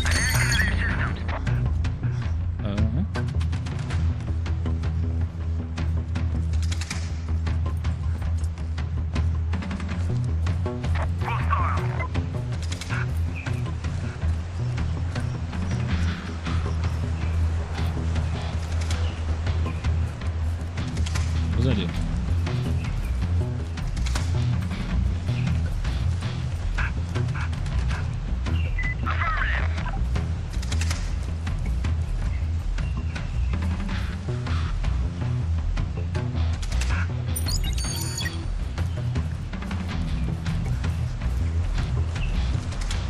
So if you scroll down,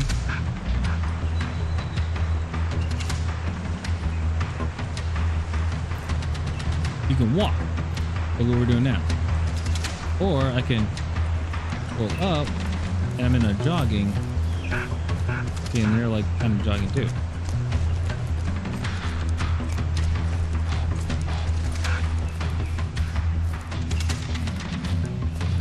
Target sighted.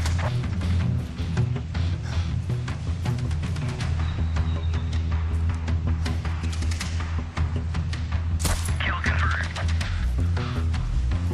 Target in sight.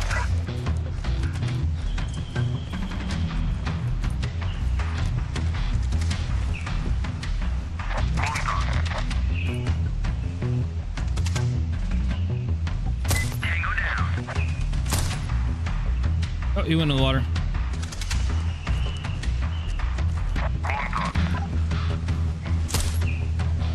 Close another. Now.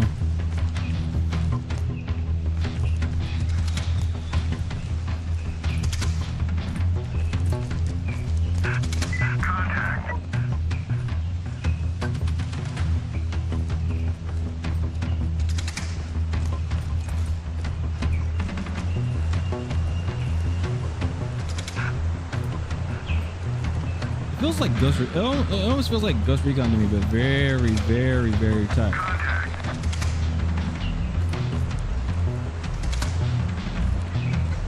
Enemy spotted.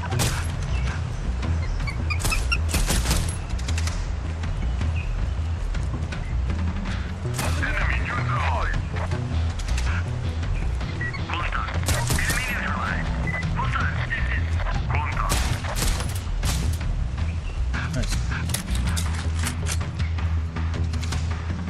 Contact.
Oh, it was me.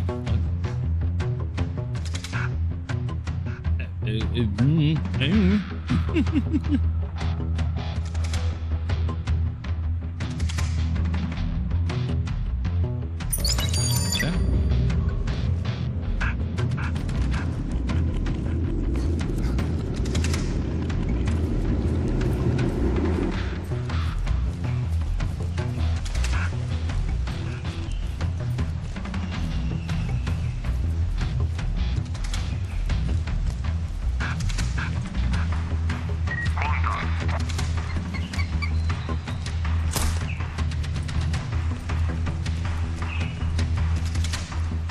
Yeah. Can we take a weapon? Wait, I wonder if you can take their weapon. Nope. Very interesting. Target sighted. Tango down.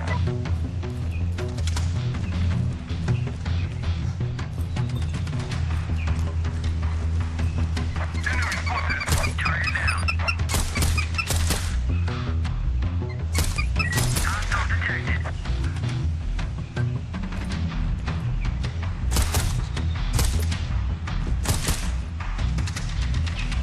Contact.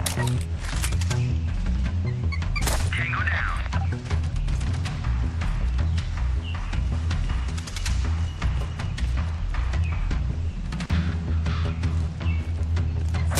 detected.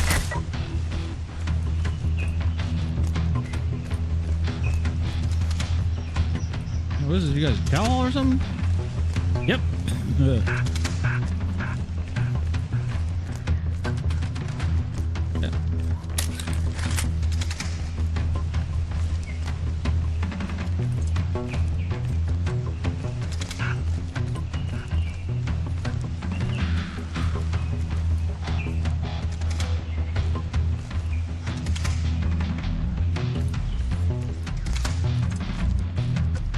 Alrighty.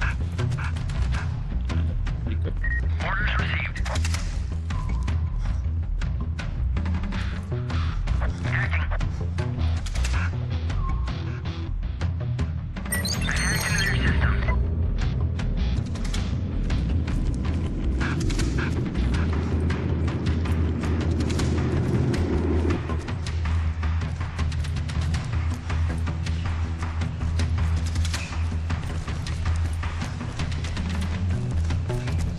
Alright, double time, double time, double time.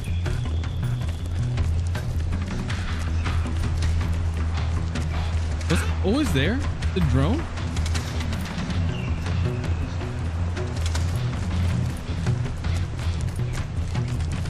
Never really thought about that.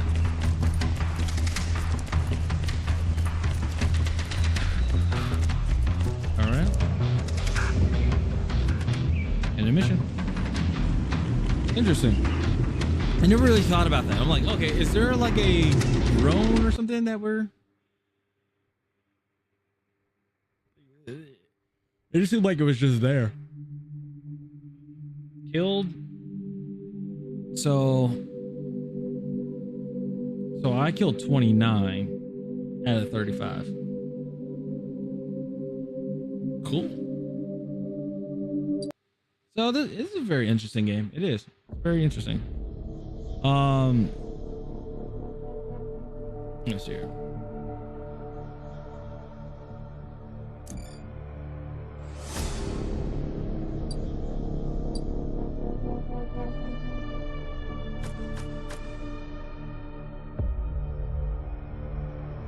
Yeah, this is still early development. So that means there's still a lot to go with this.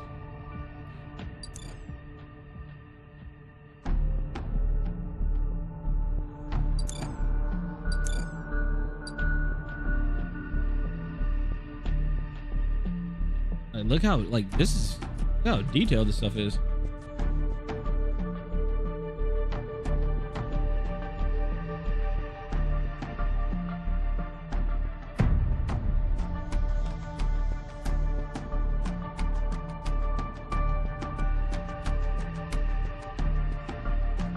Obviously, the stuff is not finished, but again, it's early.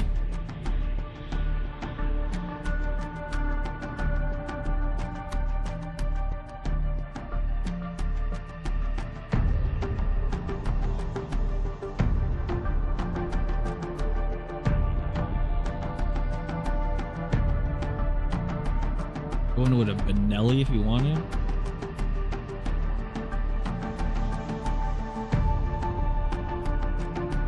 A year or so, this game is gonna be the yeah.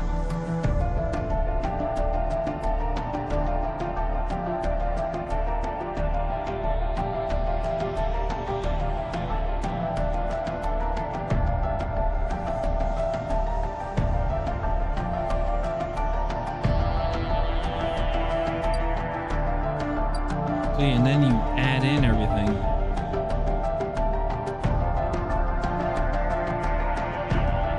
So these all give you stability. Oh, so this one's 20, this one's 20, this is 10, 10.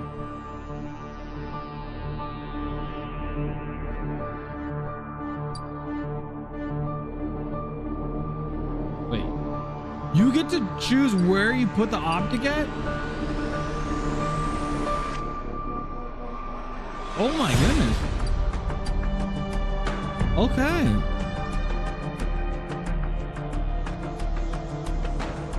So if I want to,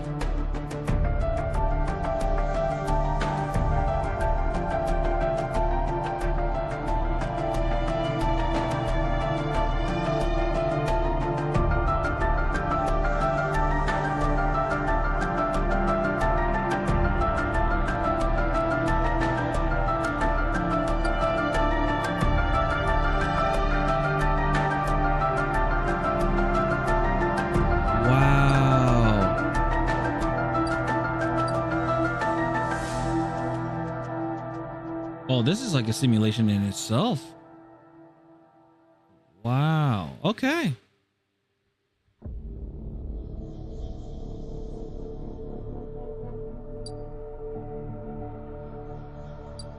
I wonder if I can I wonder if you can reseat it, like instead of like taking it off and then moving it back.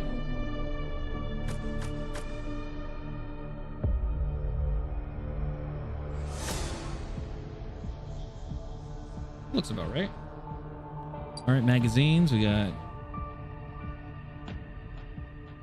20 rounds. This is 100 rounds, so do that. All right.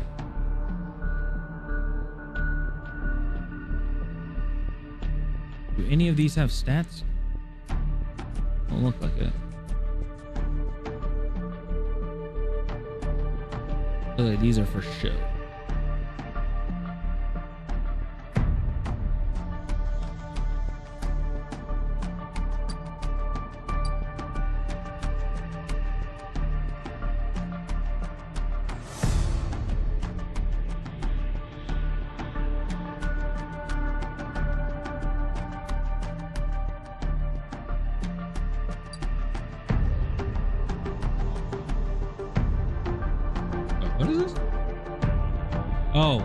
There's a flip down front side post. Okay, cool.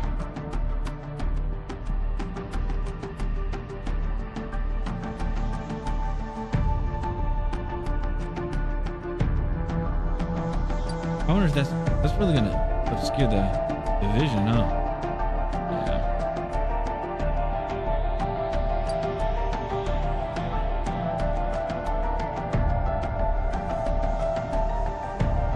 Yeah, they're not playing around when it comes to this game.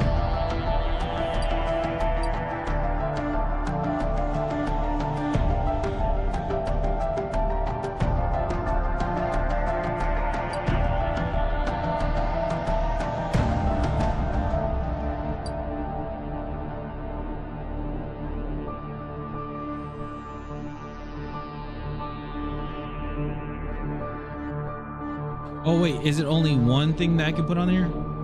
So if I do this, oh no, I can put more.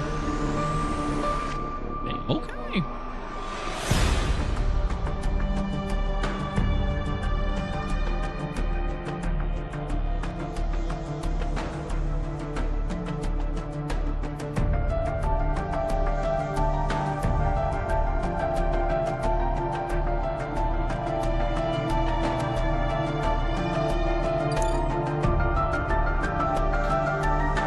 Go on in with that.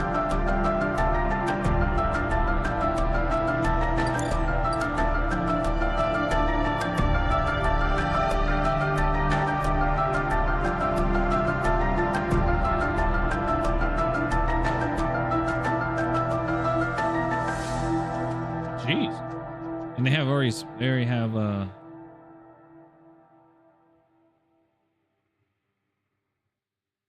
oh, these are presets for these guns.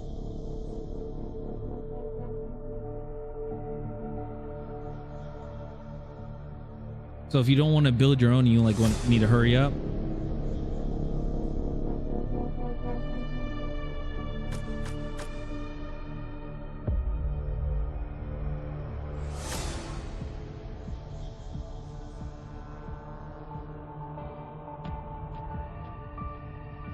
Dang, chat.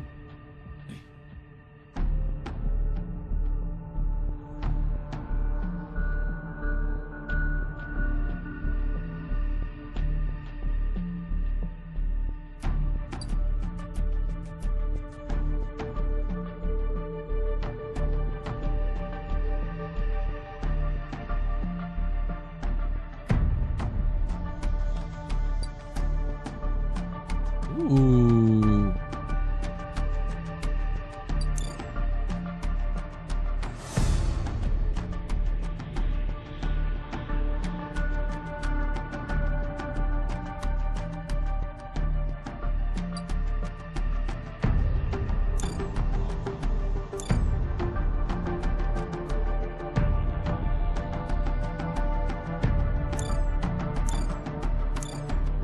Okay.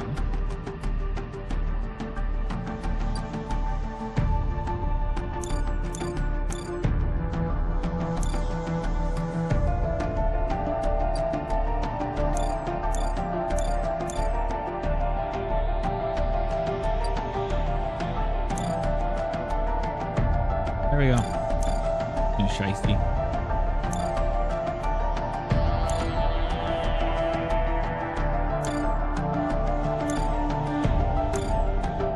I like that. Okay, so they tell you the weight, the armor, and also the type of camouflage you are.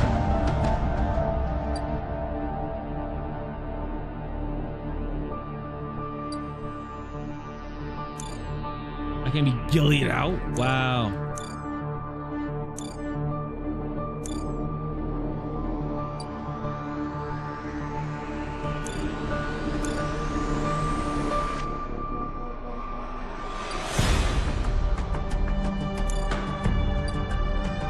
What's the backpack for?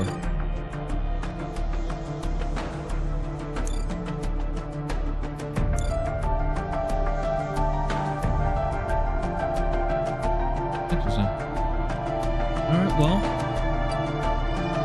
I'll have to play this some more. This is interesting.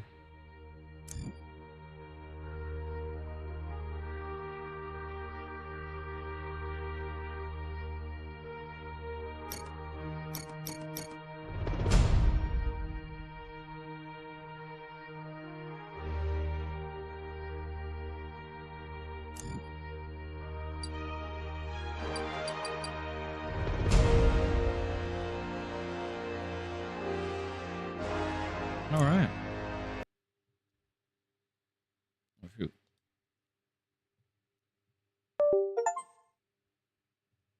All right, guys.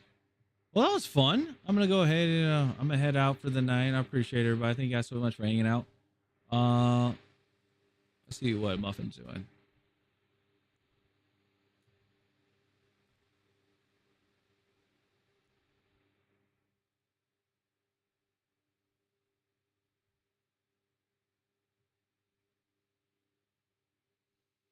All right. Well, nobody's on. This was a that was a very interesting game. Very interesting game. Very tactical. Say that for now. It's a very tactical game. I'll have to get more into it and figure out what to do. So, but I appreciate you guys. Thank you guys so much for hanging out, and I'll see you guys in the next one. All right, have a good one. Later.